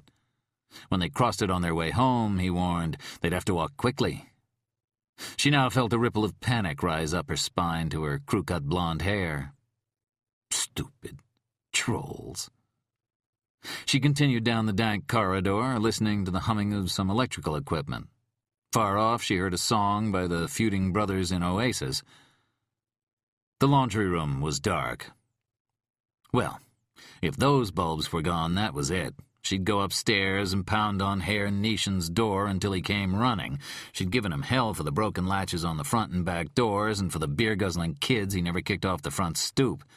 She'd give him hell for the missing bulbs, too. She reached inside and flicked the switch. Brilliant white light. 3 large bulbs glowed like suns, revealing a room that was filthy but empty. Monelle strode up to the bank of 4 machines and dumped the whites in one, the colors in the next. She counted out quarters, dropped them into slots, and shoved the levers forward. Nothing. Monelle jiggled the lever, then hit the machine itself. No response. Shit! This gottverdammte building! Then she saw the power cord. Some idiot had unplugged the machines. She knew who. Nishen had a 12-year-old son who was responsible for most of the carnage around the building. When she complained about something last year, the little shit had tried to kick her. She picked up the cord and crouched, reaching behind the machine to find the outlet. She plugged it in and felt the man's breath on her neck. 9. He was sandwiched between the wall and the back of the washer. Barking a fast scream, she caught a glimpse of ski mask and dark clothes, then his hands clamped down on her arm like an animal's jaw. She was off balance, and he easily jerked her forward. She tumbled to the floor, hitting her face on the rough concrete, and swallowed the scream forming in her throat. He was on her in an instant, pinning her arms to the concrete, slapping a piece of thick gray tape over her mouth. Hilfe! Nein, bitte nicht! Bitte nicht! He wasn't large, but he was strong. He easily rolled her over onto her stomach, and she heard the ratcheting of the handcuffs closing on her wrists. Then he stood up. For a long moment, no sound but the drip of water, the rasp of Monell's breath, the click of a small motor somewhere in the basement. Waiting for the hands to touch her body, to tear off her clothes. She heard him walk to the doorway to make sure they were alone. Oh, he had complete privacy, she knew, furious with herself. She was one of the few residents who used the laundry room. Most of them avoided it because it was so deserted, so close to the back doors and windows, so far away from help. He returned and rolled her over onto her back, whispered something she couldn't make out. Then, Hannah. Hannah? It's a mistake. He thinks I'm somebody else. She shook her head broadly, trying to make him understand this. But then, looking at his eyes, she stopped. Even though he wore a ski mask, it was clear that something was wrong. He was upset. He scanned her body, shaking his head. He closed his gloved fingers around her big arms, squeezed her thick shoulders, grabbed a pinch of fat. She shivered in pain. That's what she saw. Disappointment. He'd caught her, and now he wasn't sure he wanted her after all. He reached into his pocket and slowly withdrew his hand. The click of the knife opening was like an electric shock. It started a jag of sobbing. 9, 9, 9! A hiss of breath escaped from his teeth like wind through winter trees. He crouched over her, debating. Hannah, he whispered. What am I going to do? Then, suddenly, he made a decision. He put the knife away and yanked her to her feet, then led her out to the corridor and through the rear door. The one with the broken lock she'd been hounding Herr Nischen for weeks to fix. Chapter 11. A criminalist is a Renaissance man. He's got to know botany, geology, ballistics, medicine, chemistry, literature, engineering. If he knows facts, that ash with a high strontium content probably came from a highway flare, that faca is Portuguese for knife, that Ethiopian diners use no utensils and eat with their right hands exclusively, that a slug with 5 Landon Groove rifling marks, right twist, could not have been fired by a Colt pistol, if he knows these things, he may just make the connection that places an unsub at the crime scene. One subject all criminalists know is anatomy. And this was certainly a specialty of Lincoln Rhyme's, for he'd spent the past 3.5 years enmeshed in the quirky logic of bone and nerve. He now glanced at the evidence bag from the steam room, dangling in Jerry Banks's hand, and announced, "Leg bone, not human, so it's not from the next Vic." It was a ring of bone about 2 inches around, sawn through evenly. There was blood in the tracks left by the saw blade. "A medium-sized animal," Rhyme continued. "Large dog, sheep, goat. It'd support, I'd guess, 100 to 150 pounds of weight. Let's make sure the blood's from an animal, though. Still could be the Vic's." Perps had been known to beat or stab people to death with bones. Rhyme himself had had 3 such cases. The weapons had been a beef-knuckle bone, a deer's leg bone, and in one disturbing case, the victim's own ulna. Mel Cooper ran a gel diffusion test for blood origin. "We'll have to wait a bit for the results," Cooper explained apologetically. "Amelia," Rhyme said, "maybe you could help us here. Use the eye loop and look the bone over carefully. Tell us what you see." Not the microscope? She asked. He thought she'd protest, but she stepped forward to the bone, peered at it with curiosity. "Too much magnification," Rhyme explained. She put on the goggles and bent over the white enamel tray. Cooper turned on a gooseneck lamp. "The cutting marks," Rhyme said. "Is it hacked up or are they even?" "They're pretty even." "A power saw." Rhyme wondered if the animal had been alive when he'd done this. "See anything unusual?" She pored over the bone for a moment, muttered, "I don't know. I don't think so. Just looks like a hunk of bone." It was then that Tom walked past and glanced at the tray. "That's your clue? Oh, that's funny." "Funny," Rhyme said. "Funny?" Solito asked, "You got a theory?" "No theory." He bent down and smelled it. "It's also buco." "What?" "Veal shank. I made it for you once, Lincoln. Also buco, braised veal shank." He looked at Sachs and grimaced. "He said it needed more salt." "God damn," Solito cried. "He bought it at a grocery store." "Yeah, if we're lucky," Rhyme said. "He bought it at his grocery store." Cooper confirmed that the precipitin test showed negative for human blood on the samples Sachs had collected. "Probably bovine," he said. "But what's he trying to tell us?" Banks asked. Rhyme had no idea. "Let's keep going. Oh, anything on the chain and padlock?" Cooper glanced at the hardware in a crisp plastic bag. Nobody name stamps chain anymore, so we're out of luck there. The lock's a Secure Pro middle-of-the-line model, and it isn't very secure and definitely not professional. How long did it take to break it?" 3 whole seconds, Solito said. See? No serial numbers, and it's sold in every hardware and variety store in the country. "Key or combination?" Rhyme asked. "Combination." "Call the manufacturer. Ask them if we take it apart and reconstruct the combination from the tumblers, will that tell us which shipment it was in and where it went to?" Banks whistled. "Man, that's a long shot." Rhyme's glare sent a ferocious blush across his face. "And the enthusiasm in your voice, Detective, tells me you're just the one to handle a job." "Yes, sir." The young man held up his cellular phone defensively. "I'm on it." Rhyme asked, "Is that blood on the chain?" Solito said, "One of our boys cut himself pretty bad trying to break the lock off." "So it's contaminated," Rhyme scowled. "He was trying to save her," Sachs said to him. "I understand. That was good of him. Still contaminated." Rhyme glanced back at the table beside Cooper. "Prints?" Cooper said he'd checked it and found only Solitos on the links. "All right. The splinter of wood Amelia found. Check for prints." "I did," Sachs said quickly, "at the scene." PD, Rhyme reflected. She didn't seem to be the nickname sort. Beautiful people rarely were. "Let's try the heavy guns, just to be sure," Rhyme said, and instructed Cooper. "Use DFO or ninhydrin, and then hit it with the nit-yag." "The what?" Banks asked.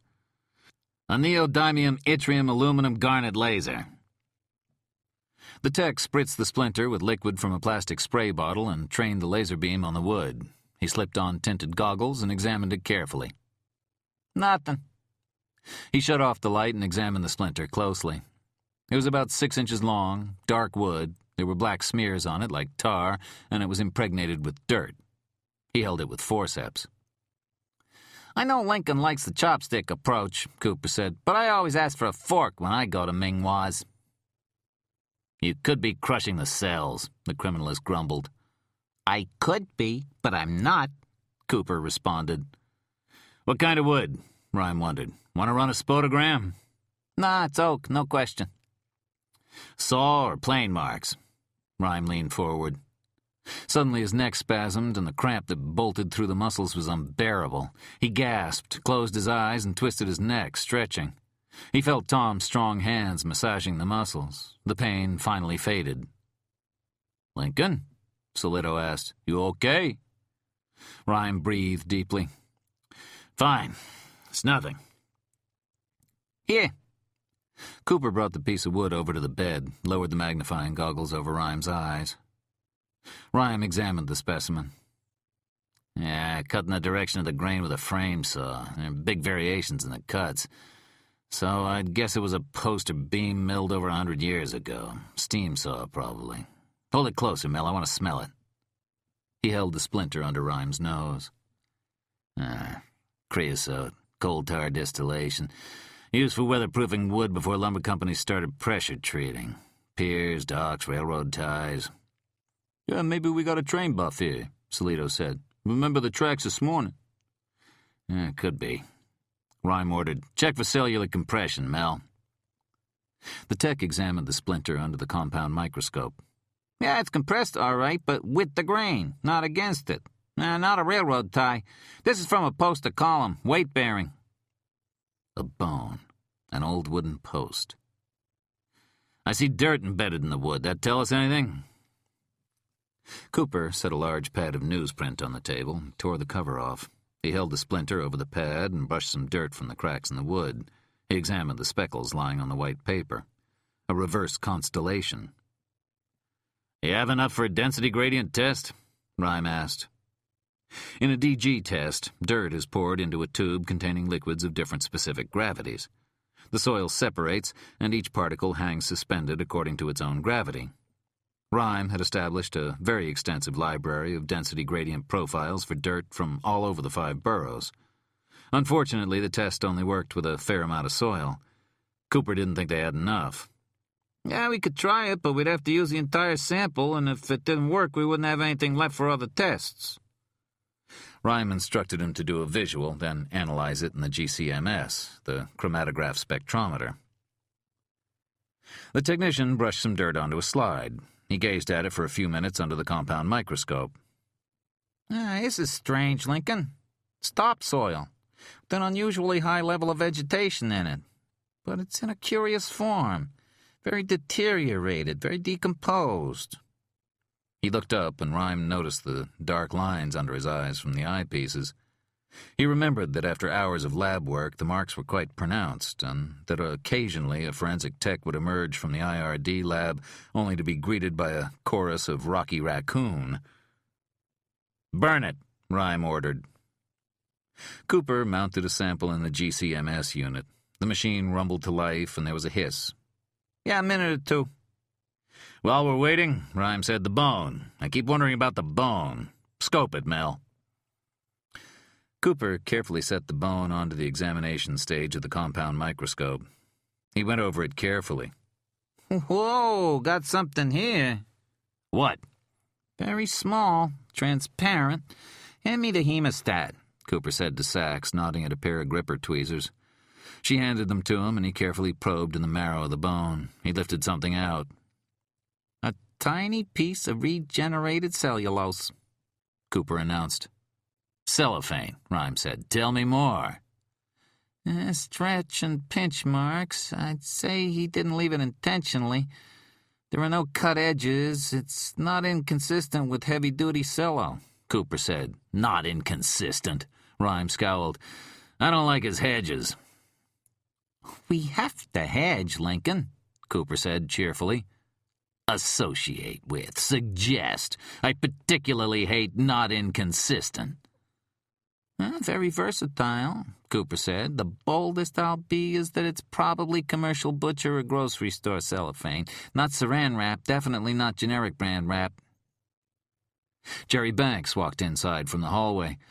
Bad news. The Secure Pro company doesn't keep any records on combinations. A machine sets them at random. But interesting. They said they get calls from the police all the time about their products, and you're the first one who's ever thought of tracing a lock through the combination.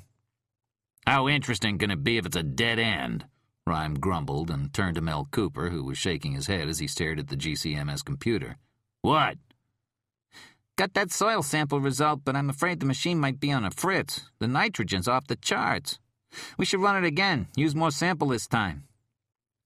Rhyme instructed him to go ahead. His eyes turned back to the bone. Mel, how recent was the kill?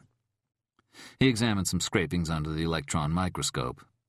Minimal bacteria clusters. Bambi here was recently deceased, looks like. Just out of the fridge about 8 hours. So our perp just bought it, Rhyme said. Or a month ago and froze it, Solito suggested. Nah, Cooper said. It hasn't been frozen. And there's no evidence of tissue damage from ice crystals. And it hasn't been refrigerated that long. It's not desiccated. Modern refrigerators dehydrate food. It's a good lead, Rhyme said. Let's get to work on it. Get to work? Sachs laughed. Are you saying we call up all the grocery stores in the city and find out who sold veal bones yesterday? No, Rhyme countered. In the past 2 days. You want the Hardy boys? Let them keep doing what they're doing. Call Emma downtown if she's still working. And if she isn't, get her back to the office with the other dispatchers and put them on overtime. Give her a list of every grocery chain in town. I'll bet our boy isn't buying groceries for a family of 4, so have Emma limit the list of customers buying 5 items or less. Warrants? Banks asked. Anybody balks will get a warrant, Solito said, but let's try without. Who knows? Some citizens might actually cooperate. I'm told it happens. But how are the stores going to know who bought veal shanks? Sachs asked. She was no longer as aloof as she had been. There was an edge in her voice. Rhyme wondered if her frustration might be a symptom of what he himself had often felt, the burdensome weight of the evidence. The essential problem for the criminalist is not that there's too little evidence, but that there's too much. Checkout scanners, Rhyme said. They record purchases on computer for inventory and restocking. Go ahead, Banks. I see something just crossed your mind. Speak up. I won't send you to Siberia this time. Well, only the chains have scanners, sir, the young detective offered. There are hundreds of independents and butcher shops that don't. Good point. But I think he wouldn't go to a small shop. Anonymity's important to him. He'll be doing his buying at big stores, impersonal. Solito called communications and explained to Emma what they needed. Let's get a polarized shot of the cellophane, Rhyme said to Cooper. The technician put the minuscule fragment in a polarizing scope, then fitted the Polaroid camera to the eyepiece and took a shot. It was a colorful picture, a rainbow with gray streaks through it. Rhyme examined it. This pattern told him nothing by itself, but it could be compared with other cello samples to see if they came from a common source. Rhyme had a thought. Lon, get a dozen emergency service officers over here, on the double. Yeah, Solito asked. We're going to put an operation together. You sure about that? The detective asked. Yes, I want them now. All right. He nodded to Banks, who made the call to Howman. Now, what about that other planted clue, those hairs Amelia found? Cooper poked through them with a probe, then mounted several in the phase contrast microscope. This instrument shot 2 light sources at a single subject, the second beam delayed slightly, out of phase, so that the sample was both illuminated and set off by shadow. It's not human, Cooper said. Tell you that right now. And they're guard hairs, not down. Hairs from the animal's coat, he meant. What kind? Dog? Veal calf? Banks suggested, once again youthfully enthusiastic. Check the scales, Rhyme ordered, meaning the microscopic flakes that make up the outer sheath of a strand of hair. Cooper typed on his computer keyboard, and a few seconds later, thumbnail images of scaly rods popped onto the screen. Yeah, this is thanks to you, Lincoln. Remember the database? At IRD, Rhyme had compiled a huge collection of micrographs of different types of hair. I do, yes, Mel. But they were in 3-ring binders when I saw them last. How'd you get them on the computer? Scan Master, of course, JPEG compressed. JPEG? What was that? In a few years, technology had soared beyond Rhyme. Amazing. And as Cooper examined the images, Lincoln Rhyme wondered again what he'd been wondering all day. The question that kept floating to the surface. Why the clues? The human creature is so astonishing, but count on it before anything else to be just that. A creature. A laughing animal, a dangerous one, a clever one, a scared one, but always acting for a reason, a motive that will move the beast toward its desires. Scientist Lincoln Rhyme didn't believe in chance or randomness or frivolity. Even psychopaths had their own logic, twisted though it may have been, and he knew there was a reason Unsub 823 spoke to them only in this cryptic way. Cooper called. Got it. Rodent. Probably a rat. And the hairs were shaved off. That's a hell of a clue, Banks said. There's 1 million rats in the city. That doesn't pin down any place. What's the point of telling us that? Solito closed his eyes momentarily and muttered something under his breath. Sachs didn't notice the look. She glanced at Rhyme curiously. He was surprised that she hadn't figured out what the kidnapper's message was, but he said nothing. He saw no reason to share this horrifying bit of knowledge with anyone else for the time being. James Schneider's seventh victim, or eighth, should you choose to number poor angelic little Maggie O'Connor among them, was the wife of a hard-working immigrant who had established the family's modest habitation near Hester Street on the Lower East Side of the city. It was thanks to the courage of this unfortunate woman that the constables and the police discovered the identity of the criminal.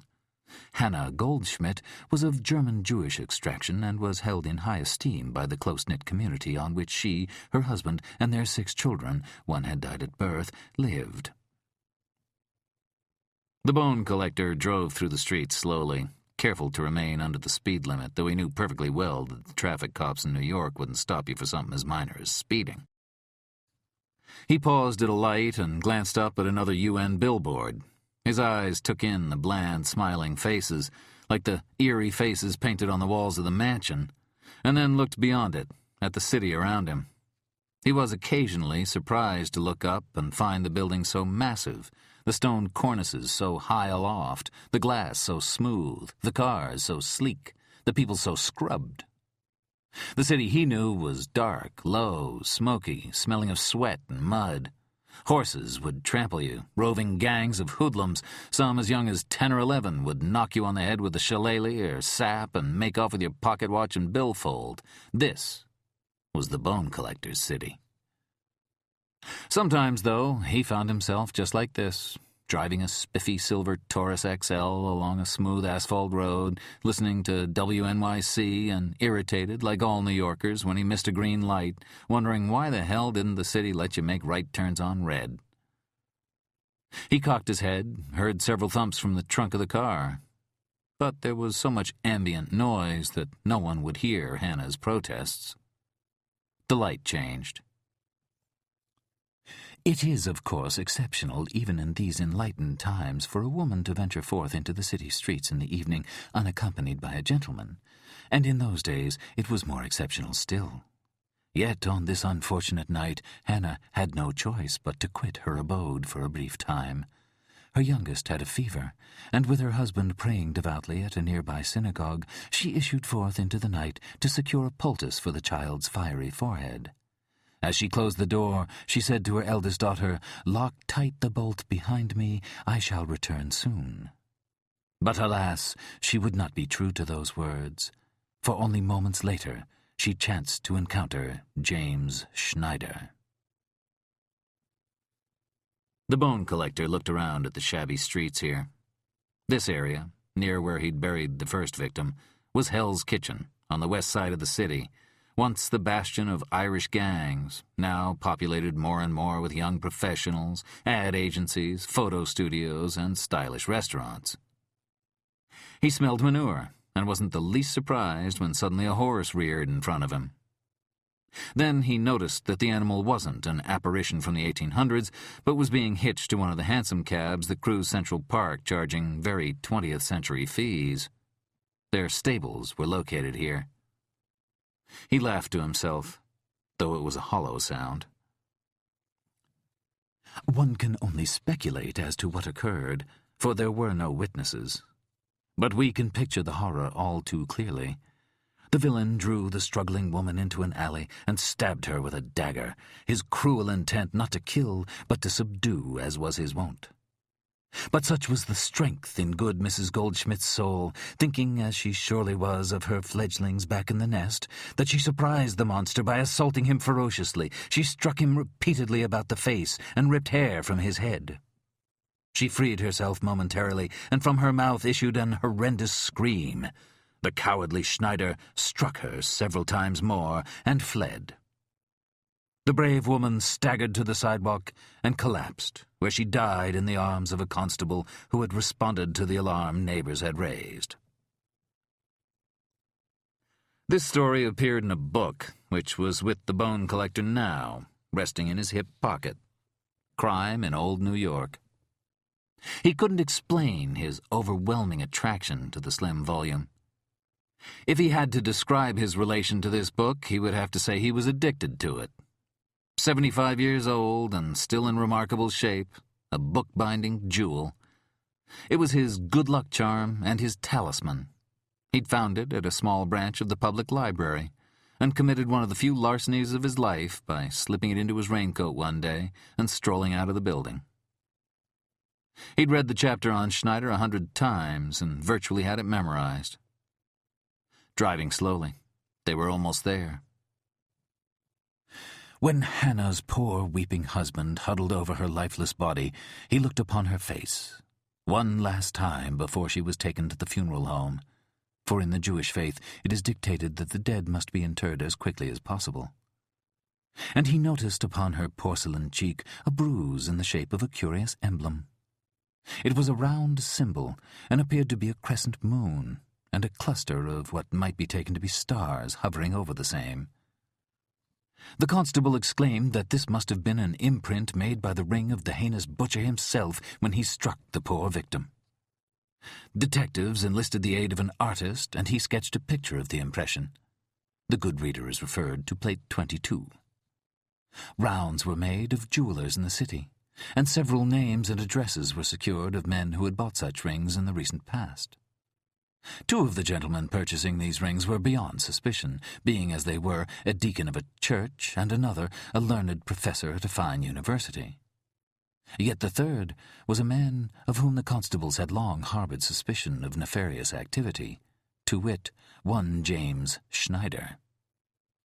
This gentleman had at one time been influential in several benevolent organizations in the city of Manhattan, the Consumptives' Assistance League and the Pensioners' Welfare Society most notably. He had come under the eye of the constabulary when several elderly charges from said groups vanished not long after Schneider paid them calls. He was never charged with any offense, but soon after the investigations he dropped from sight. In the aftermath of Hannah Goldschmidt's heinous murder, a still search of the dubious haunts of the city revealed no abode where Schneider might be found. The constables posted broadsides throughout the downtown and riverfront areas, setting forth a description of the villain, but he could not be apprehended. A true tragedy, to be sure, in light of the carnage that was soon to befall the city at his vile hands. The streets were clear. The bone collector drove into an alley. He opened the warehouse door and drove down a wooden ramp into a long tunnel. After making sure the place was deserted, he walked to the back of the car. He opened the trunk and pulled Hannah out. She was fleshy, fat, like a bag of limp mulch. He grew angry again, and he carried her roughly down another wide tunnel. Traffic from the West Side Highway sped over them.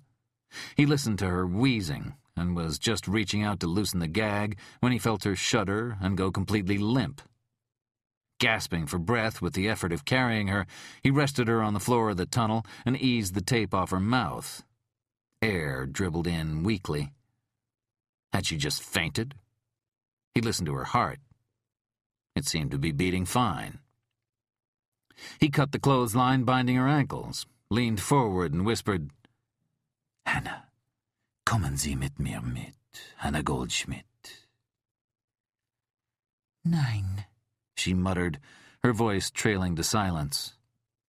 He leaned closer, lightly slapped her face. "Hannah, you must come with me."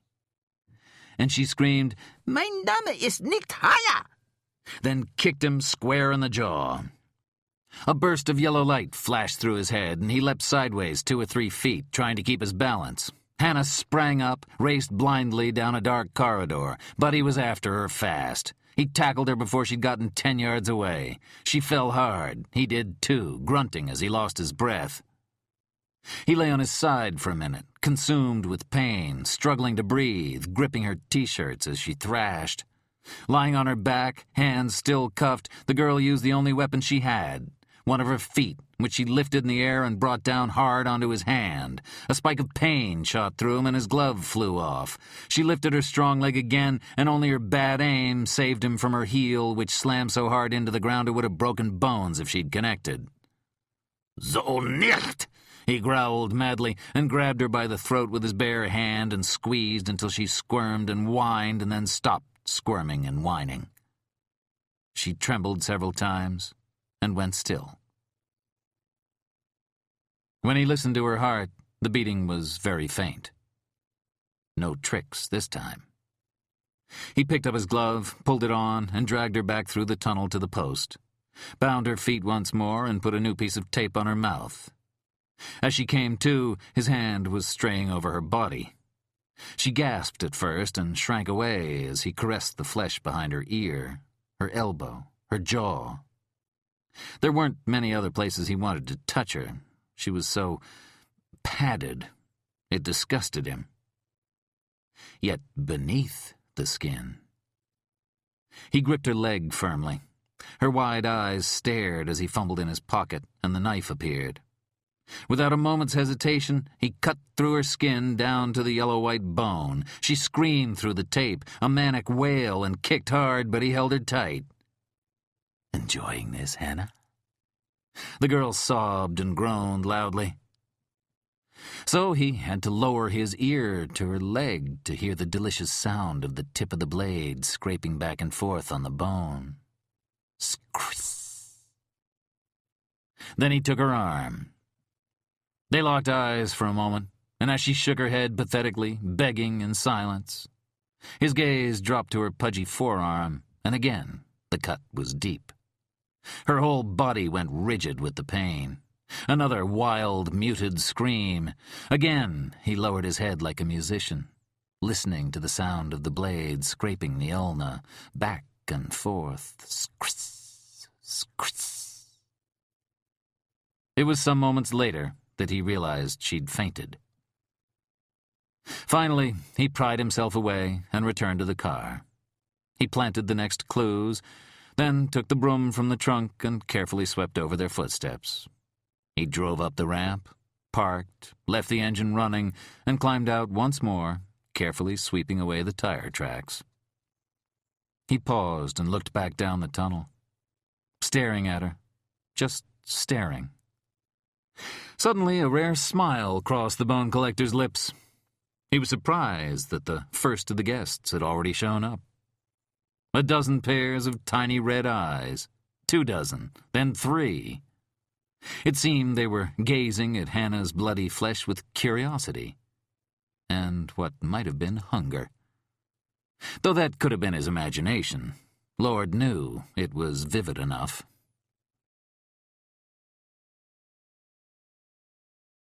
Chapter 12. "Mel, go through the Colfax woman's clothes. Amelia, would you help him?"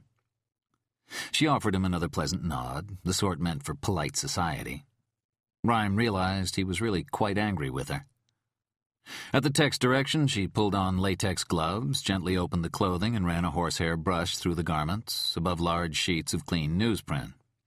Tiny flecks fell out. Cooper picked them up on tape and examined them through the compound scope. "Not much," he reported. "The steam took care of most of the trace. I see a little soil, not enough to DG. Wait. Excellent. Got a couple of fibers. Look at these." "Well, I can't," Rhyme thought angrily. "Yeah, navy blue, acrylic and wool blend, I'd guess. It isn't coarse enough to be carpet, and it's not lobed, so it's clothing." "In this heat, he's not going to be wearing thick socks or a sweater. Ski mask?" "Yeah, it'd be my bet," Cooper said. Rhyme reflected. So he's serious about giving us a chance to save them. If he was bent on killing, it wouldn't matter if they saw him or not.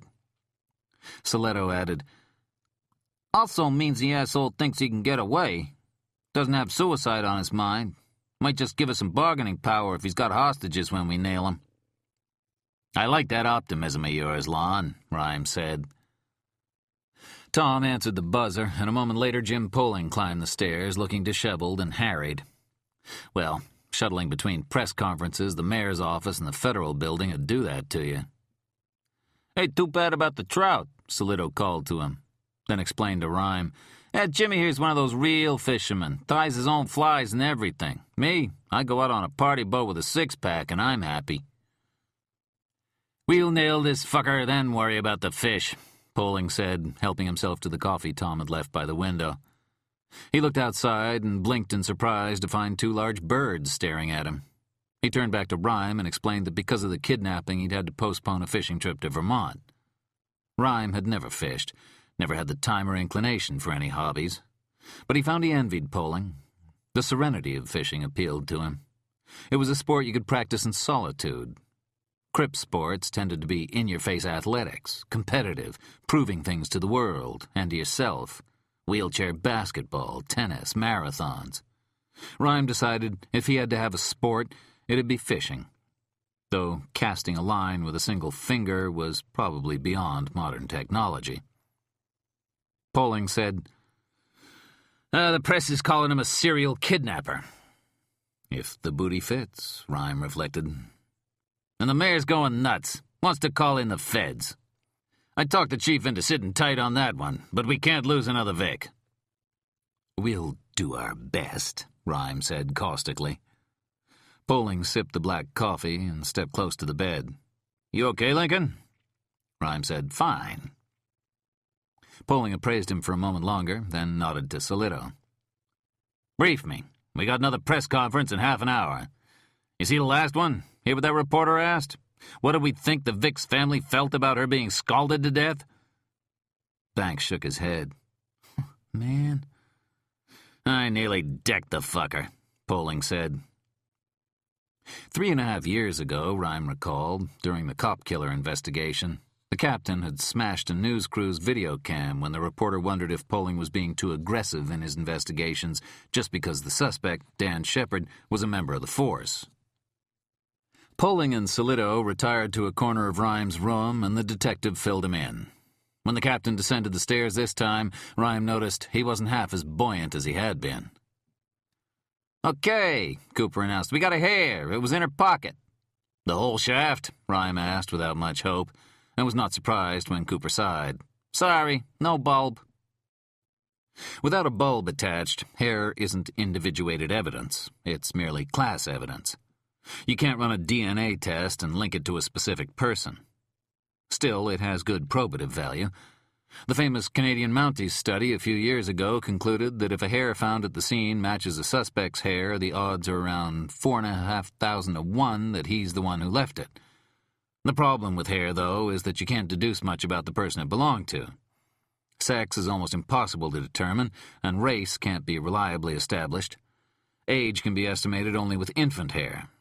Color is deceptive because of wide pigmentation variations and cosmetic dyes, and since everybody loses dozens of hairs every day, you can't even tell if the suspect is going bald. "Check it against the Vicks. Do a scale count and medulla pigmentation comparison," Rhyme ordered.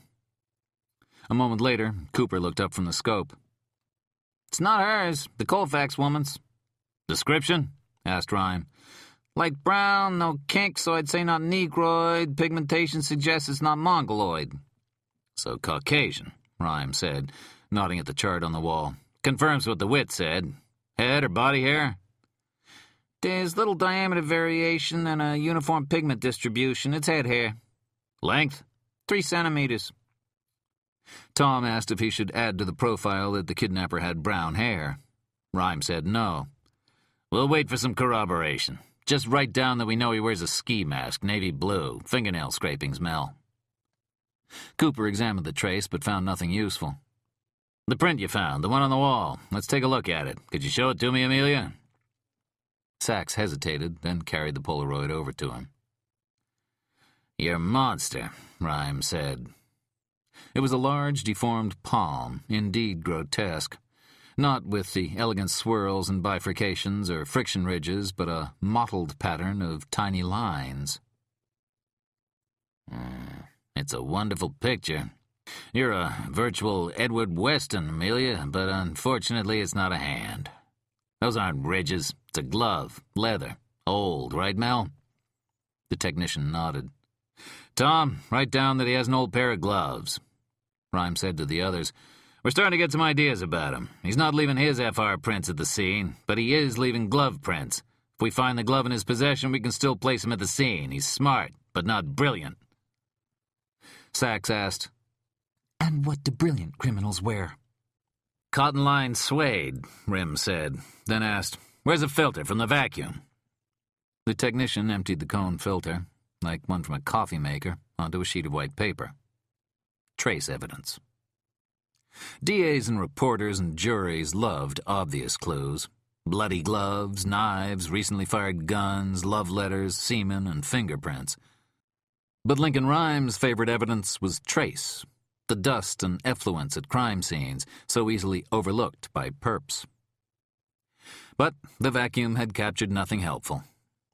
"All right," Rhyme said, "let's move on. Let's look at the handcuffs." Sachs stiffened as Cooper opened the plastic bag and slid the cuffs out onto a sheet of newsprint. There was, as Rhyme had predicted, minimal blood.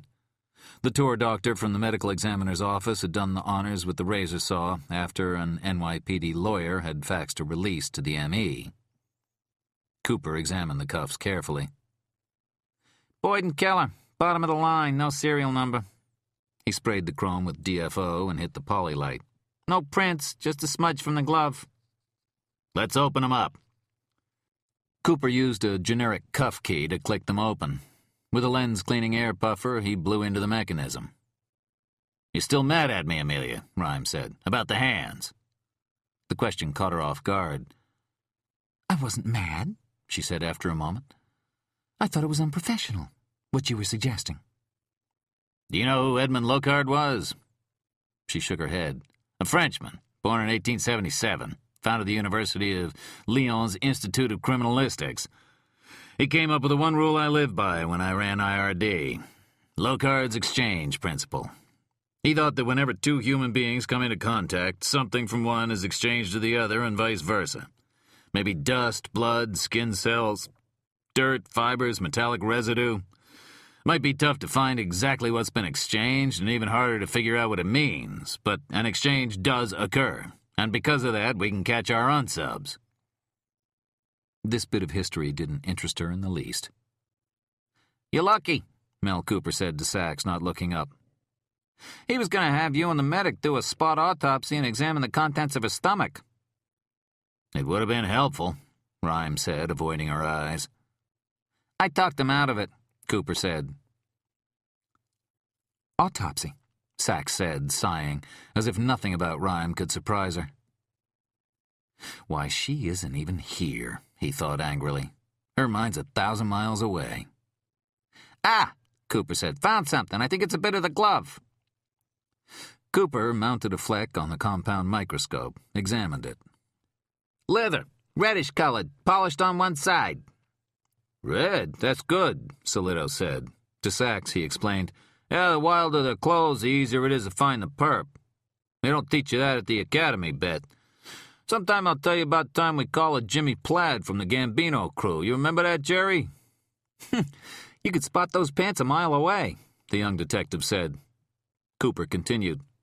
"The leather's desiccated, not much oil in the grain. You were right, too, about 'em being old." "What kind of animal?" "I'd say kid skin, high quality." If they were new, it might mean he was rich, Rhyme grumbled. But since they're old, he might have found them on the street or bought them second-hand. No snappy deductions from 823's accessorizing, looks like. Okay, Tom, just add to the profile that the gloves are reddish kid skin. What else do we have? He wears aftershave, Sachs reminded him. Forgot that. Good. Maybe to cover up another scent. Unsubs do that sometimes. Write it down, Tom. What did it smell like again, Amelia? You described it. Dry, like gin. What about the clothesline? Rhyme asked. Cooper examined it.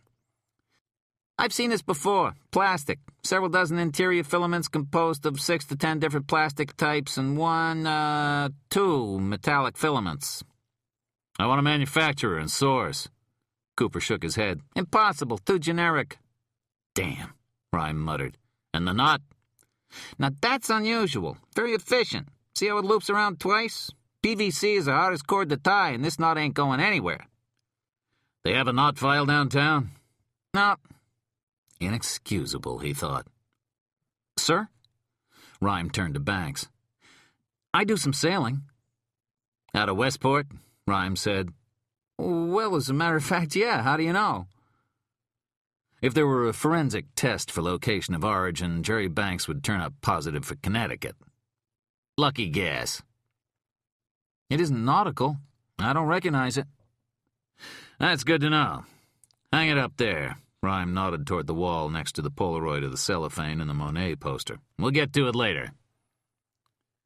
The doorbell rang, and Tom disappeared to answer it. Rhyme had a bad moment, thinking that perhaps it was Dr. Berger returning to tell him he was no longer interested in helping him with their project. But the heavy thud of boots told Rhyme who had come a-calling. The emergency services officers, all large, all somber, dressed in combat gear, entered the room politely and nodded to Solito and Banks. They were men of action, and Rhyme bet that behind the 20 still eyes there were 10 very bad reactions to the sight of a man laid up forever on his back. "Gentlemen, you've heard about the kidnapping last night and the death of the victim this afternoon," he continued through the affirmative muttering. "Our unsub has another victim. We have a lead in the case, and I need you to hit locations around the city and secure evidence.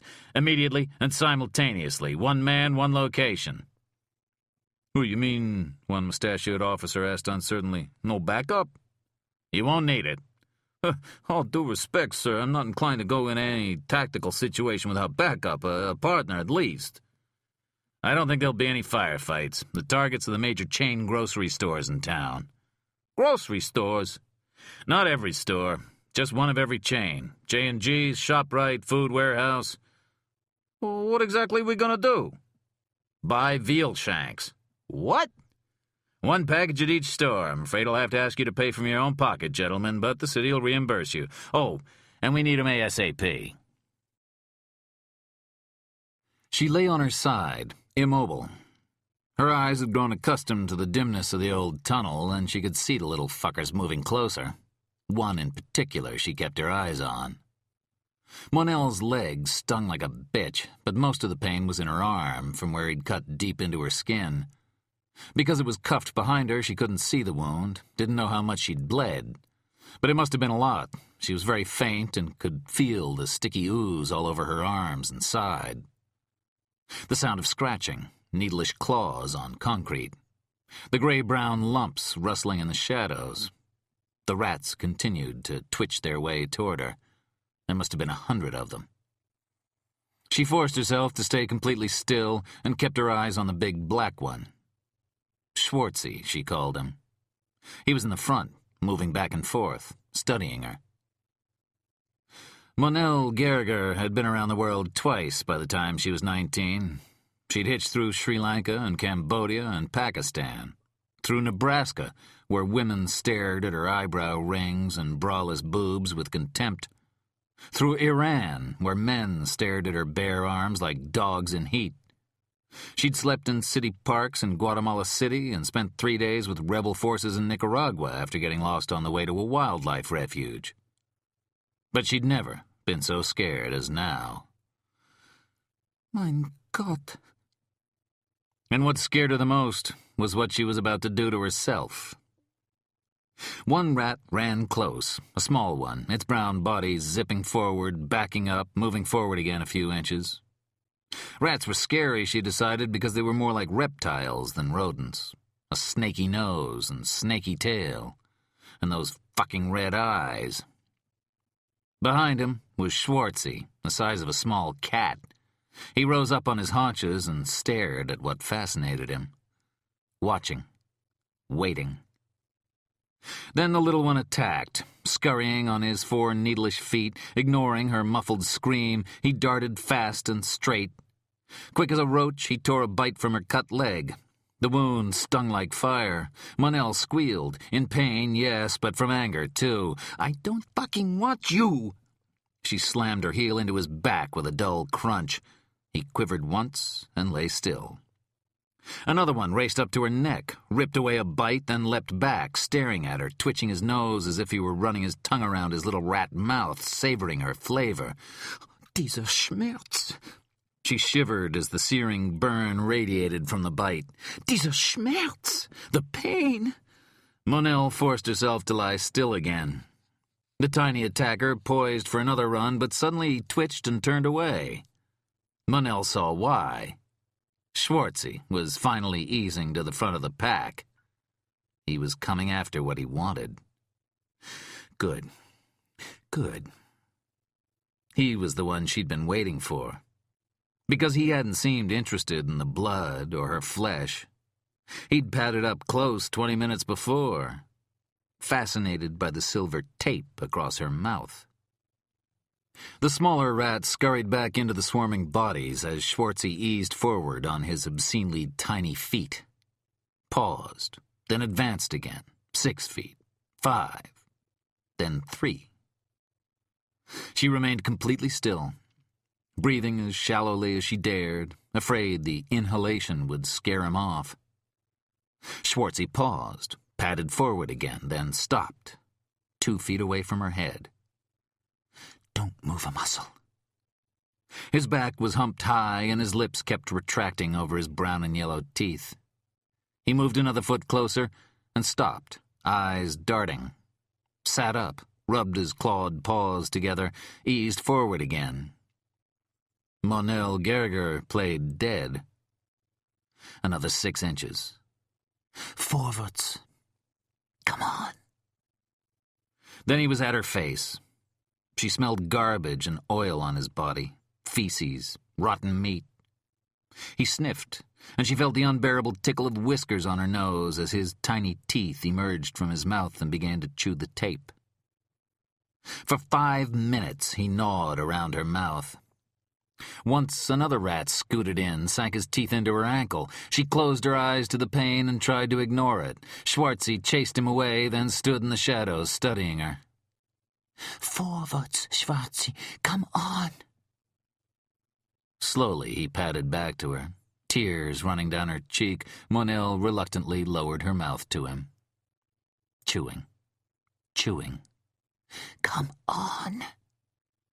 She felt his vile, hot breath in her mouth as he broke through the tape and began to rip off larger chunks of the shiny plastic.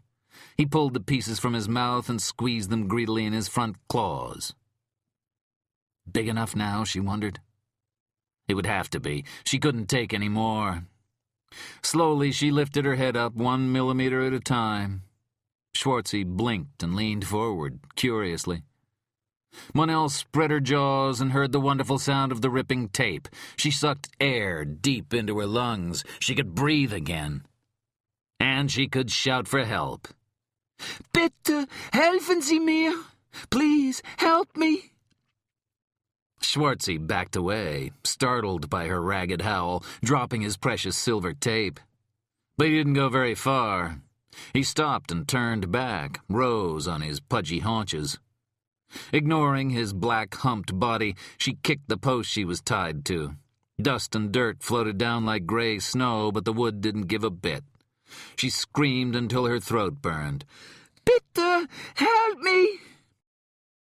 The sticky rush of traffic swallowed the sound. Stillness for a moment. Then Schwartzy started toward her again. He wasn't alone this time. The slimy pack followed his lead, twitching, nervous, but drawn steadily by the tempting smell of her blood. Bone and wood, wood and bone. Mel, what do you have there? Rhyme was nodding toward the computer attached to the chromatograph spectrometer. Cooper had once more retested the dirt they'd found in the splinter of wood. It's still nitrogen-rich, off the charts. 3 separate tests, the results all the same. A diagnostic check of the unit showed it was working fine. Cooper reflected and said, That much nitrogen, maybe a firearms or ammunition manufacturer? It'd be Connecticut, not Manhattan. Rhyme looked at the clock, 6:30. How fast time had raced past today. How slowly it had moved for the past 3.5 years. He felt as if he'd been awake for days and days. The young detective pored over the map of Manhattan, moving aside the pale vertebra that had fallen to the floor earlier. The disc had been left there by Rhyme's SCI specialist, Peter Taylor. An early appointment with the man. The doctor had examined him expertly, then sat back in the rustling rattan chair and pulled something out of his pocket. Show and tell time, the doctor had said. Rhyme had glanced at Taylor's open hand. This is a 4th cervical vertebra, just like the one in your neck, the one that broke. See little tails on the end?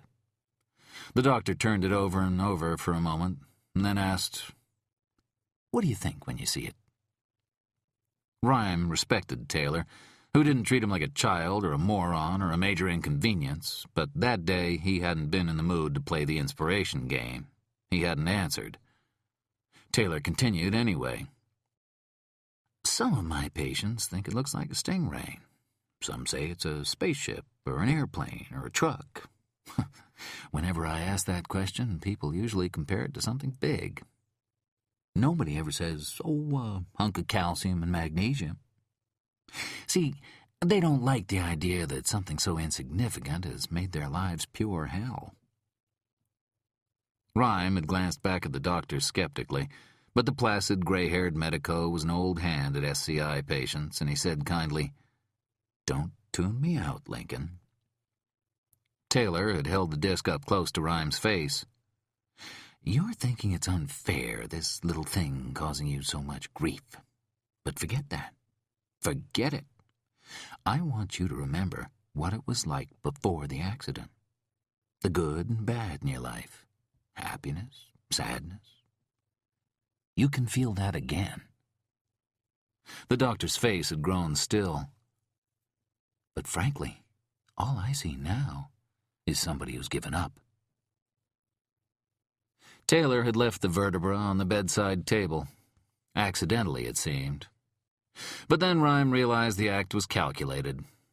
Over the past months, while Rhyme was trying to decide whether or not to kill himself, he'd stared at the tiny disc. It became an emblem for Taylor's argument, the pro-living argument. But in the end, that side lost.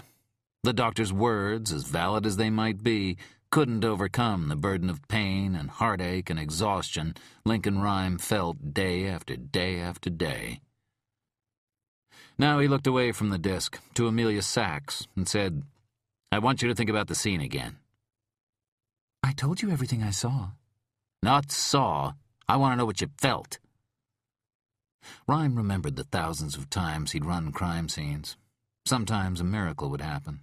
He'd be looking around, and somehow ideas about the unsub would come to him. He couldn't explain how. The behaviorists talked about profiling as if they'd invented it. But criminalists have been profiling for hundreds of years. Walk the grid, walk where he's walked, find what he's left behind, figure out what he's taken with him. And you come away from the scene with a profile as clear as a portrait. "Tell me," he prodded, "what did you feel?" "Uneasy, tense, hot." She shrugged. "I don't know. I really don't. Sorry." If he'd been mobile, Rhyme would have leapt from the bed, grabbed her shoulders, and shaken her. Shouted, "But you know what I'm talking about. I know you do. Why won't you work with me? Why are you ignoring me?" Then he understood something. That she was there, in the steamy basement, hovering over TJ's ruined body, smelling the vile smell. He saw it in the way her thumb flicked a bloody cuticle, saw it in the way she maintained the no-man's land of politeness between the two of them. She detested being in that vile basement, and she hated him for reminding her that part of her was still there. "You're walking through the room," he said. "I really don't think I can be any more help." "Play along," he said, forcing his temper down. He smiled. "Tell me what you thought." Her face went still, and she said, "It's just thoughts, impressions everybody'd have." "But you were there. Everybody wasn't. Tell us." "It was scary or something." She seemed to regret the clumsy word. "Unprofessional." "I felt—" "Somebody watching you?" he asked. This surprised her. "Yes, that's exactly it." Rhyme had felt it himself, many times. He'd felt it 3.5 years ago, bending down over the decomposing body of the young policeman, picking a fiber off the uniform. He'd been positive that someone was nearby. But there was no one. Just a large oak beam that chose that moment to groan and splinter and come crashing down on the fulcrum of Lincoln Rhyme's 4th cervical vertebra with the weight of the earth. "What else did you think, Amelia?" She wasn't resisting anymore. Her lips were relaxed, her eyes drifting over the curled Nighthawks poster. The diners, lonely or contentedly alone. She said, Well, I remember saying to myself, man, this place is old. It was like those pictures you see of turn-of-the-century factories and things, and I... Wait, Rhyme barked. Let's think about that. Old. His eyes strayed to the Randall survey map. He'd commented before on the unsub's interest in historical New York. The building where T.J. Colfax had died was old, too, and so was the tunnel for the railroad where they'd found the first body. The New York Central trains used to run above ground. There'd been so many crossing fatalities that 11th Avenue had earned the name Death Avenue, and the railroad had finally been forced to move the tracks below ground. And Pearl Street, he mused to himself, was a major byway in early New York. Why is he so interested in old things? He asked Solito, "Is Terry Dobbins still with us?" Oh, the shrink? Yeah, he worked the case last year. Come to think of it, he asked about you. Said he called you a couple times. You never... Right, Rhyme said. Get him over here. I want his thoughts on 823's patterns. Now, Amelia, what else did you think? She shrugged, but far too nonchalantly. Nothing. No? And where did she keep her feelings, he wondered, recalling something Blaine had said once, seeing a gorgeous woman walking down Fifth Avenue. The more beautiful the package, the harder it is to unwrap. I don't know. All right, I remember one thing I thought, but it doesn't mean anything. It's not like a professional observation. Professional. It's a bitch when you set your own standards, ain't it, Amelia? Let's hear it, he said to her. When you were having me pretend to be him, and I found where he stood to look back at her? Keep going. Well, I thought... For a moment, it seemed that tears threatened to fill her beautiful eyes. They were iridescent blue, he noticed. Instantly, she controlled herself.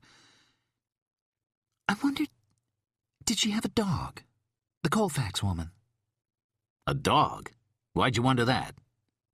She hesitated a moment, then said, This friend of mine, a few years ago, we were talking about getting a dog when, well, if we moved in together.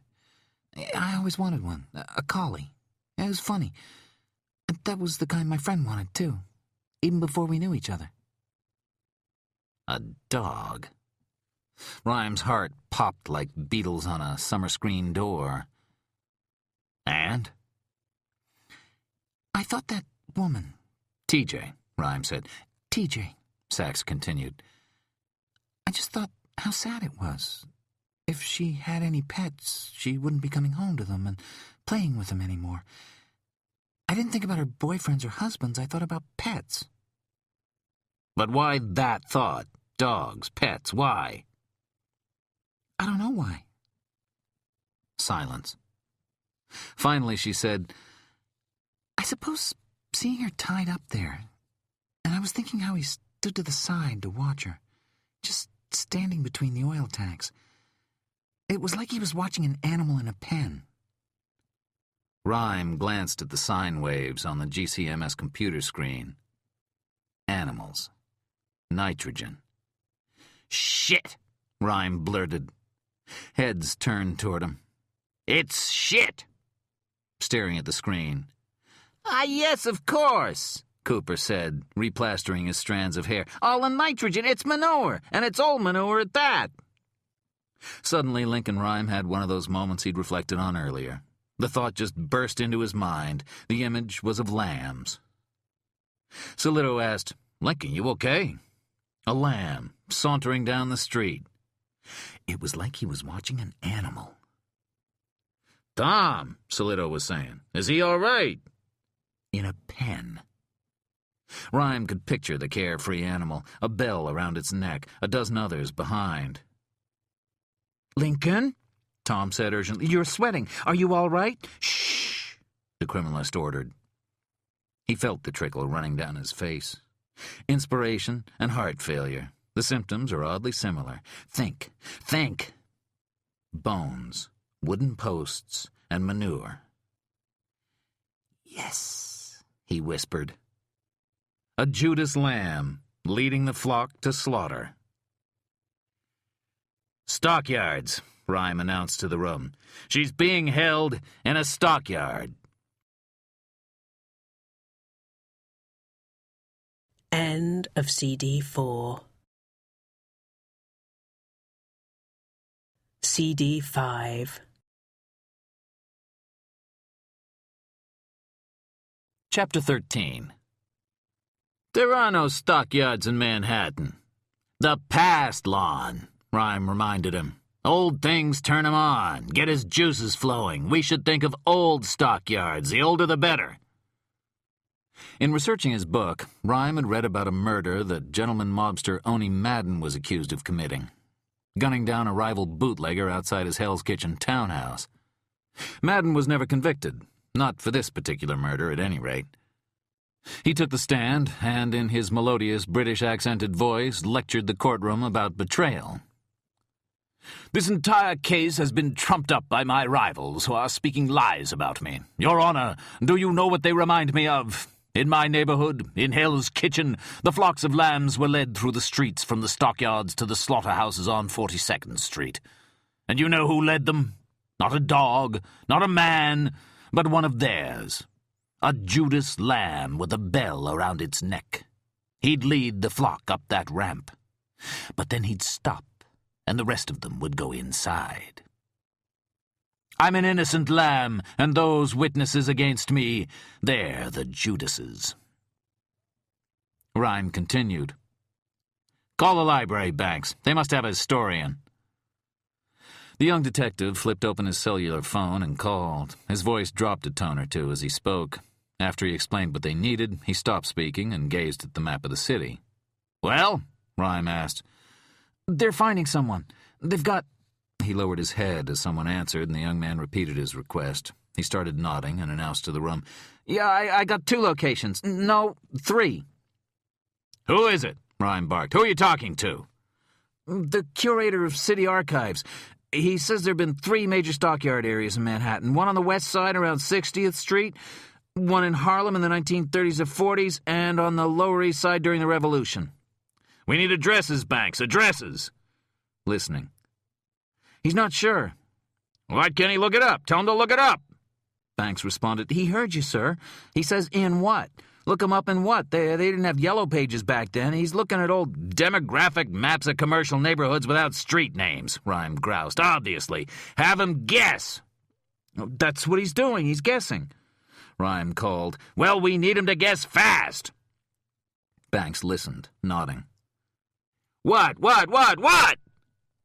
Around 60th Street and 10th, the young officer said. A moment later, Lexington near the Harlem River, and then where the Delancey farm was. Is that near Delancey Street? Of course it is, from Little Italy all the way to the East River. Lots of territory, miles. Can he narrow it down? Around Catherine Street, Lafayette, Walker, he's not sure. Near the courthouses, Solito said, and told Banks, "Get Howman's teams moving, divide them up, hit all 3 neighborhoods." The young detective made the call, then looked up. "What now?" "We wait," Rhyme said. Solito muttered, "I fucking hate waiting." Sachs asked Rhyme, "Can I use your phone?" Rhyme nodded toward the one on his bedside table. She hesitated. "You have one in there?" She pointed to the hallway. Rhyme nodded. With perfect posture, she walked out of the bedroom. In the hallway mirror, he could see her, solemn, making the precious phone call. Who, he wondered. Boyfriend? Husband? Daycare center? Why had she hesitated before mentioning her friend when she told him about the collie? There was a story behind that, Rhyme bet. Whomever she was calling wasn't there. He noticed her eyes turn to dark blue pebbles when there was no answer. She looked up and caught Rhyme gazing at her in the dusty glass. She turned her back. The phone slipped to the cradle, and she returned to his room. There was silence for a full 5 minutes. Rhyme lacked the mechanism most people have for bleeding off tension. He'd been a manic pacer when he was mobile, drove the officers in IRD crazy. Now his eyes energetically scanned the Randall map of the city as Sachs dug beneath her patrol cap and scratched at her scalp. Invisible Mel Cooper catalogued evidence, calm as a surgeon. All but one of the people in the room jumped inordinately when Solito's phone brayed. He listened. His face broke into a grin. "Got it! One of Howman's squads is at 11th and 60th. They can hear a woman's screams coming from somewhere around there. They don't know where for sure. They're doing a door-to-door." "Get your running shoes on," Rhyme ordered Sachs. He saw her face sag. She glanced at Rhyme's phone as if it might be ringing with a reprieve call from the governor at any minute. Then a look at Solito, who was poring over the ESU tactical map of the West Side. "Amelia," Rhyme said, "we lost one. That's too bad, but we don't have to lose any more." "If you saw her," she whispered. "If you only saw what he did to her." "Oh, but I have, Amelia," he said evenly, his eyes relentless and challenging. "I've seen what happened to TJ. I've seen what happens to bodies left in hot trunks for a month. I've seen what a pound of C4 does to arms and legs and faces. I worked a Happy Land Social Club fire. Over 80 people burned to death. We took Polaroids of the Vic's faces, or what was left of them, for their families to identify, because there's no way in hell a human being could walk past those rows of bodies and stay sane. Except us. We don't have any choice." He inhaled against the excruciating pain that swept through his neck. "See, if you're going to get by in this business, Amelia, if you're going to get by in life, you're going to have to learn to give up the dead." One by one, the others in the room had stopped what they were doing and were looking at the two of them. No pleasantries now from Amelia Sachs, no polite smiles. She tried for a moment to make her gaze cryptic, but it was transparent as glass. Her fury at him, out of proportion to his comment, roiled through her long face folded under the dark energy. She swept aside a lock of lazy red hair and snatched the headset from the table. At the top of the stairs, she paused and looked at him with a withering glance, reminding Rhyme that there was nothing colder than a beautiful woman's cold smile. And for some reason, he found himself thinking, "Welcome back, Amelia." "What you got? You got goodies? You got a story? You got pictures?" The Scruff sat in a bar on the east side of Manhattan, 3rd Avenue, which is to the city what strip malls are to the burbs. This was a dingy tavern, soon to be rocking with yuppies on the make. But now it was the refuge of badly dressed locals, eating suppers of questionable fish and limp salads. The lean man, skin like knotty ebony, wore a very white shirt and a very green suit. He leaned closer to the Scruff. "You got news, you got secret codes, you got letters, you got shit." "Man, ha! You're not laughing when you say ha," said Fred Delray. Really Del Rat, but that had been generations ago. He was 6'4", rarely smiled despite the Jabberwocky banter, and was a star special agent in the Manhattan office of the FBI. No, man, I'm not laughing." "So what you got?" Delray squeezed the end of a cigarette which perched over his left ear. It takes time, man." The Scruff, a short man, scratched his greasy hair. "I bet you ain't got time. Time is precious, time is fleeing, and time is one thing you ain't got." Delray put his huge hand under the table, on which sat 2 coffees, and squeezed the Scruff's thigh until he whined. 6 months ago, the skinny little guy had been caught trying to sell automatic M16s to a couple of right-wing crazies who, whether they actually were or not, also happened to be undercover BATF agents. The feds hadn't wanted the Scruff himself, of course, the greasy little wild-eyed thing. They wanted whoever was supplying the guns. ATF swam upstream a ways, but no great busts were forthcoming, and so they gave him to Delray, the Bureau's numero uno snitch handler, to see if he might be some use. So far, though, he'd proved to be just an irritating, mousy little skell who didn't apparently have news, secret codes, or even shit for the feds. "The only way we're dropping down a charge, any charge, is you give us something beautiful and sticky. Are we all together on that?" "I don't have nothing for you guys right now, is what I'm saying, just now." Not true, not true. You got yourself something, I can see it in your face. You're knowing something, man.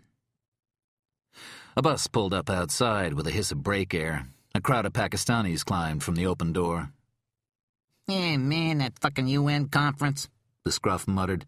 What the fuck are they coming here for? The city's too crowded already, all them foreigners. Fucking conference, you little scale, you little turd. Del Rey snapped. What you got against world peace? Nothing. Now tell me something good. I don't know nothing good. Who you talking to here?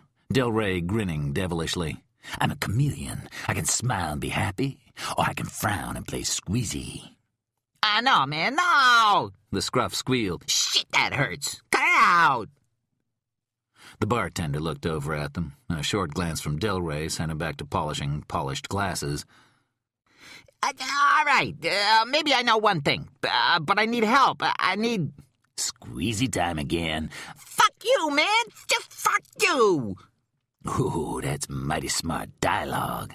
Del Rey shot back. You sound like in those bad movies, you know? Bad guy and the good guy finally meet, like Stallone and somebody, and all they can say to each other is, fuck you, man, no, fuck you, no, fuck you. Now you're gonna tell me something useful. Are we all together on that? And just stared at the scruff until he gave up. Okay, here's what it is. I'm trusting you, man. Yeah, what you got? I was talking to Jackie. You know Jackie? I know Jackie. And he was telling me. What was he telling you?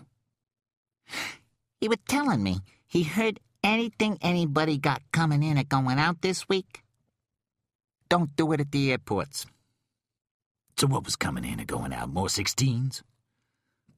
I told you, man, there wasn't nothing I had. I'm telling you what Jackie told you.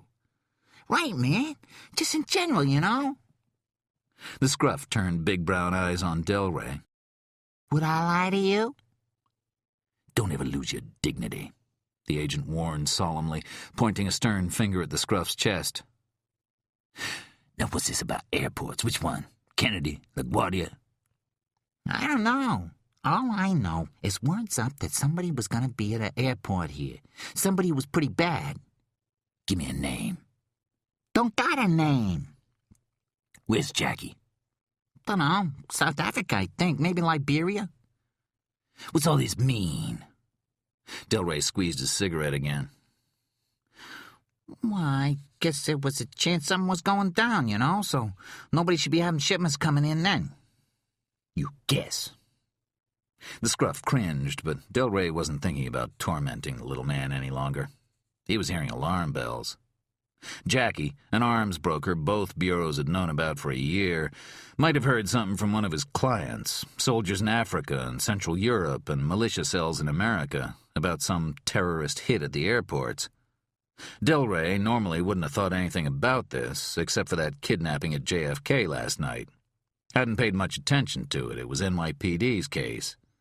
But now he was also thinking about that botched fragging at the UNESCO meeting in London the other day. Your boy didn't tell you anything more? No, man, nothing more. Hey, I'm hungry. Can we eat something? Remember what I told you about dignity. Quit moaning. Del Rey stood up. I gotta make a call. The RRV skidded to a stop on 60th Street. Sachs snagged the crime scene suitcase, the poly light, and a big 12-volt flashlight. Did you get her in time? Sachs called to an ESU trooper. Is she all right? No one answered at first.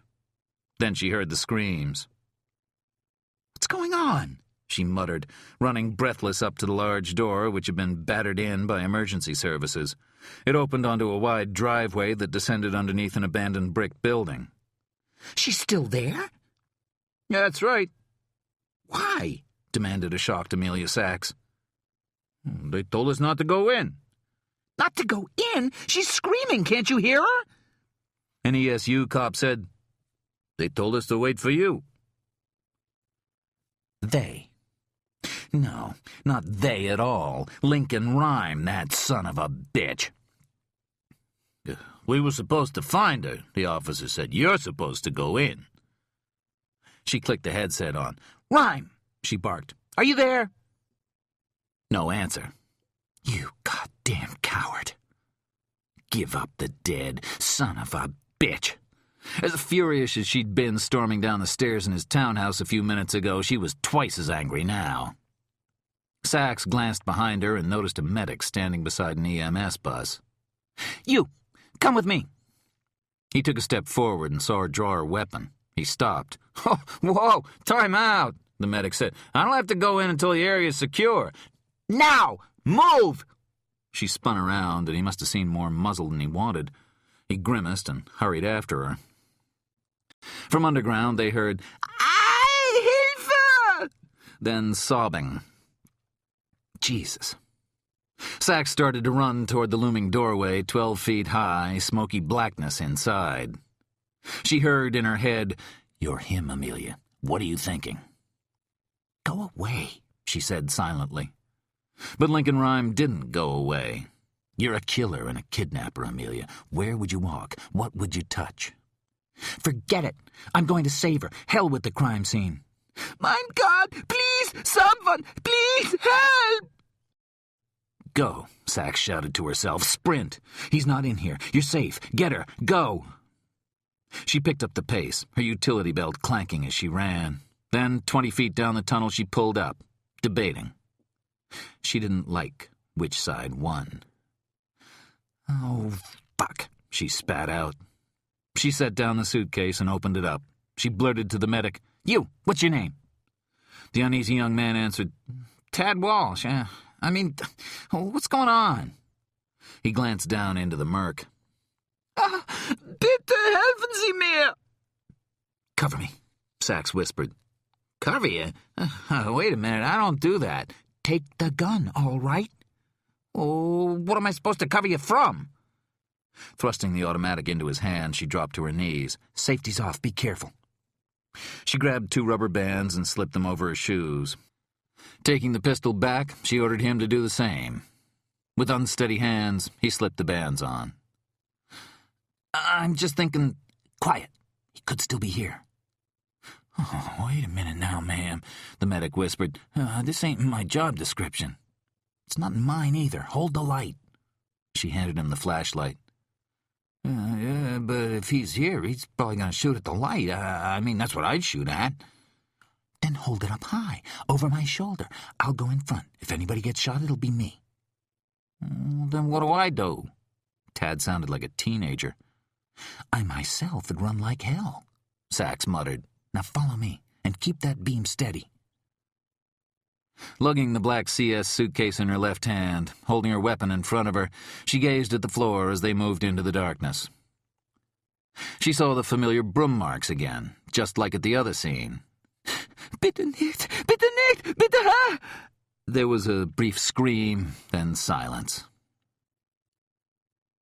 What the hell's going on down there? Tad whispered. Shh, Sachs hissed. They walked slowly. Sachs blew on her fingers, gripping the Glock, to dry the slick sweat, and carefully eyed the random targets of wooden pillars, shadows, and discarded machinery picked out by the flashlight held unsteadily in Tad's hand. She found no footprints. Of course not. He's smart. But we're smart, too, she heard Lincoln Rhyme say in her thoughts. And she told him to shut up. Slower now. 5 more feet. A pause. Then moving slowly forward, trying to ignore the girl's moans. She felt it again, that sensation of being watched, the slippery crawl of the iron sights tracking you. The body armor, she reflected, wouldn't stop a full metal jacket. Half the bad guys used black talons anyway, so a leg or arm shot would kill you just as efficiently as a chest hit, and a lot more painfully. Nick had told her how one of those bullets would open up a human body. One of his partners, hit by 2 of the vicious slugs, had died in his arms. Above and behind. Thinking of him, she remembered one night lying against Nick's solid chest, gazing at the silhouette of his handsome Italian face on her pillow as he told her about hostage rescue entry. "Somebody inside wants to nail you when you go in. They'll do it from above and behind." Shit.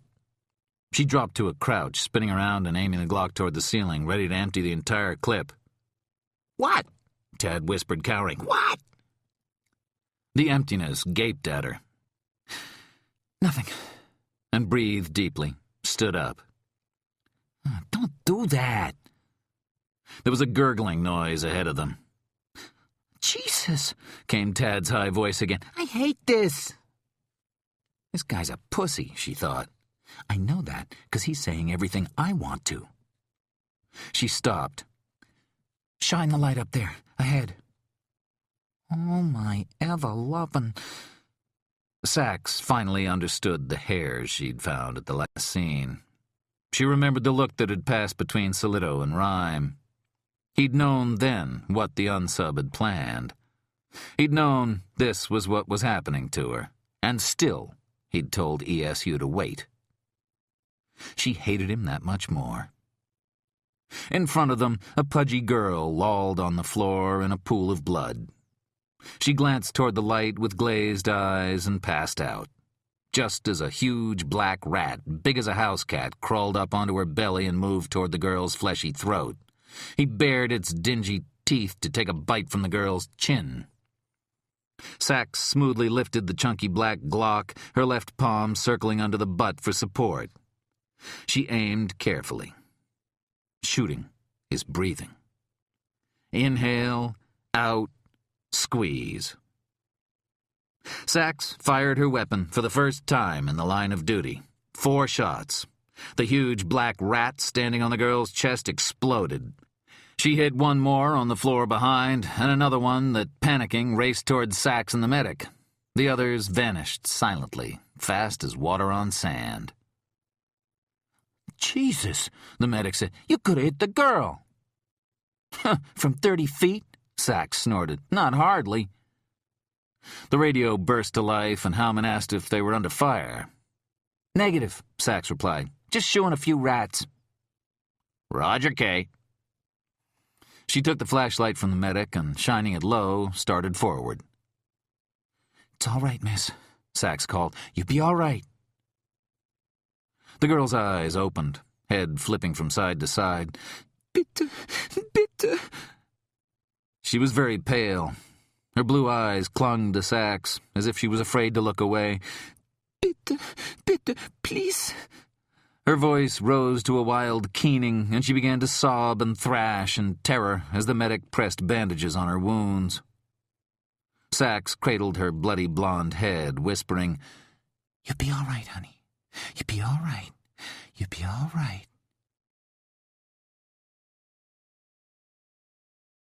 Chapter 14. The office, high above downtown Manhattan, looked out over Jersey. The crap in the air made the sunset absolutely beautiful. We gotta. We can't. Gotta, Fred Delray repeated, and sipped his coffee, even worse than in the restaurant where the scruffin' he'd been sitting not long before. Take it away from 'em. They'll live with it. It's a local case, responded the FBI's assistant special agent in charge of the Manhattan office. The ASAC was a meticulous man who could never work undercover, because when you saw him, you thought, oh, look, an FBI agent. It's not local. They're treating it local, but it's a big case. We're down 18 men because of the UN thing. And this is related to it, Delray said. I'm positive. Then we'll tell UN security. Let everybody... Oh, don't give me that look. UN security? UN security? Say, you ever hear the words oxymoron? Billy, you see that picture of the scene this morning? The hand coming out of the dirt and all the skin cut off that finger? That's a sick fuck out there. NYPD's keeping us informed, the ASAC said smartly. We've got behavioral on call if they want. Oh, Jesus Christ on the Merrick Cross. Behavioral on call. We gotta catch this ripper, Billy. Catch him, not figure out his ticky-tacky wuckins. Tell me what your snitch said again. Delray knew a crack in a rock when he saw one. Wasn't going to let it seal up again. Rapid fire now, about the scruff and Jackie in Johannesburg or Monrovia, and the hushed word throughout the illicit arms trade that something was going down at a New York airport this week, so stay clear. It's him, Delray said. Gotta be. NYPD's got a task force together. Not anti-terror. I made calls. Nobody at AT there knows Zippo about it. To NYPD, it's dead tourists equal bad public relations. I want this case, Billy. And Fred Delray said the one word he'd never uttered in his 8 years of undercover work. Please. What grounds are you talking? Uh-oh, bullshit question, Delray said, stroking his index finger like a scolding teacher. Let's see. We got ourselves a spiffy new anti-terrorism bill, but that's not enough for you. You want jurisdiction. I'll give you jurisdiction. A Port Authority felony, kidnapping. I can fucking argue this prick's driving a taxi so he's affecting interstate commerce. We don't want to play those games, do we, Billy? You're not listening, Delray. I can recite the U.S. Code in my sleep, thank you. I want to know if we're going to take over what we tell people and make everybody happy. Because remember, after this unsub's bagged and tagged, we're going to have to keep working with NYPD. I'm not going to send my big brother to beat up their big brother even though I can, anytime I want. Lon Solito's running the case, and he's a good man. A lieutenant? Delray snorted. He tugged the cigarette out from behind his ear and held it under his nostrils for a moment. Jim Polling's in charge. Delray reared back with mock horror. Poling? Little Adolf? What, you had the right to remain silent because I'ma hit you upside the motherfucking head, Poland? Him? The ASAC had no response for that. He said, Solito's good, a real workhorse. I've been with him on 2 OC task forces. That unsub's grabbing bodies right and left, and this here boy's betting he's gonna work his way up. Meaning? We got senators in town, we got congressmen, we got heads of state. I think these folk he's grabbing now just for practice. You've been talking of behavioral and not telling me? It's what I smell. Delray couldn't resist touching his lean nose. The ASAC blew air from his clean-shaven federal agent cheeks. Who's the CI?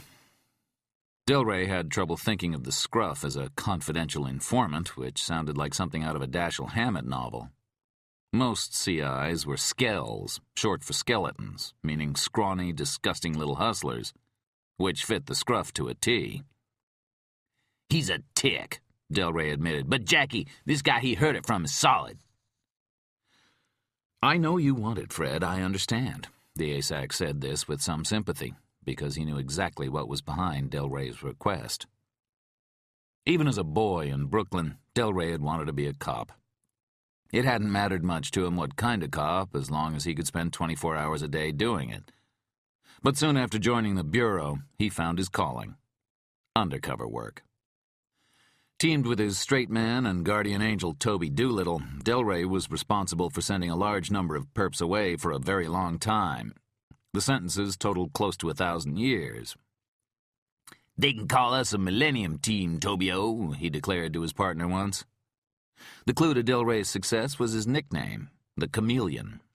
Bestowed after, in the space of 24 hours, he played a brain-dead cluckhead in a Harlem crack house and a Haitian dignitary at a dinner in the Panamanian consulate, complete with diagonal red ribbon on his chest and impenetrable accent.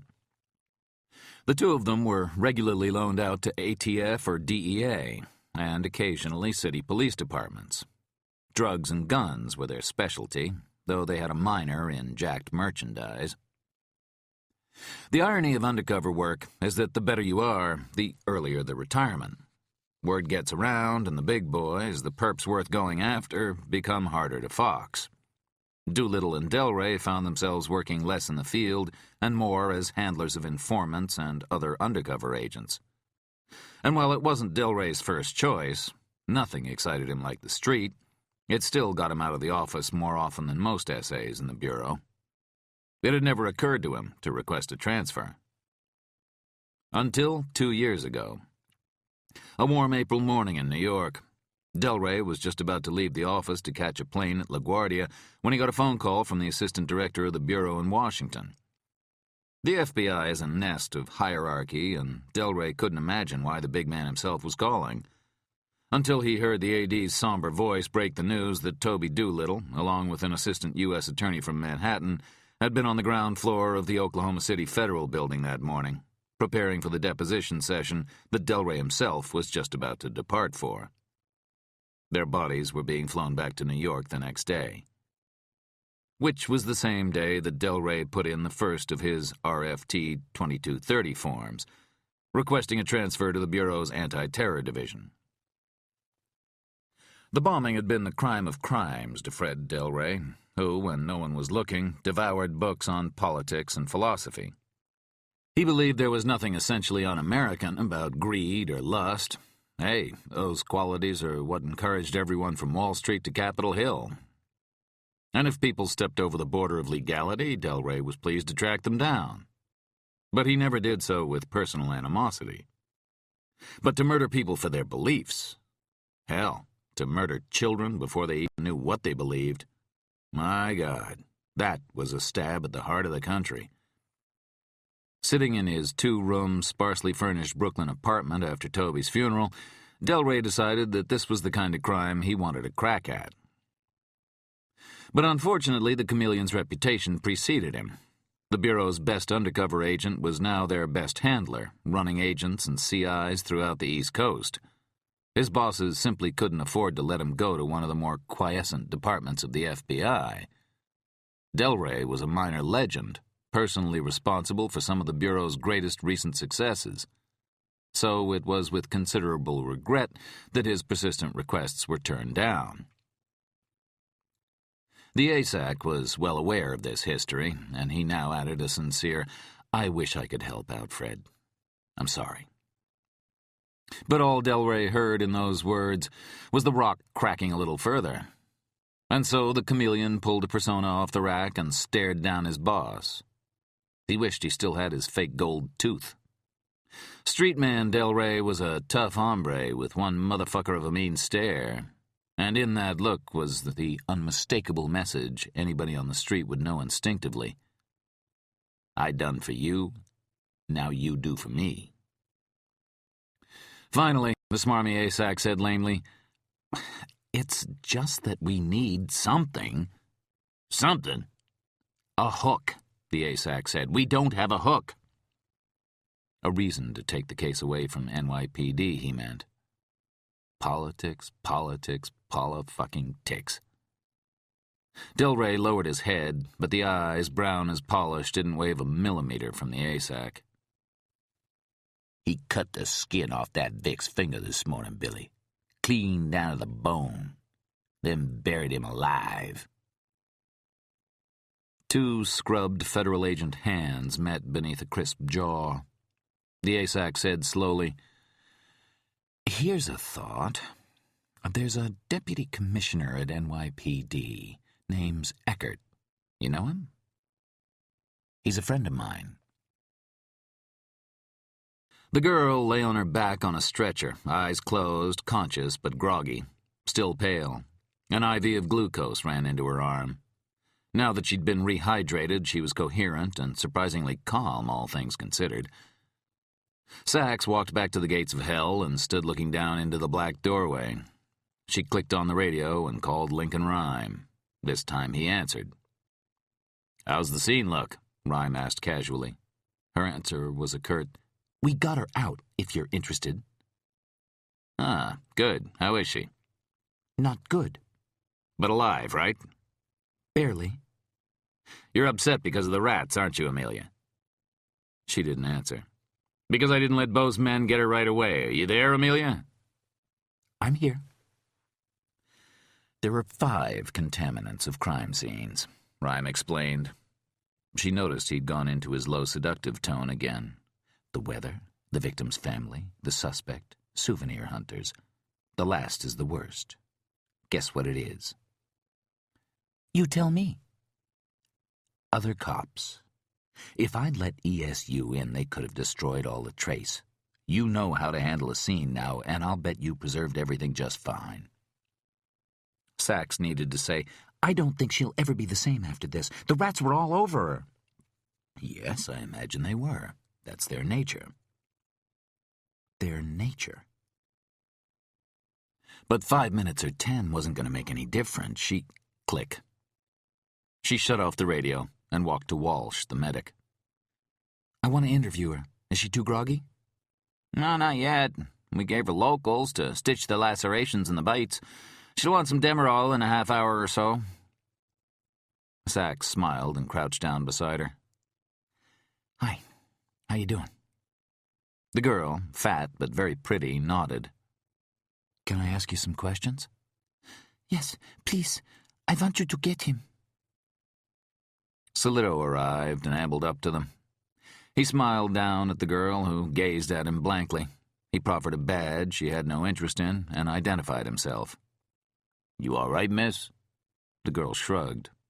Sweating fiercely in the muggy heat, Solito nodded Sachs aside. "Poling been here?" Haven't seen him. Maybe he's at Lincoln's. "Nah, I just called there. He's got to get to City Hall pronto." What's the problem? Solito lowered his voice, his doughy face twisted up. "A fuck-up. Our transmissions are supposed to be secure, but those fucking reporters, somebody's got an unscrambler or something. They heard we didn't go in right away to get her." He nodded toward the girl. Well, we didn't, Sachs said harshly. Rhyme told ESU to wait until I got here. The detective winced. "Oh, man, I hope they don't have that on tape. We need Poland for damage control." He nodded to the girl. "Interviewed her yet?" No, just about to. With some regret, Sachs clicked on the radio and heard Rhyme's urgent voice. "You there? This goddamn thing doesn't—" I'm here, Sachs said coolly. "What happened?" Interference, I guess. I'm with the Vic. The girl blinked at the exchange, and Sachs smiled. I'm not talking to myself. Gestured toward the mic. Police headquarters. What's your name?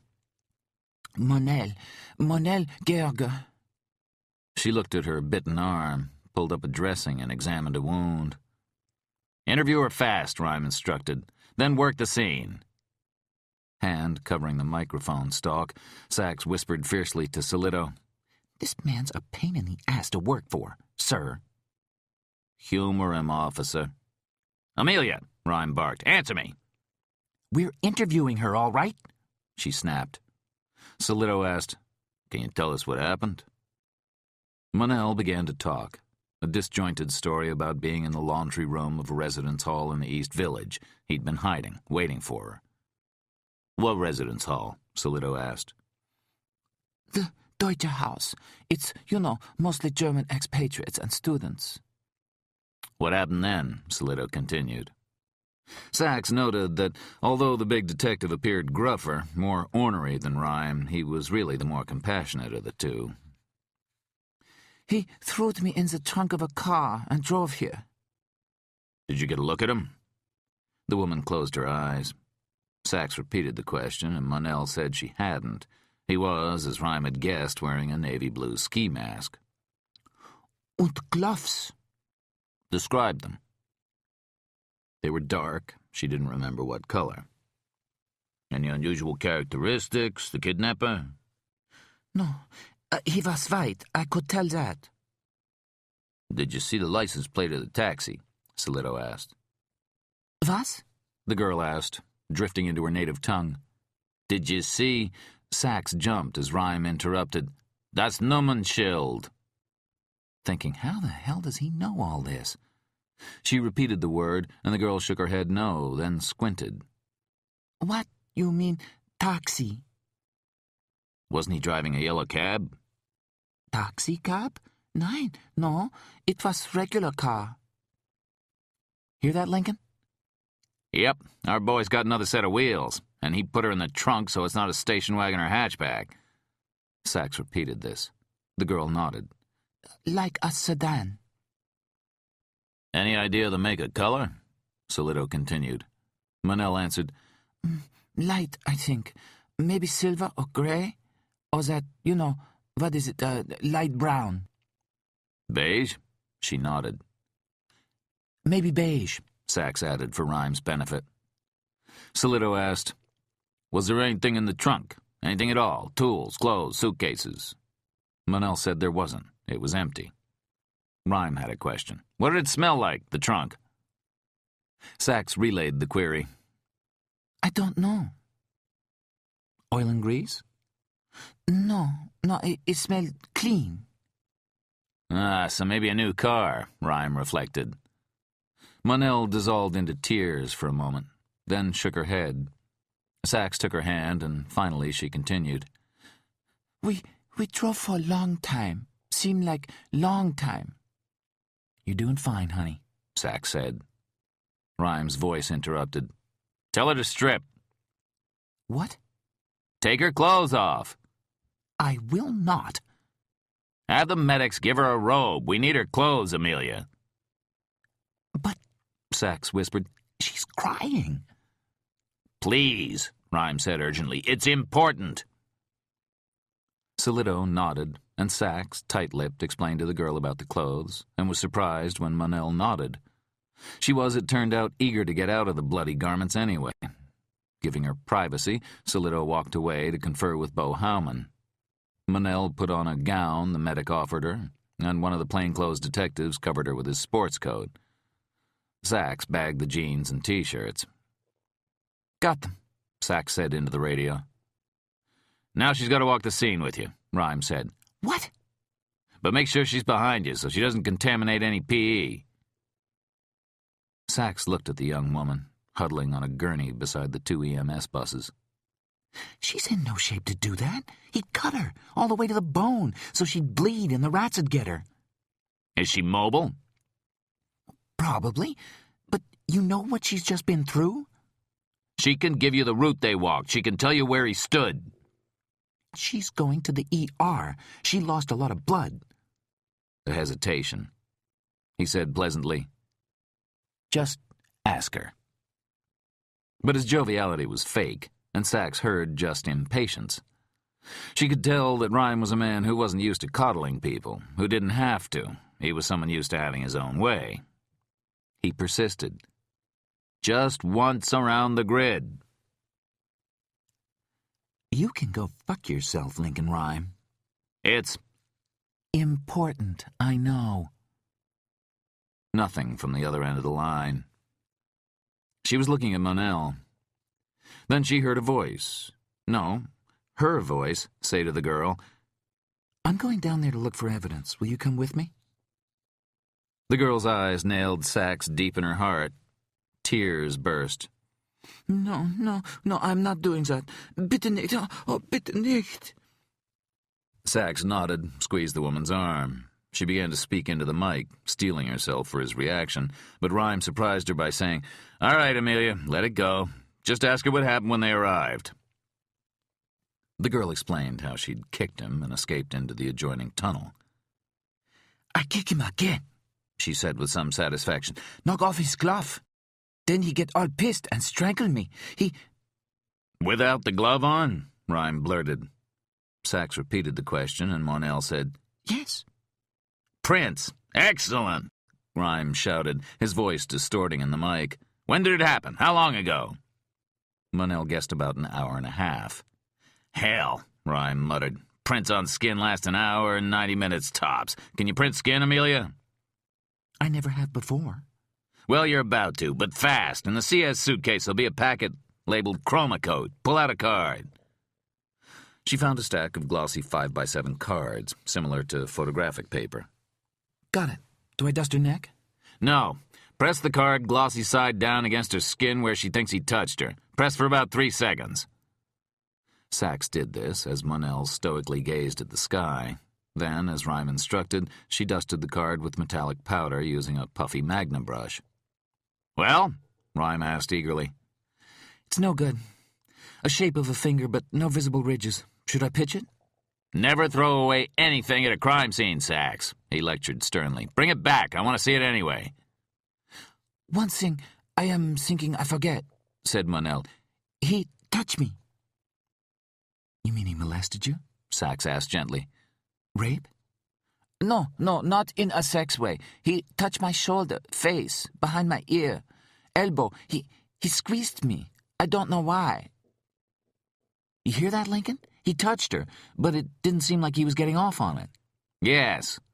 And one thing I am forgetting, Monell said. He spoke German. Not good. Like he only studied it in school. And he called me Hannah. Called her what? Hannah, Sachs repeated into the mic. Do you know why? She asked the girl. No, but that's all he called me. He seemed to like saying the name. Did you get that, Lincoln? Yes, I did. Now do the scene. Time's a-wasting. As Sachs stood, Monell suddenly reached up and gripped her wrist. Miss Sachs, You are German? She smiled and answered, A long time ago. Couple generations. Manel nodded. She pressed Sachs's palm to her cheek. Vielen Dank. Thank you, Miss Sachs. Dankeschön.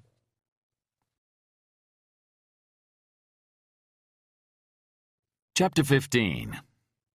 The three ESU halogens clicked to light, bringing an eerie tide of white glare to the grim tunnel. Alone now at the scene, Sachs gazed at the floor for a moment. Something had changed. What? She drew her weapon again, dropped into a crouch. He's here, she whispered, stepping behind one of the posts. What? Rhyme asked. He's come back. There were some dead rats here. They're gone. She heard Rhyme's laughter. What's so funny? No, Amelia, their friends took the bodies away. Their friends? I had a case up in Harlem once. Dismembered, decomposed body. A lot of the bones were hidden in a big circle around the torso. Skull was in an oil drum. Toes underneath piles of leaves. Had the borough in an uproar. The press was talking about Satanists, serial killers. Guess who the perp turned out to be? No idea, she said stiffly. The Vic himself. It was a suicide. Raccoons, rats, and squirrels made off with the remains like trophies. Nobody knows why, but they love their souvenirs. Now, where are you? At the foot of the ramp. What do you see? A wide tunnel. 2 side tunnels, narrower. Flat ceiling supported by wooden posts. The posts are all battered and nicked. The floor is old concrete covered with dirt. And manure? Looks like it. In the center, right in front of me, is the post she was tied to. Windows? None. No doors either. She looked over the wide tunnel, the floor disappearing into a black universe 1,000 miles away. She felt the crawl of hopelessness. It's too big. There's too much space to cover. Amelia, relax. I'll never find anything here. I know it seems overwhelming, but just keep in mind that there are only 3 types of PE that we're concerned about. Objects, body materials, and impressions. That's all. It's less daunting if you think of it that way. Easy for you to say. And the scene isn't as big as it looks. Just concentrate on the places they walked. Go to the post. Sachs walked the path, staring down. The ESU lights were brilliant, but they also made the shadows starker, revealing a dozen places the kidnapper could hide. A chill trickled down her spine. Stay close, Lincoln, she thought reluctantly. I'm pissed, sure, but I want to hear you. Breathe or something. She paused, shone the polylight over the ground. Is it all swept? He asked. Yes, just like before. The body armor chafed her breasts, despite the sports bra and undershirt, and as hot as it was outside, it was unbearable down here. Her skin prickled, and she felt a ravenous desire to scratch under her vest. I'm at the post. Vacuum the area for trace. Sachs ran the dustbuster, hating the noise. It covered up any sound of approaching footsteps, guns cocking, knives being drawn. Involuntarily, she looked behind her once, twice. She nearly dropped the vacuum as her hand strayed to her gun. Sachs looked at the impression in the dust of where Manel's body had lain. I'm him. I'm dragging her along. She kicks me. I stumble. Manel could have kicked in only one direction, away from the ramp. The unsub didn't fall, she'd said, which meant he must have landed on his feet. Sachs walked a yard or 2 into the gloom. Bingo! Sachs shouted. What? Tell me. Footprints. He missed a spot sweeping up. Not hers. No, she was wearing running shoes. These are smooth soles like dress shoes. 2 good prints. We'll know what size feet he's got.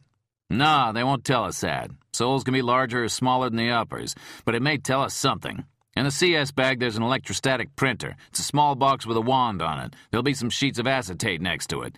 Separate the paper, lay the acetate on the print, and run the wand over it. She found the device and made 2 images of the prints, carefully slipped them into a paper envelope. Sachs returned to the post. And here's a bit of straw from the broom. From? Sorry, Sachs said quickly. We don't know where it's from. A bit of straw. I'm picking it up and bagging it. Getting good with these pencils. Hey, Lincoln, you son of a bitch. Know what I'm doing to celebrate my permanent retirement from crime scene detail?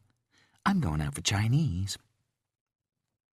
The ESU halogens didn't reach into the side tunnel where Monell had run. Sachs paused at the day-night line, then plunged forward into the shadows. The flashlight beam swept the floor in front of her. "Talk to me, Amelia." There isn't much to see. He swept up here, too. Jesus, he thinks of everything. "What do you see?" Just marks in the dust. I tackle her. I bring her down. I'm mad, furious. I try to strangle her. Sachs stared at the ground. Here's something. Knee prints. When he was strangling her, he must have straddled her waist. He left knee prints and he's missed them when he swept. "Electrostatic them." She did, quicker this time, getting the hang of the equipment. She was slipping the print into the envelope when something caught her eye, another mark in the dust. What is that? Lincoln, I'm looking at the spot where... It looks like the glove fell here, when they were struggling. She clicked on the polylight and couldn't believe what she saw. A print! I've got a fingerprint! "What?" Rhyme asked, incredulous. "It's not hers?" No, couldn't be. I can see the dust where she was lying. Her hands were cuffed the whole time. It's where he picked up the glove. He probably thought he'd swept here but missed it. It's a big, fat, beautiful one. "Stain it, light it, and shoot the son of a bitch on the 1-to-1. It took her only 2 tries to get a crisp Polaroid. She felt like she'd found a $100 bill in the street. "Vacuum the area and then go back to the post. Walk the grid," he told her. She slowly walked the floor, back and forth, 1 foot at a time. "Don't forget to look up," he reminded her. "I once caught an unsub because of a single hair on the ceiling. He'd loaded a .357 round in a true .38, and the blowback pasted a hair from his hand on the crown molding." I'm looking. It's a tile ceiling. Dirty. Nothing else. Nowhere to stash anything. No ledges or doorways. "Where are the staged clues?" he asked. I don't see anything. Back and forth. 5 minutes passed. 6, 7. Maybe he didn't leave any this time, Sachs suggested. Maybe Monell's the last. "No," Rhyme said with certainty. Then, behind one of the wooden pillars, a flash caught her eye. Here's something in the corner. Yep, here they are. "Shoot it before you touch it." She took a photograph and then picked up a wad of white cloth with the pencils. Women's underwear. Wet. "Semen?" I don't know, she said, wondering if he was going to ask her to smell it. Rhyme ordered, "Try the polylight. Proteins will fluoresce." She fetched the light, turned it on. It illuminated the cloth, but the liquid didn't glow. No. "Bag it, in plastic. What else?" he asked eagerly. A leaf. Long, thin, pointed at one end. It had been cut some time ago and was dry and turning brown. She heard Rhyme sigh in frustration. There are about 8,000 varieties of deciduous vegetation in Manhattan," he explained. "Not very helpful. What's underneath the leaf?" Why does he think there's anything there? But there was. A scrap of newsprint, blank on one side. The other was printed with a drawing of the phases of the moon. "The moon," Rhyme mused. "Any prints? Spray it with ninhydrin and scan it fast with a light." A blast of the polylight revealed nothing. That's all. Silence for a moment. "What are the clues sitting on?" Oh, I don't know. "You have to know." Well, the ground, she answered testily. Dirt. What else would they be sitting on? "Is it like all the rest of the dirt around there?" Yes. Then she looked closely. Hell, it was different. Well, not exactly. It's a different color. Was he always right? Rhyme instructed, "Bag it, in paper." As she scooped up the grains, he said, "Amelia?" Yeah? "He's not there," Rhyme said reassuringly. I guess. "I heard something in your voice." I'm fine, she said shortly. I'm smelling the air. I smell blood, mold and mildew, and the aftershave again. "The same as before?" Yes. "Where's it coming from?" Sniffing the air, Sachs walked in a spiral, the maypole again, until she came to another wooden post. Here. It's strongest right here. What's here, Amelia? You're my legs and my eyes, remember? One of these wooden columns. Like the kind she was tied to, about 15 feet away. So he might have rested against it. Any prints? She sprayed it with ninhydrin and shone the light on it. No, but the smell's very strong. Sample a portion of the post where it's the strongest. There's a moto tool in the case. Black, a portable drill. Take a sampling bit. It's like a hollow drill bit, and mount it in the tool. There's something called a chuck. It's a... I own a drill press, she said tersely. Oh, Rhyme said. She drilled a piece of the post out, then flicked sweat from her forehead. Bag it in plastic? She asked. He told her yes. She felt faint, lowered her head, and caught her breath. No fucking air in here. Anything else? Rhyme asked. Nothing that I can see. I'm proud of you, Amelia. Come on back and bring your treasures with you. Chapter 16. Careful, Rhyme barked. I'm an expert at this. Is it new or old? Shh, Tom said. Oh, for Christ's sake, the blade, is it old or new? Don't breathe. Ah, there we go. Smooth as a baby's butt. The procedure was not forensic, but cosmetic. Tom was giving Rhyme his first shave in a week. He'd also washed his hair and combed it straight back. A half hour before, waiting for Sachs and the evidence to arrive, Rhyme had sent Cooper out of the room while Tom slicked up a catheter with KY and wielded the tube. After that business had been completed, Tom had looked at him and said, You look like shit. You realize that? I don't care. Why would I care? Realizing suddenly that he did. How about a shave? The young man had asked. We don't have time. Rhyme's real concern was that if Dr. Berger saw him groomed, he'd be less inclined to go ahead with the suicide. A disheveled patient is a despondent patient. And a wash? No. We've got company now, Lincoln. Finally, Rhyme had grumbled. All right. And let's lose those pajamas, what do you say? There's nothing wrong with them. But that meant all right, too. Now, scrubbed and shaved, dressed in jeans and a white shirt, Rhyme ignored the mirror his aide held in front of him. Take that away. Remarkable improvement. Lincoln Rhyme snorted derisively. I'm going for a walk until I get back, he announced, and settled his head back into the pillow. Mel Cooper turned to him with a perplexed expression. In his head, Tom explained. Your head? I imagine it, Rhyme continued. It's quite a trick, Cooper said. Yeah, I can walk through any neighborhood I want and never get mugged. Hike in the mountains and never get tired. Climb a mountain if I want. Go window shopping on Fifth Avenue. Of course, the things I see aren't necessarily there, but so what? Neither are the stars. How's that? Cooper asked. The starlight we see is thousands of millions of years old. By the time it gets to Earth, the stars themselves are moved. They're not where we see them. Rhyme sighed as the exhaustion flooded over him. Yeah, I suppose some of them have already burned out and disappeared. He closed his eyes.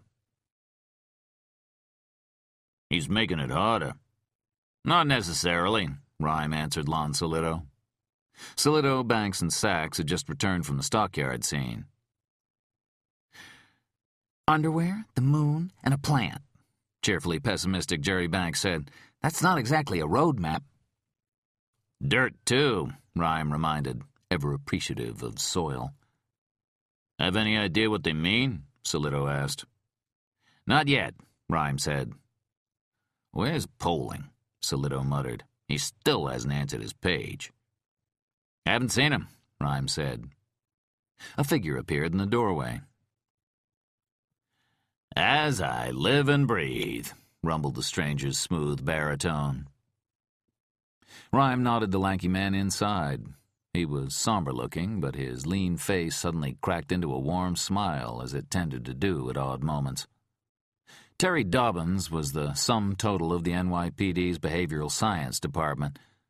He'd studied with the FBI behaviorist down at Quantico and had degrees in forensic science and psychology. The psychologist loved opera and touch football, and when Lincoln Rhyme had awakened in the hospital after the accident 3 years ago, Dobbins had been sitting beside him listening to Aida on a Walkman. He'd then spent the next 3 hours conducting what turned out to be the first of many counseling sessions about Rhyme's injury. Now, what's this I recall the textbook saying about people who don't return phone calls? Analyze me later, Terry. You hear about our unsub? A bit, Dobbins said, looking Rhyme over. He wasn't an MD, but he knew physiology. You all right, Lincoln? Looking a little peaked. Yeah, I'm getting a bit of a workout today, Rhyme admitted. And I could use a nap. You know what a lazy SOB I am. Yeah, right. You're the man who called me at 3 in the morning with some question about a perp and couldn't understand why I was in the sack. So what's up? You fishing for a profile? Whatever you can tell us will help. Solito briefed Dobbins, who, as Rhyme recalled from the days they'd worked together, never took notes but managed to retain everything he heard inside a head crowned with dark red hair. The psychologist paced in front of the wall chart, glancing up at it occasionally as he listened to the detective's rumbling voice. He held up a finger, interrupting Solito. The victims. They've all been found underground, buried in a basement in the Stockyard Tunnel. Right, Rhyme confirmed. Go on.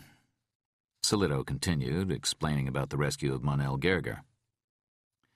Fine. All right, Dobbins said absently, then braked to a halt and turned to the wall again. He spread his legs and, hands on hips, gazed at the sparse facts about Unsub 823.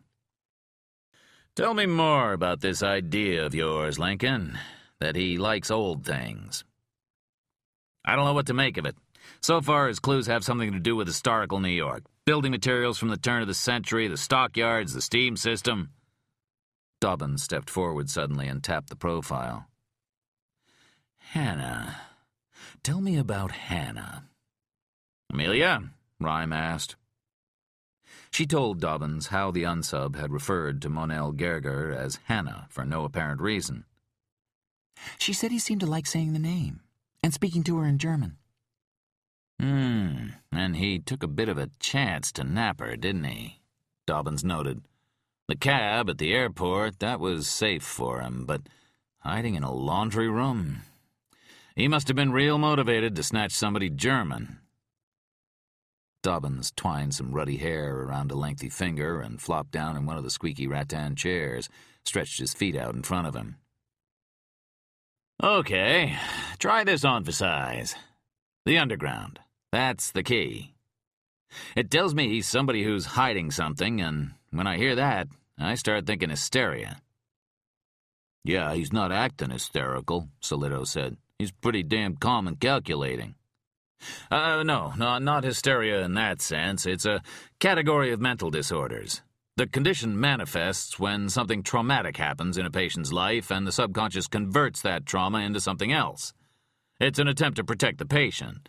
With traditional conversion hysteria, you see physical symptoms, nausea, pain, paralysis.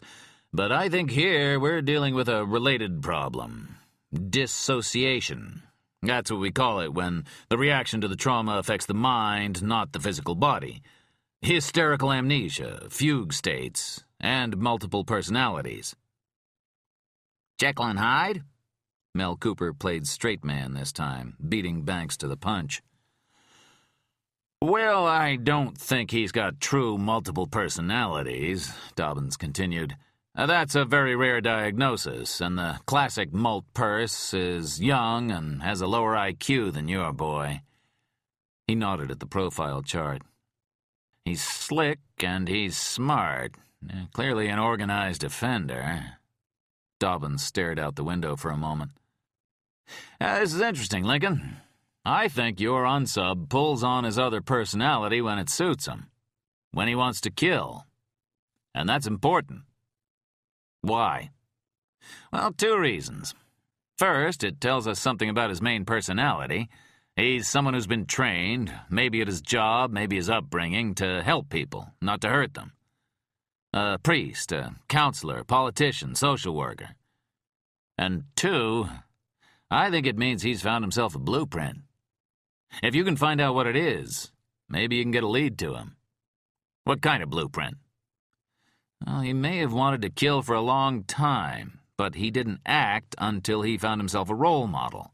Maybe from a book or movie, or somebody he actually knows. It's someone he can identify with, someone whose own crimes, in effect, give him permission to kill.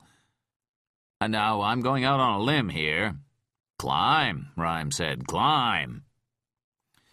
Well, his obsession with history tells me that his personality is a character from the past. Real life? That I couldn't say. Maybe fictional, maybe not. Hannah, whoever she is, figures in the story somewhere. Germany, too, or German Americans. Any idea what might have set him off? Oh, Freud felt it was caused by, what else, sexual conflict at the Oedipal stage. Nowadays, the consensus is that developmental glitches are only one cause. Any trauma can trigger it. And it doesn't have to be a single event. It could be a personality flaw, a long series of personal or professional disappointments. Hard to say. His eyes glowed as they gazed at the profile. But I sure hope you bag him alive, Lincoln. I'd love the chance to get him on the couch for a few hours. Tom, are you writing this down? Yes, Buana. But one question, Rhyme began. Dobbins whirled around. I'd say it's the question, Lincoln. Why is he leaving the clues, right? Yeah, why the clues? Well, think about what he's done. He's talking to you, not rambling incoherently like Son of Sam or the Zodiac Killer. He's not schizophrenic. He's communicating in your language, the language of forensics. Why? More pacing, eyes flipping over the chart. All I can think of is that he wants to share the guilt. You see, it's hard for him to kill. It becomes easier if he makes us accomplices. If we don't save the Vicks in time, their deaths are partly our fault. Oh, but that's good, isn't it? Rhyme asked. It means he'll keep giving us clues that are solvable. Otherwise, if the puzzle's too hard, he's not sharing the burden. Well, that's true, Dobbins said, smiling no longer. But there's another factor at work, too. Solito supplied the answer. Serial activity escalates. Right, Dobbins confirmed. Well, how can he strike more often? Banks muttered. Every 3 hours isn't fast enough? Oh, he'll find a way, the psychologist continued. Most likely, he'll probably start targeting multiple victims. The psychologist's eyes narrowed. Say, you all right, Lincoln? There were beads of sweat on the criminalist's forehead, and he'd been squinting his eyes hard. Just tired. A lot of excitement for an old crip. One last thing. The profile of the victim's vital in serial crimes. But here we've got different sexes, ages, and economic classes. All white, but he's been preying in a predominantly white pool, so that's not statistically significant. With what we know so far, we can't figure out why he's taken these particular people. If you can, you might just get ahead of him. Thanks, Terry, Rhyme said. Stick around for a while. Sure, Lincoln, if you'd like. End of CD 5. CD 6.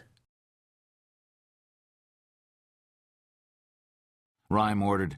Let's look at the pee from the stockyard scene. What do we got? The underwear. Mel Cooper assembled the bags that Sachs had brought back from the scene. He glanced at the one containing the underwear. Katrina Fashion's Demore line, he announced. 100% cotton, elastic band, cloth made in the U.S. They were cut and sewn in Taiwan. You can tell that just by looking at them? Sachs asked, incredulous. Nah, I was reading, he answered, pointing at the label. Oh. The cops laughed. He's telling us he's got another woman, then? Sachs asked. Probably, Rhyme said. Cooper opened the bag. Don't know what the liquid is. I'll do a chromatograph. Rhyme asked Tom to hold up the scrap of paper with the phases of the moon on it. He studied it closely. A scrap like this was wonderful individuated evidence. You could fit it to the sheet it had been torn from and link the two as closely as fingerprints. The problem here, of course, was that they had no original piece of paper. He wondered if they'd ever find it. The unsub might have destroyed it once he'd torn this bit out. Yet Lincoln Rhyme preferred to think not. He liked to picture it somewhere, just waiting to be found. The way he always pictured source evidence. The automobile the paint chip had scraped off of, the finger that had lost the nail, the gun barrel that had discharged the rifled slug found in the victim's body. These sources, always close to the unsub, took on personalities of their own in Rhyme's mind. They could be imperious or cruel. Or mysterious. Phases of the moon. Rhyme asked Dobbins if their unsub could be driven to act cyclically. "No, the moon isn't in a major phase right now. We're 4 days past new." "So the moon means something else?" If they're even moons in the first place, Sachs said. Pleased with herself, and rightly so, Rhyme thought. He said, "Good point, Amelia. Maybe he's talking about circles, about ink, about paper, about geometry, the planetarium." Rhyme realized that she was staring at him. Maybe just realizing now that he'd shaved and his hair was combed, his clothes changed. And what was her mood now, he wondered. Angry at him or disengaged? He couldn't tell. At the moment, Amelia Sachs was as cryptic as unsub 823. The beeping of the fax machine sounded in the hallway. Tom went to get it and returned a moment later with 2 sheets of paper. "It's from Emma Rollins," he announced. He held the sheets up for Rhyme to see. "Our grocery scanner survey. 11 stores in Manhattan sold veal shanks to customers buying fewer than 5 items in the last 2 days." He started to write on the poster, then glanced at Rhyme. "The names of the stores?" "Of course. We'll need them for cross-referencing later." Tom wrote them down on the profile chart. Broadway and 2nd, ShopRite. Broadway and 96th, Anderson Foods. Greenwich and Bank, ShopRite. 2nd Avenue, 72nd to 73rd, Grocery World. Battery Park City, J&G's Emporium. 1709 2nd Avenue, Anderson Foods. 34th and Lex, Food Warehouse. 8th Avenue and 24th, ShopRite. Houston and Lafayette, ShopRite. 6th Avenue and Houston, J&G's Emporium. Greenwich and Franklin, Grocery World. "That narrows it down," Sachs said, "to the entire city." "Patience," said restless Lincoln Rhyme. Mel Cooper was examining the straw that Sachs had found. Nothing unique here." He tossed it aside. "Is it new?" Rhyme asked. If it was, they might cross-reference stores that had sold brooms and veal shanks on the same day. But Cooper said, "Thought of that. It's 6 months old or older." He began shaking the trace evidence in the German girl's clothing out over a piece of newsprint. Several things here," he said, poring over the sheet. "Dirt." "Enough for a density gradient?" "Nah, just dust, really. Probably from the scene." Cooper looked over the rest of the effluence he'd brushed off the blood-stained clothing. "Brick dust. Yeah, why is there so much brick?" "From the rats I shot. The wall was brick." "You shot them? At the scene?" Rhyme winced. Sachs said defensively, "Well, yes, they were all over her." He was angry, but he let it go, adding just, "All kinds of contaminants from gunfire. Lead, arsenic, carbon, silver." "And here, another bit of reddish leather from the glove. And, we got another fiber, a different one." Criminalists love fibers. This was a tiny gray tuft, barely visible to the naked eye. "Excellent," Rhyme announced. "And what else?" "And here's the photo of the scene," Sachs said, "and the fingerprints. The one from her throat and from where he picked up the glove." She held them up. "Good," Rhyme said, looking them over carefully. There was a sheen of reluctant triumph on her face, the rush of winning, which is the flip side of hating yourself for being unprofessional. Rhyme was studying the Polaroids of the prints when he heard footsteps on the stairs, and Jim Poling arrived. He entered the room, did a double take at the spiffed-up Lincoln Rhyme, and strode to Solito. "I was just at the scene," he said. "You saved the Vic. Great job, guys." He nodded toward Sachs to show the noun included her, too. "But the prick nabbed another one?" "Or is about to," Rhyme muttered, gazing at the prints. We're working on the clues right now," Banks said. "Jim, I've been trying to track you down," Solito said. "I tried the mayor's office." "I was with the chief. Had to fucking beg for some extra searchers. Got another 50 men pulled off UN security detail."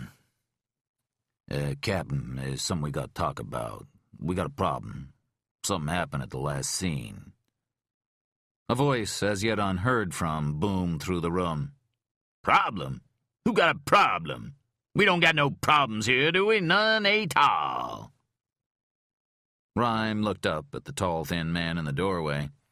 He was jet black and wore a ridiculous green suit and shoes that shone like brown mirrors. Rhyme's heart plummeted.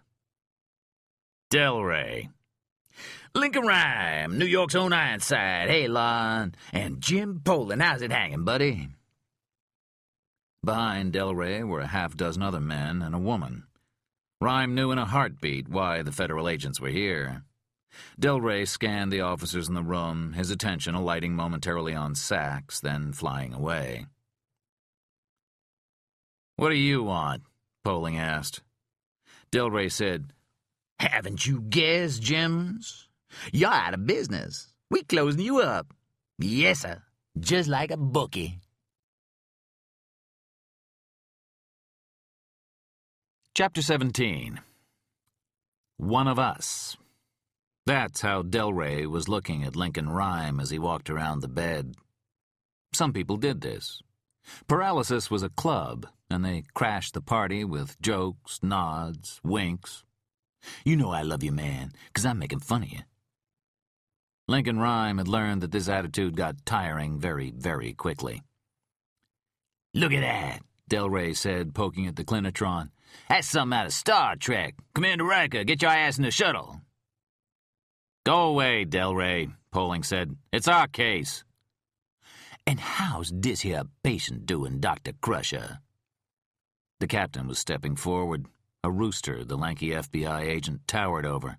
"Delray, you listening? Go away."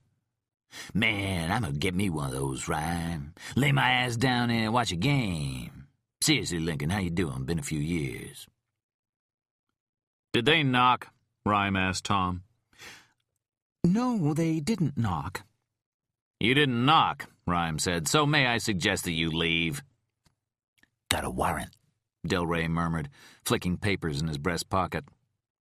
Amelia Sachs's right index fingernail worried her thumb, which was on the verge of bleeding. Delray looked around the room. He was clearly impressed at their impromptu lab, but strangled the feeling fast. "We're taking over. Sorry." In 20 years of policing, Rhyme had never seen a peremptory takeover like this. "Fuck this, Delray," Solito began. "You passed on the case." The agent swiveled his glossy black face around until he was looking down at the detective. "Passed? Passed? I never got no ring-a-ling about it. Did you call me?" "No." "Then who dropped the dime?" "Well," Solito, surprised, glanced at Poling, who said, "You got an advisory. That's all we gotta send you." On the defensive now, too. "An advisory? Yeah. And hey, how exactly was that delivered? Would that have been by Pony Express? Book rate mail? Tell me, Jim, what's the good of an overnight advisory when there's an ongoing operation?" Poling said, "We didn't see the need." "We?" Delray said quickly, like a surgeon spotting a microscopic tumor. "I didn't see the need," Poling snapped. "I told the mayor to keep it a local operation. We got it under control. Now fuck off, Delray." "And you thought you could wrap it up in time for the 11 o'clock news?" Rhyme was startled when Poling shouted, "What we thought was none of your goddamn business. It's our fucking case." He knew about the captain's legendary temper, but he'd never seen it in action. "Actually, it's our fucking case now." Delray strolled past the table that held Cooper's equipment. Rhyme said, "Don't do this, Fred. We're getting a handle on this guy. Work with us, but don't take it away. This unsub isn't like anything you've ever seen. Delray smiled. Let's see. What's the latest I hear about this fucking case? That you got a civvy doing the forensics? The agent forewent a glance at the clinitron bed. You got a portable doing crime scene? You got soldiers out buying groceries? Evidence standards, Frederick, Rhyme reminded stridently. That's S.O.P. Delray looked disappointed. But ESU, Lincoln? All those taxpayer dollars? And then there's cutting up people like Texas Chainsaw. How had that news got out? Everyone was sworn to secrecy on the dismemberment issue. And what's this I hear about Howman's boys found a Vic but didn't go in and save her right away? Channel 5 had a big ear mic on it. Got us screaming for a good 5 minutes before you sent somebody in. He glanced at Solito with a wry grin. Lon, my man, would that have been the problem you were just talking about? They'd come so far, Rhyme was thinking. They were getting a feel for him, starting to learn the unsub's language, starting to see him. With a burst of surprise, he understood that he was once again doing what he loved, after all these years. And now, somebody was going to take it away from him. Anger rippled inside him. Take the case, Fred, Rhyme grumbled, but don't cut us out. Don't do it. You lost 2 Vics, Delray reminded. We lost 1, Solito corrected, looking uneasily at Poling, who was still fuming. Nothing we could have done about the first. He was a calling card. Dobbins, arms crossed, merely observed the argument. But Jerry Banks leapt in. We've got his routine down now. We aren't going to lose any more. You are if ESU's going to sit around listening to Vics scream their heads off.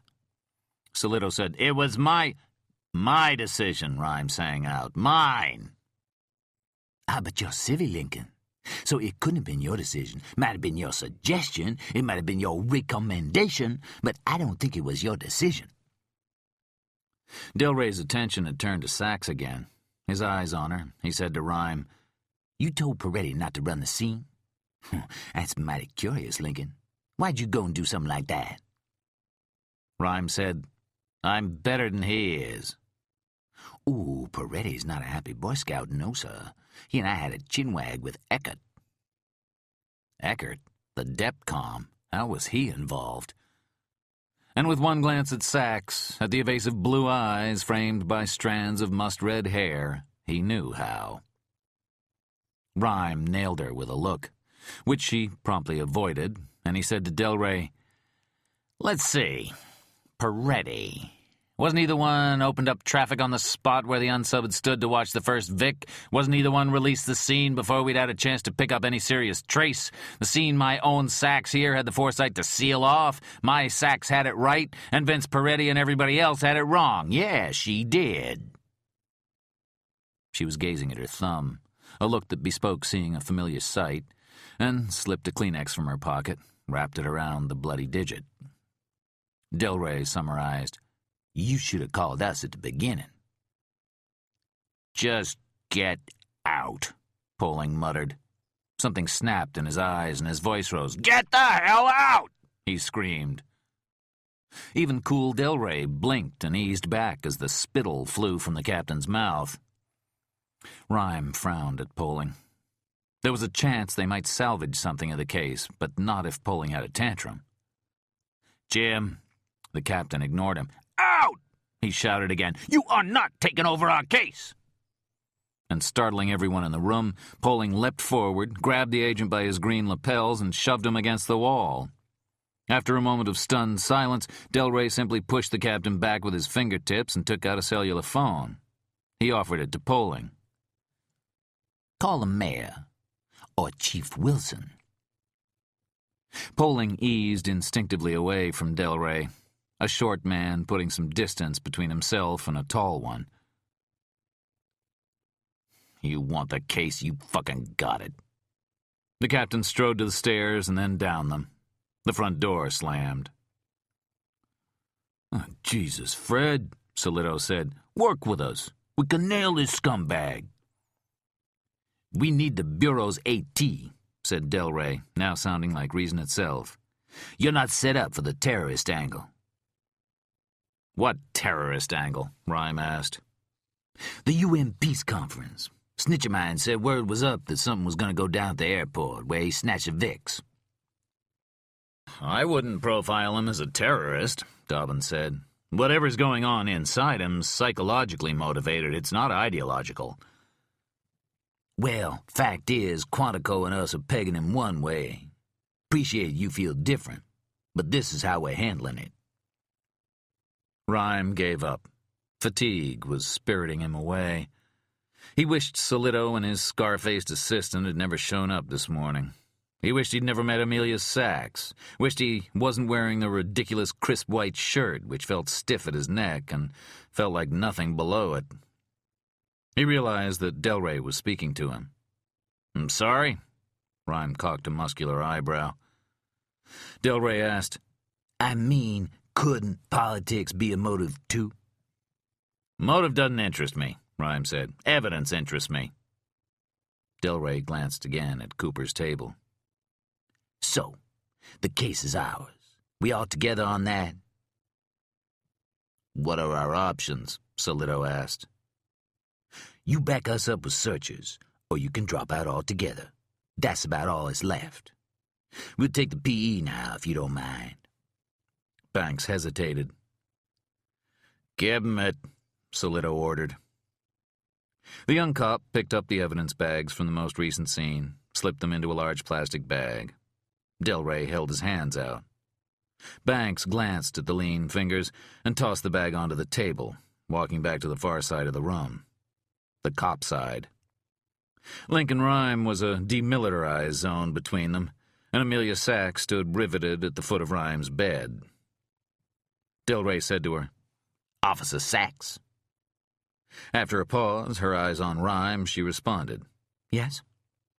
Commissioner Ecker wants you to come with us for debriefing about crime scenes. He said something about starting your new assignment on Monday.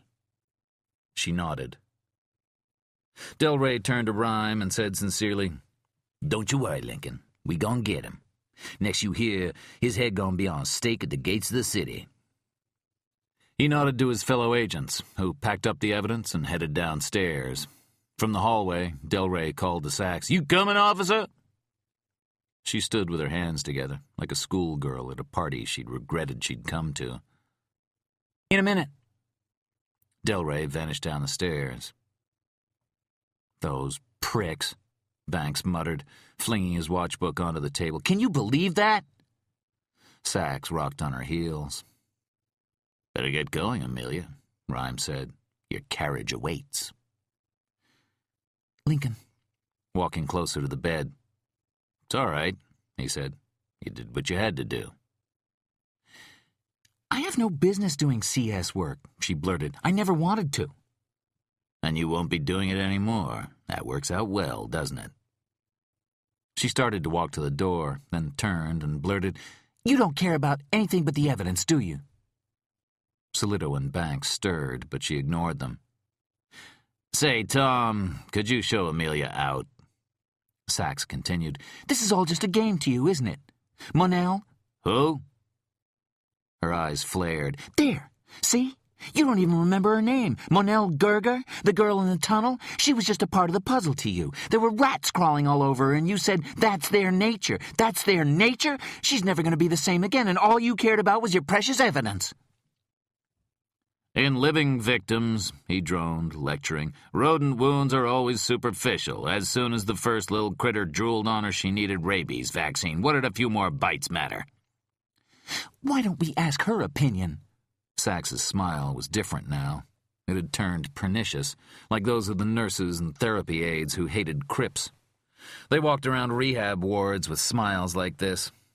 Well, he hadn't been happy with the polite Amelia Sachs. He'd wanted the feisty one. "Answer me something, Rhyme. Why did you really want me?" "Tom, our guest has overstayed her welcome. Would you, Lincoln," the aide began. "Tom," Rhyme snapped, "believe I asked you to do something." "Because I don't know shit," Sachs blurted. "That's why. You didn't want a real CS tech because then you wouldn't be in charge. But me, oh, you can send me here, send me there. I'll do exactly what you want, and I won't bitch and moan." Ah, the troops' mutiny, Rhyme said, lifting his eyes to the ceiling. But I'm not one of the troops. I never wanted this in the first place. I didn't want it either, but here we are, in bed together. Well, one of us. And he knew his cold smile was far, far icier than any she could muster. Why, you're just a spoiled brat, Rhyme. Hey, officer, time out here, Solito barked. But she kept going. You can't walk your crime scenes anymore, and I'm sorry about that. But you're risking an investigation just to massage your ego, and I say, fuck that. She grabbed her patrol hat and stormed out of the room. He expected to hear a slamming door from downstairs, maybe breaking glass. But there was a faint click, and then silence. As Jerry Banks retrieved his watchbook and thumbed through it with more concentration than was needed, Solito said, Lincoln, I'm sorry, Nothing to it, Rhyme said, yawning excessively in the false hope that it would calm his stinging heart. Nothing at all. The cops stood beside the half-empty table for a few moments. Difficult silence. Then Cooper said, Better get packed up. He hefted a black scope case onto the table and began to unscrew an eyepiece with the loving care of a musician disassembling his saxophone. Well, Tom, Rhyme said, it's after sunset. You know what that tells me?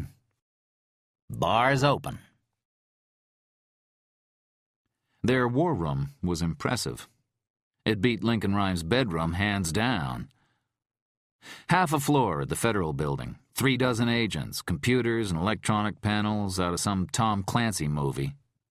The agents looked like lawyers or investment bankers. White shirts, ties. Crisp was the word that came to mind.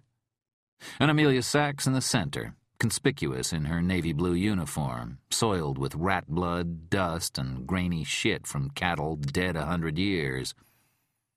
She was no longer shaking from her blow-up with Rhyme, and though her mind kept reeling with 100 things she wanted to say, wished she had said, she forced herself to concentrate on what was happening around her. A tall agent in an immaculate gray suit was conferring with Delray. Two large men, heads down, solemn. She believed he was the special agent in charge of the Manhattan office, Thomas Perkins, but she didn't know for certain. A patrol officer has as much contact with the FBI as a dry cleaner or insurance salesman does. He seemed humorless, efficient, and kept glancing at a large map of Manhattan pinned to the wall. Perkins nodded several times as Delray briefed him. Then he stepped up to a fiberboard table filled with manila folders, looked over the agents, and began to speak. If I could have your attention. I've just been in communication with the director and the AG in Washington. You've all heard about the Kennedy Airport unsub by now. It's an unusual profile. Kidnapping, absent a sexual element, is rarely the basis for serial activity. In fact, this is the first unsub of the sort we've had in the Southern District. In light of the possible connection with the events at the UN this week, we're coordinating with headquarters, Quantico, and the Secretary General's office.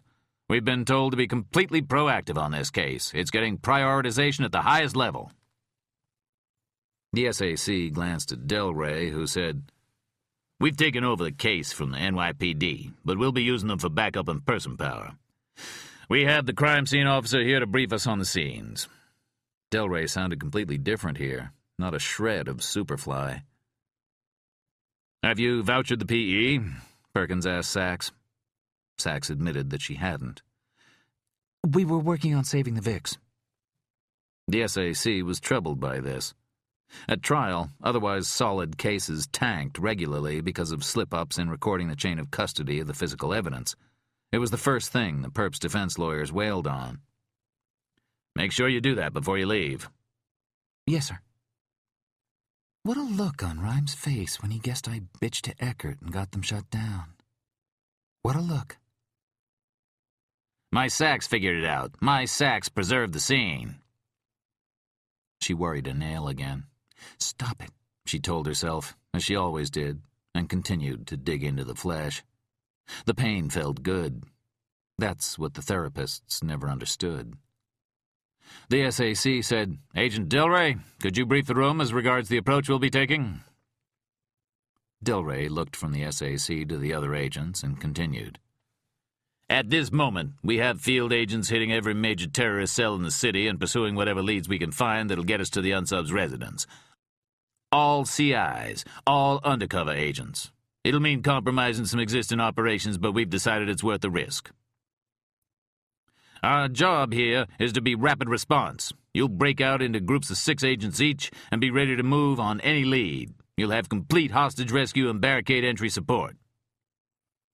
Sir? Sachs said. Perkins looked up, frowning. Apparently, one didn't interrupt briefings until the approved Q&A break. Yes? What is it, officer? Well, I'm just wondering, sir. What about the victim? Who? That German girl? You think we should interview her again? No, sir. I meant the next victim. Perkins responded, "Oh, we'll certainly stay cognizant of the fact that there may be other targets." Sachs continued, "He's got one now." He does? The SAC glanced at Delray, who shrugged. Perkins asked Sachs, "How do you know?" Well, I don't exactly know, sir, but he left clues at the last scene, and he wouldn't have done that if he didn't have another Vic, or was just about to snatch one. Noted, officer, the SAC continued. We're going to mobilize as fast as we can to make sure nothing happens to them. Delray said to her, "We think it's best to focus on the beast himself." Detective Sachs, Perkins began. I'm not a detective, sir. I'm assigned to patrol. Yes, well, the SAC continued, looking at the stacks of files. If you could just give us some of your bullet points, that would be helpful. 30 agents watching her, 2 women among them. Just tell us what you saw, Delray said, gripping an unlit cigarette between prominent teeth.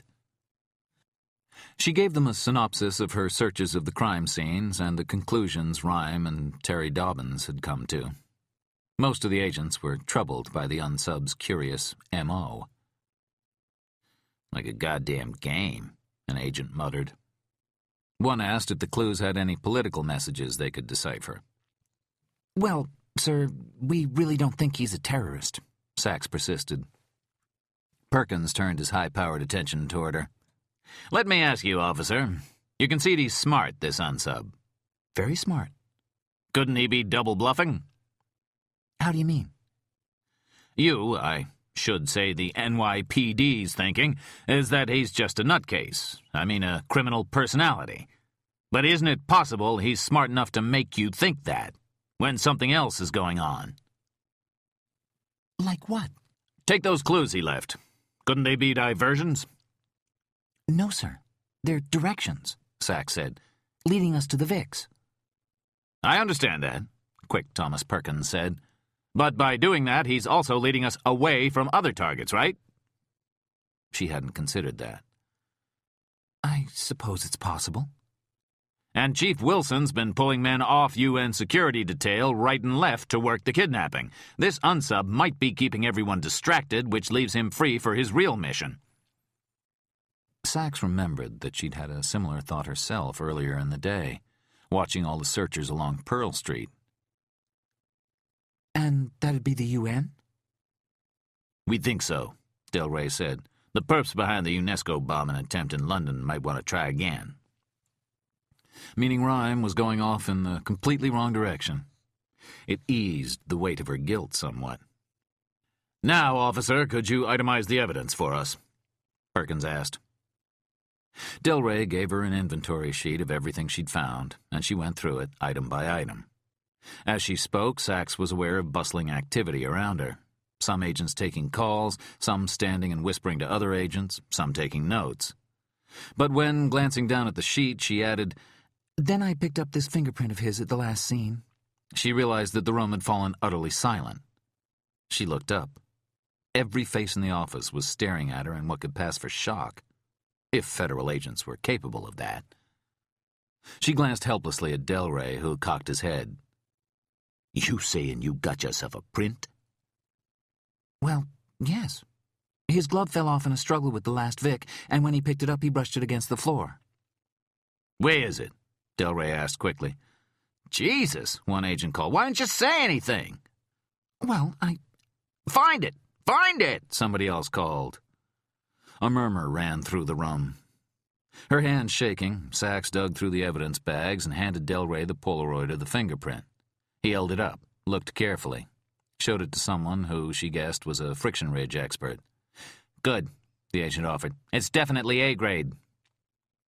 Sachs knew that prints were rated A, B, and C, the lower category being unacceptable to most law enforcement agencies. But whatever pride she felt in her evidence-gathering skills was crushed by their collective dismay that she hadn't mentioned it before this. Then, everything started to happen at once. Delray handed off to an agent who jogged to an elaborate computer in the corner of the office and rested the Polaroid on a large curved bed of something called an OptiScan. Another agent turned on the computer and started typing in commands as Delray snatched up the phone. He tapped his foot impatiently and then lowered his head as somewhere the call was answered. Jenny, it's Delray. This is gonna be a true blue pain, but I need you to shut down all APHIS Northeast Region requests and give me the one I'm sending priority. I got Perkins here. He'll okay it, and if that ain't enough, I'll call the man in Washington himself. It's a UN thing. Sachs knew the Bureau's automated fingerprint identification system was used by police departments throughout the country. That's what Delray would be breaking to a halt at the moment. The agent at the computer said, It's scanned. We're transmitting now. How long's it gonna take? 10-15 minutes. Delray pressed his dusty fingers together. Please, please, please. All around her was a cyclone of activity. Sachs heard voices talking about weapons, helicopters, vehicles, anti-terror negotiators, phone calls, clattering keyboards, maps unrolling, pistols being checked. Perkins was on the phone, talking to the hostage rescue people, or the director, or the mayor, maybe the president. Who knew? Sachs said to Delray, I didn't know the print was that big a deal. It's always a big deal. At least with APHIS now it is. Used to be you dusted for prints mostly for show, let the Vixen press know you were doing something. You're kidding. Nah, not a bit. Well, you take New York City. You do a cold search, that's when you don't have any suspects. You do a cold search manually, it'd take Tech 50 years to go through all the print cards. No fooling. An automated search, 15 minutes. Used to be you ID a suspect maybe 2-3% of the time. Now we're running close to 20-22%. Oh, yeah. Prints are golden. Didn't you tell Rhyme about it? He knew, sure. And he didn't get all hands on board? Oh, my, the man's slipping. Say, officer, SAC Perkins called, holding his hand over the phone. I'll ask you to complete those chain of custody cards now. I want to get the PE off to PERT. The physical evidence response team. Sachs remembered that Lincoln Rhyme had been the one the feds hired to help put it together. I'll do that, sure. Mallory, Kemple, take that PE to an office and get our guests some COC cards. You have a pen, officer? Yes, I do. She followed the two men into a small office, clicking her ballpoint nervously while they hunted down and returned with a pack of federal-issue chain of custody cards. She sat down and broke the package open. The voice behind her was the hip Delray, the persona that seemed the eagerest to break out. In the car on the way here, someone had referred to him as the chameleon, and she was beginning to see why. We call Perkins the Big Dicked. Yep, not like dick like you're thinking. Dicked, like dictionary. But don't worry over him. He's smarter than an agent sandwich. And better than that, he's pulled strings all the way to D.C., which is where strings gotta be pulled in cases like this. Delray ran his cigarette beneath his nose as if it were a fine cigar. You know, officer, you're foxy smart doing what you're doing. Which is? Getting out of major crimes. You don't want it. The lean black face, glossy and wrinkled only about the eyes, seemed sincere for the first time since she'd met him. Best thing you ever did going to public affairs. You do some good there, and it won't turn you to dust. That's what happens, you bet. This job turn you to dust.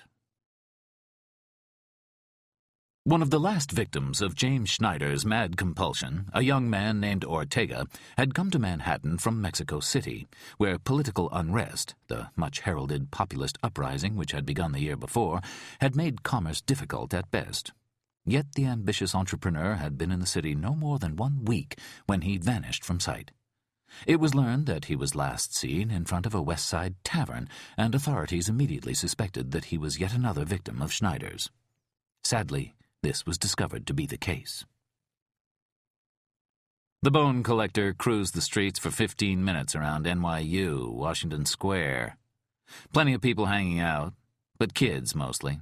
Students in summer school, skateboarders. It was festive, weird. Singers, jugglers, acrobats. It reminded him of the museums down on the Bowery, popular in the 1800s. They weren't museums at all, of course, but arcades, teeming with burlesque shows, exhibits of freaks and daredevils, and vendors selling everything from French postcards to splinters of the True Cross. He slowed once or twice, but nobody wanted a cab, or could afford one. He turned south. Schneider tied bricks to Senor Ortega's feet and rolled him under a pier into the Hudson River so the foul water and the fish might reduce his body to mere bone. The corpse was found 2 weeks after he had vanished, and so it was never known whether or not the unfortunate victim was alive or had full use of his senses when he was thrown into the drink. Yet it is suspected that this was so. For Schneider cruelly shortened the rope so that Senor Ortega's face was inches below the surface of Davy Jones' locker. His hands undoubtedly thrashed madly about as he gazed upward at the air that would have been his salvation. The bone collector saw a sickly young man standing by the curb. AIDS, he thought. But your bones are healthy, and so prominent. Your bones will last forever. The man didn't want a cab, and the taxi cruised past, the bone collector hungrily gazing at his thin frame in the rearview mirror. He looked back to the street just in time to swerve around an elderly man who'd stepped off the curb, his thin arm raised to flag down the cab. The man leapt back as best he could, and the cab skidded to a stop just past him. The man opened the back door and leaned inside. "You should look where you're going." He said this instructionally, not with anger. "Sorry," the bone collector muttered contritely. The elderly man hesitated for a moment, looked up the street but saw no other taxis. He climbed in. The door slammed shut. Thinking, old and thin. The skin would ride on his bones like silk. "So, where to?" he called. East Side. "You got it," he said, as he pulled on the ski mask and spun the wheels sharply right. The cab sped west. Part 3. The Portable's Daughter. Overturn, overturn, overturn is the maxim of New York. The very bones of our ancestors are not permitted to lie quiet a quarter of a century, and one generation of men seems studious to remove all relics of those which preceded them. Philip Hone, Mayor of New York, Diary, 1845. Saturday, 10:15 p.m. to Sunday, 5:30 a.m. Chapter 18. "Hit me again, Lon." Rhyme drank through a straw, Solito from a glass. Both took the smoky liquor neat. The detective sank down in the squeaky rattan chair, and Rhyme decided he looked a little like Peter Lorre in Casablanca. Terry Dobbins was gone, after offering some acerbic psychological insights about narcissism and those employed by the federal government. Jerry Banks had left too. Mel Cooper continued to painstakingly disassemble and pack up his equipment. "This is good, Lincoln." Solito sipped his scotch. "God damn, I can't afford this shit. How old is it?" "I think that one's 20. The detective eyed the tawny liquor. "Hell, this was a woman. She'd be legal, and then some." "Tell me something, Lon. Polling? That little tantrum of his, what was that all about?" "Oh, little Jimmy?" Solito laughed. "Yeah, he's in trouble now. Yeah, he's the one ran interference to take Peretti off the case and keep it out of the Fed's hands. Yeah, really went out on a limb. Asking for you, too, that took some doing. Everyone knows is out of joint over that. I don't mean you personally, just a civilian in on a hot case like this." "Polling asked for me? I thought it was the chief." "Yeah, but it was Polling put the bug in his ear in the first place. He called soon as he heard there'd been a taken and there was some bogus PE on the scene." "And wanted me?" Rhyme wondered. This was curious. Rhyme hadn't had any contact with Poling over the past few years, not since the cop killer case in which Rhyme had been hurt. It had been Poling who'd run the case and eventually collared Dan Shepard. "Hey, you seem surprised," Solito said. "What, did he ask for me?" "I am. We weren't on the best of terms. Didn't used to be, anyway." "Why's that?" "I 1443'd him." An NYPD complaint form. "At 5-6 years ago, when he was a lieutenant, I found him interrogating a suspect right in the middle of a secure scene. Contaminated it. I blew my stack. Put it in a report, and it got cited at one of his IA reviews. The one where he popped the unarmed suspect." "Well, I guess all's forgiven, 'cause he wanted you bad." "Lon, make a phone call for me, would you?" "Sure." "No," Tom said, lifting the phone out of the detective's hand. "Make him do it himself." "I didn't have time to learn how it works," Rhyme said, nodding toward the dialing ECU Tom had hooked up earlier. "You didn't spend the time. Big difference. Who are you calling?" "Berger." "No, you're not," Tom said. "It's late." "I've been reading clocks for a while now," Rhyme replied coolly. "Call him. He's staying at the plaza." "No." "I asked you to call him." "Here." The aide slapped a slip of paper down on the far edge of the table, but Rhyme read it easily. God may have taken much from Lincoln Rhyme, but he'd given him the eyesight of a young man.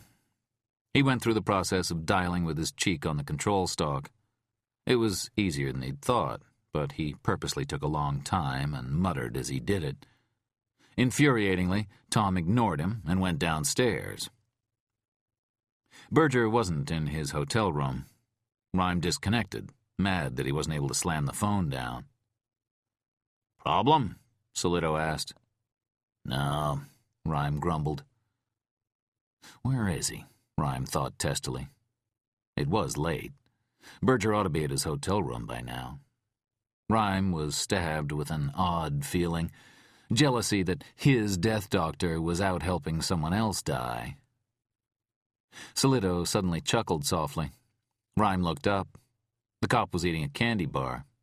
He'd forgotten that junk food had been the staple of the big man's diet when they were working together. "I was thinking. Remember Benny Ponzo? The OC task force 10-12 years ago?" "Yeah." Rhyme had enjoyed organized crime work. The perps were pros, the crime scenes challenging, and the Vics were rarely innocent. "Who was that?" Mel Cooper asked. "A hitman out of Bay Ridge," Solito said. "Remember after we booked him, the candy sandwich?" Rhyme laughed, nodding. "What's the story?" Cooper asked. Solito said, "Okay, we're down at Central Booking, Lincoln and me and a couple other guys. And Benny, remember he was a big guy? He was sitting all hunched over, feeling his stomach. All of a sudden he goes, 'Yo, I'm hungry, I want a candy sandwich.' And we're looking at each other, and I go, 'What's a candy sandwich?' And he looks at me like I'm from Mars and goes, 'What the fuck you think it is? You take a Hershey bar, you put it between 2 slices of bread, and you eat it. That's a fucking candy sandwich.'" They laughed. Solito held out the bar to Cooper, who shook his head, then to Rhyme, who felt a sudden impulse to take a bite. It had been over a year since he'd had chocolate. He avoided food like that. Sugar, candy, troublesome food. The little things about life were the biggest burdens, the ones that saddened and exhausted you the most. Okay, you'll never scuba dive or hike the Alps, so what? A lot of people don't. But everybody brushes their teeth and goes to the dentist, gets a filling, takes the train home. Everybody picks a hunk of peanut from out behind a molar when nobody's looking. Everybody except Lincoln Rhyme. He shook his head to Solito and drank a long swallow of scotch. His eyes slid back to the computer screen, recalling the goodbye letter to Blaine he'd been composing when Solito and Banks had interrupted him that morning. There were some other letters he wanted to write as well. The one he was putting off writing was to Pete Taylor, the spinal cord trauma specialist. Most of the time, Taylor and Rhyme had talked not about the patient's condition, but about death. The doctor was an ardent opponent of euthanasia. Rhyme felt he owed him a letter to explain why he'd decided to go ahead with the suicide. And Amelia Sachs? Yeah, the portable's daughter would get a note, too, he decided. Crips are generous. Crips are kind. Crips are iron. Crips are nothing, if not forgiving. Dear Amelia, my dear Amelia. Amelia. Dear Officer Sachs, inasmuch as we have had the pleasure of working together, I would like to take this opportunity to state that although I consider you a betraying Judas, I've forgiven you. Furthermore, I wish you well in your future career as a kisser of the media's ass. What's her story, Lon? Sachs. Well, aside from the fact that she's got a ball-busted temper I didn't know about. She married? Nah. A face and bod like that, you'd have thought some good-looking hunk would have snagged her by now, but she doesn't even date. We heard she was going with somebody a few years ago, but she never talks about it. He lowered his voice. Lipstick lesbo's what the rumor is. But I don't know from that. My social life's picking up women at the laundromat on Saturday night. Hey, it works, what can I say? You'll have to learn to give up the dead. Rhyme was thinking about the look on her face when he'd said that to her. What was that all about? Then he grew angry with himself for spending any time thinking about her, and took a good slug of scotch. The doorbell rang, then footsteps on the stairs. Rhyme and Solito glanced toward the doorway. The sound was from the boots of a tall man wearing city-issued jodhpurs and a blue helmet, one of NYPD's elite mounted police. He handed a bulky envelope to Solito and returned down the stairs. The detective opened it. Oh, look at what we got here. He poured the contents onto the table. Rhyme glanced up with irritation. 3 or 4 dozen plastic evidence bags, all labeled. Each contained a patch of cellophane from the packages of veal shanks they'd sent ESU to buy. Yeah, a note from Howman. He read, to L. Rhyme L. Solito from B. Howman TSRF. What's that? Cooper asked. The police department is a nest of initials and acronyms. RMP, Remote Mobile Patrol, is a squad car. IED, Improvised Explosive Device, is a bomb. But TSRF was a new one. Rhyme shrugged. Solito continued to read, chuckling. Tactical Supermarket Response Force. Veal shanks. Citywide search discovered 46 subjects, all of which were apprehended and neutralized with minimal force. We read them their rights and have transported same to detention facility in the kitchen of Officer T.P. Giancarlo's mother. Upon completion of interrogation, a half-dozen suspects will be transferred to your custody. Heat at 350 for 30 minutes. Rhyme laughed, then sipped more scotch, savoring the flavor. This was one thing he'd miss. The smoky breath of the liquor. Though in the peace of senseless sleep, how could you miss anything? Just like evidence. Take away the baseline standard, and you have nothing to judge the loss against. You're safe for all eternity. Cooper fanned out some of the samples. Yeah, 46 samples of the cello. One from each chain and the major independents. Rhyme gazed at the samples. The odds were good for class identification.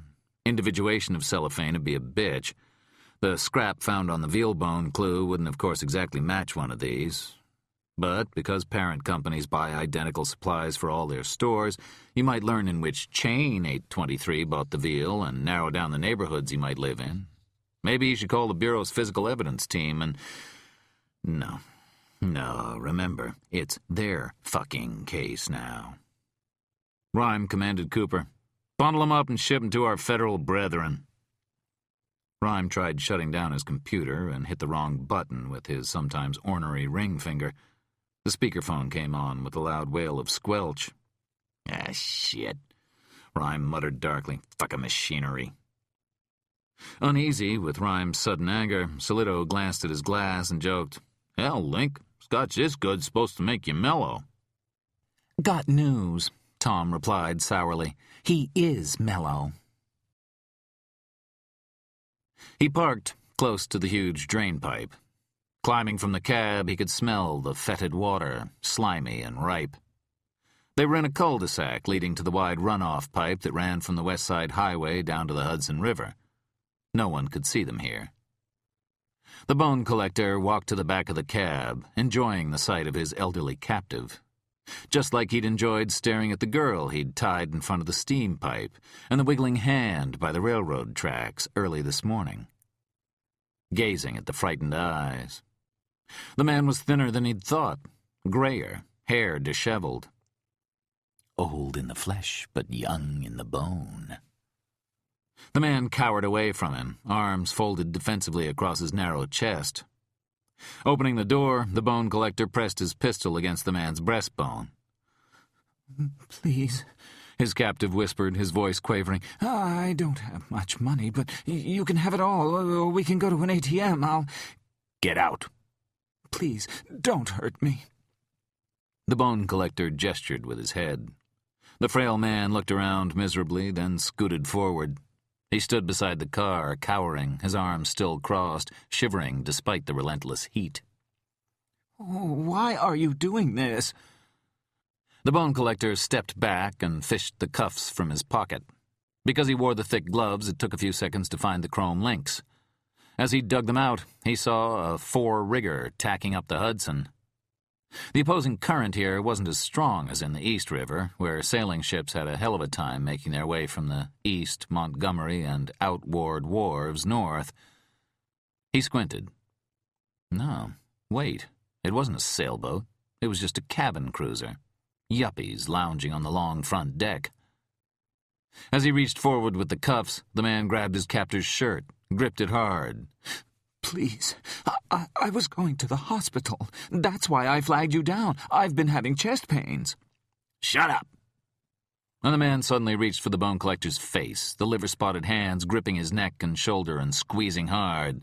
A jolt of pain radiated from the spot where the yellow nails dug into him. With a burst of temper, he pulled his victim's hands off and cuffed him roughly. Slapping a piece of tape on the man's mouth, the bone collector dragged him down the gravel embankment toward the mouth of the pipe, 4 feet in diameter. He stopped, examined the old man. "It'd be so easy to take you down to the bone." The bone, touching it, hearing it. He lifted the man's hand. The terrified eyes gazed back, his lips trembling. The bone collector caressed the man's fingers, squeezed the phalanges between his own, wished he could take his glove off, but didn't dare. Then he lifted the man's palm and pressed it hard against his own ear. "What?" The left hand curled around his mystified captive's little finger and slowly pulled until he heard the deep thonk of brittle bones snapping. A satisfying sound. The man screamed, a muted cry stuttering through the tape, and slumped to the ground. The bone collector pulled him upright and led the stumbling man into the mouth of the pipe. He prodded the man forward. They emerged underneath the old rotting pier. It was a disgusting place, strewn with the decomposed bodies of animals and fish, trash on the wet rocks, a gray-green sludge of kelp.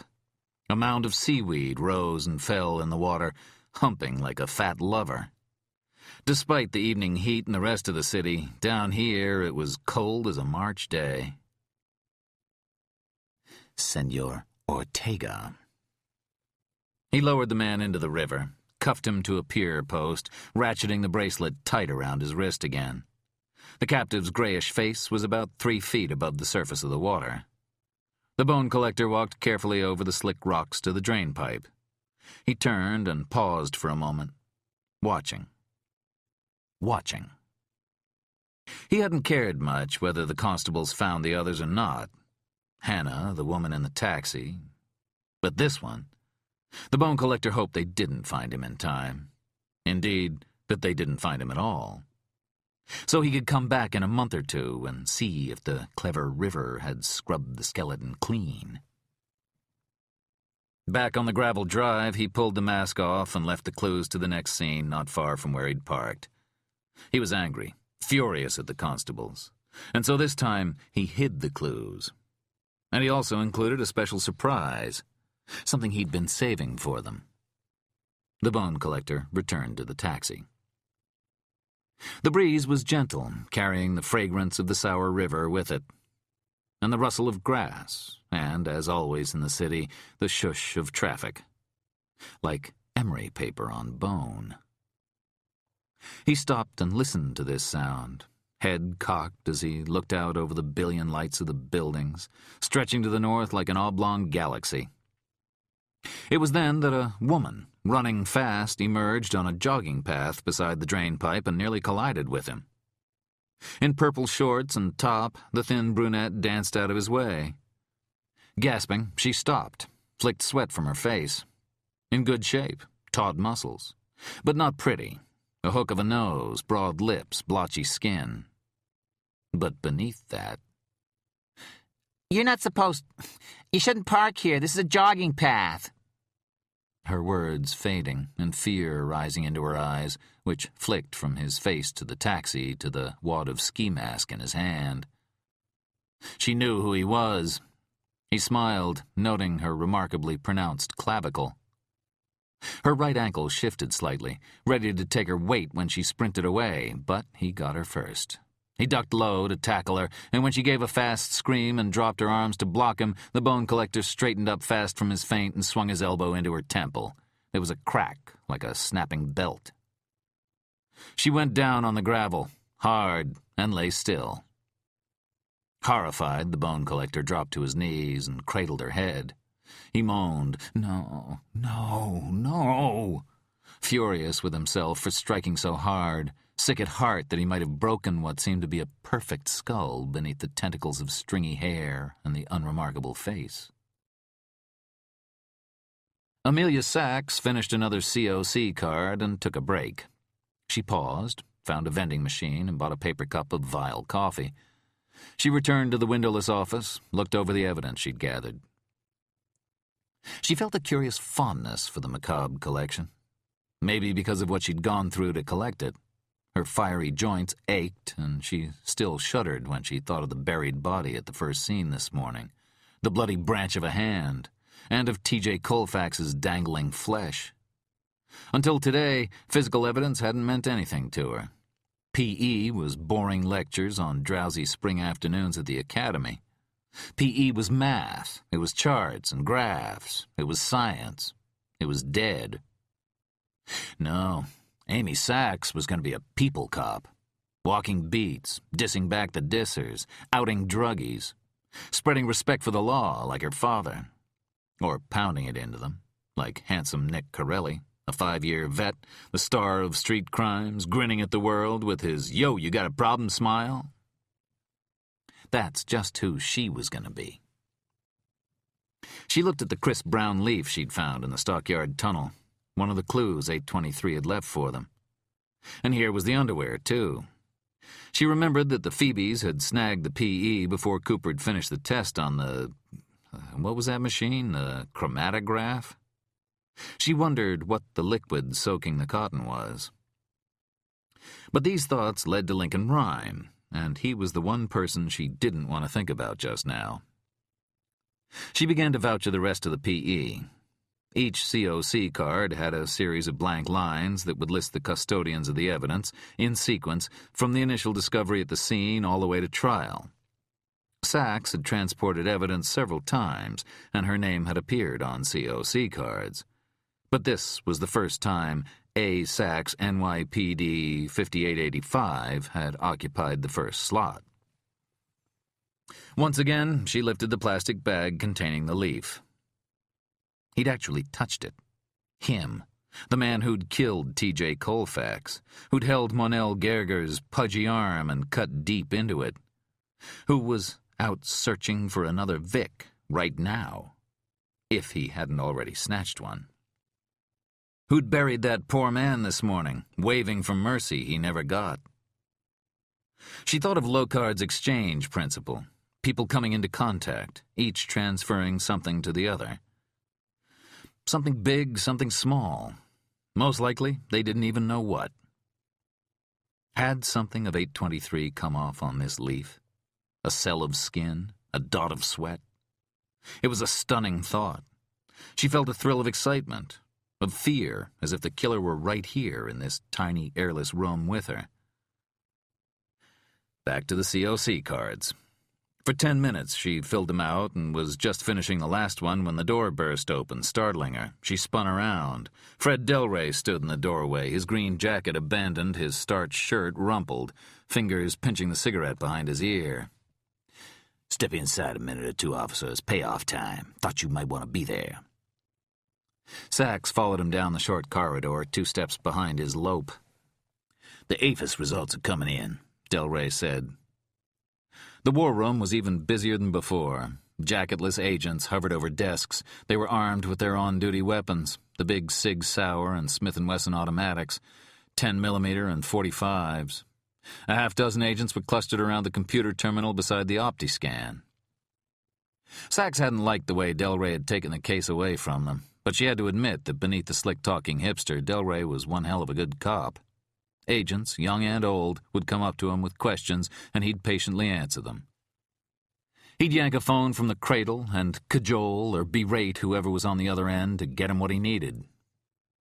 Sometimes he'd look up across the bustling room and roar, "We gonna nail this prick, Dick? Yep, you betcha we are." And the straight arrows would look at him uneasily, but with the obvious thought in mind that if anybody could nail him, it'd be Delray. "Here, it's coming in now," an agent called. Delray barked, "I want open lines to New York, Jersey, and Connecticut DMVs, and corrections and parole, INS, too. Tell them to stand by for an incoming ID request. Put everything else on hold." Agents peeled off and began making phone calls. The computer screen filled. She couldn't believe that Delray actually crossed his stickish fingers. Utter silence throughout the room. "Got him!" The agent at the keyboard shouted. "Ain't no unsub anymore," Delray sang melodically, bending over the screen. "Listen up, people. We got a name. Victor Peters, born here, 1948. His parents were from Belgrade. So we got a Serbian connection. ID brought to us courtesy of New York D of C. Convictions for drugs, assault, one with a deadly. 2 sentences served. Okay, listen to this.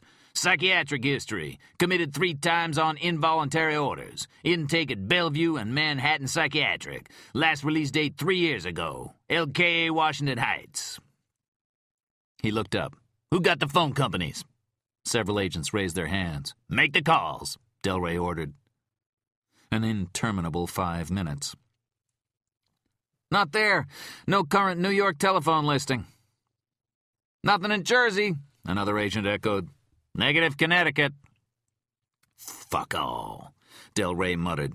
"Mix the names up. Try variations. And look at phone service accounts canceled in the past year for non-payment." For several minutes, voices rose and fell like the tide. Delray paced manically, and Sachs understood why his frame was so scrawny. Suddenly, an agent shouted, "Found him!" Everyone turned to look. "I'm on with NYDMV," another agent called. "They've got him. It's coming through now. He's a cabbie. Got a hack license." "Why don't that surprise me?" Delray muttered. "Should have thought of that." "Where's home sweet home?" "Morningside Heights, a block from the river." The agent wrote down the address and held it aloft as Delray swept past and took it. "Know the neighborhood. Pretty deserted. Lot of druggies."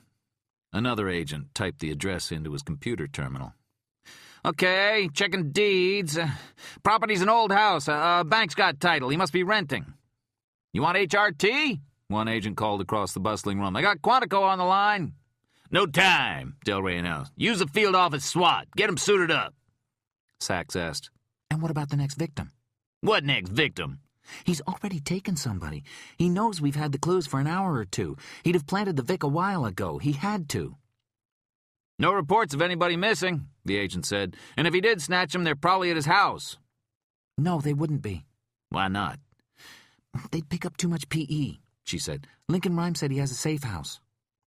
"Well, then we'll get him to tell us where they are." Another agent said, "Yeah, we can be real persuasive." "Let's move it," Delray called. "Yo, everybody, let's thank Officer Amelia Sachs here. She the one that found that print and lifted it." She was blushing, could feel it, hated it. But she couldn't help herself. As she glanced down, she noticed strange lines on her shoes. Squinting, she realized she was still wearing the rubber bands. When she looked up, she saw a room full of unsmiling federal agents checking their weapons and heading for the door as they glanced at her. The same way she thought lumberjacks look at logs. Chapter 19. In 1911, a tragedy of massive dimension befell our fair city. On March 25th, hundreds of industrious young women were hard at work in a garment factory, one of the many known notoriously as sweatshops in Greenwich Village in downtown Manhattan. So enamored of profits were the owners of this company that they denied the poor girls in their employ even the rudimentary facilities that slaves might enjoy. They believed the laborers could not be trusted to make expeditious visits to the restroom facilities, and so kept the doors to the cutting and sewing rooms under lock and key. The bone collector was driving back to his building. He passed a squad car but kept his eyes forward, and the constables never noticed him. On the day in question, a fire started on the 8th floor of the building and within minutes swept through the factory, from which the young employees tried to flee. They were unable to escape, however, owing to the chained state of the door. Many died on the spot, and many more, some horribly afire, leapt into the air 100 feet above the cobblestones and died from the collision with unyielding Mother Earth. There numbered 146 victims of the Triangle Shirtwaist Fire. The police, however, were confounded by the inability to locate one of the victims, a young woman, Esther Weinraub, whom several witnesses had seen leap in desperation from the 8th floor window. None of the other girls who similarly leapt survived the fall. Was it possible that she miraculously had? For when the bodies were laid out in the street for bereaved family members to identify, poor Miss Weinraub's was not to be found. Reports began to circulate of a ghoul, a man seen carting off a large bundle from the scene of the fire.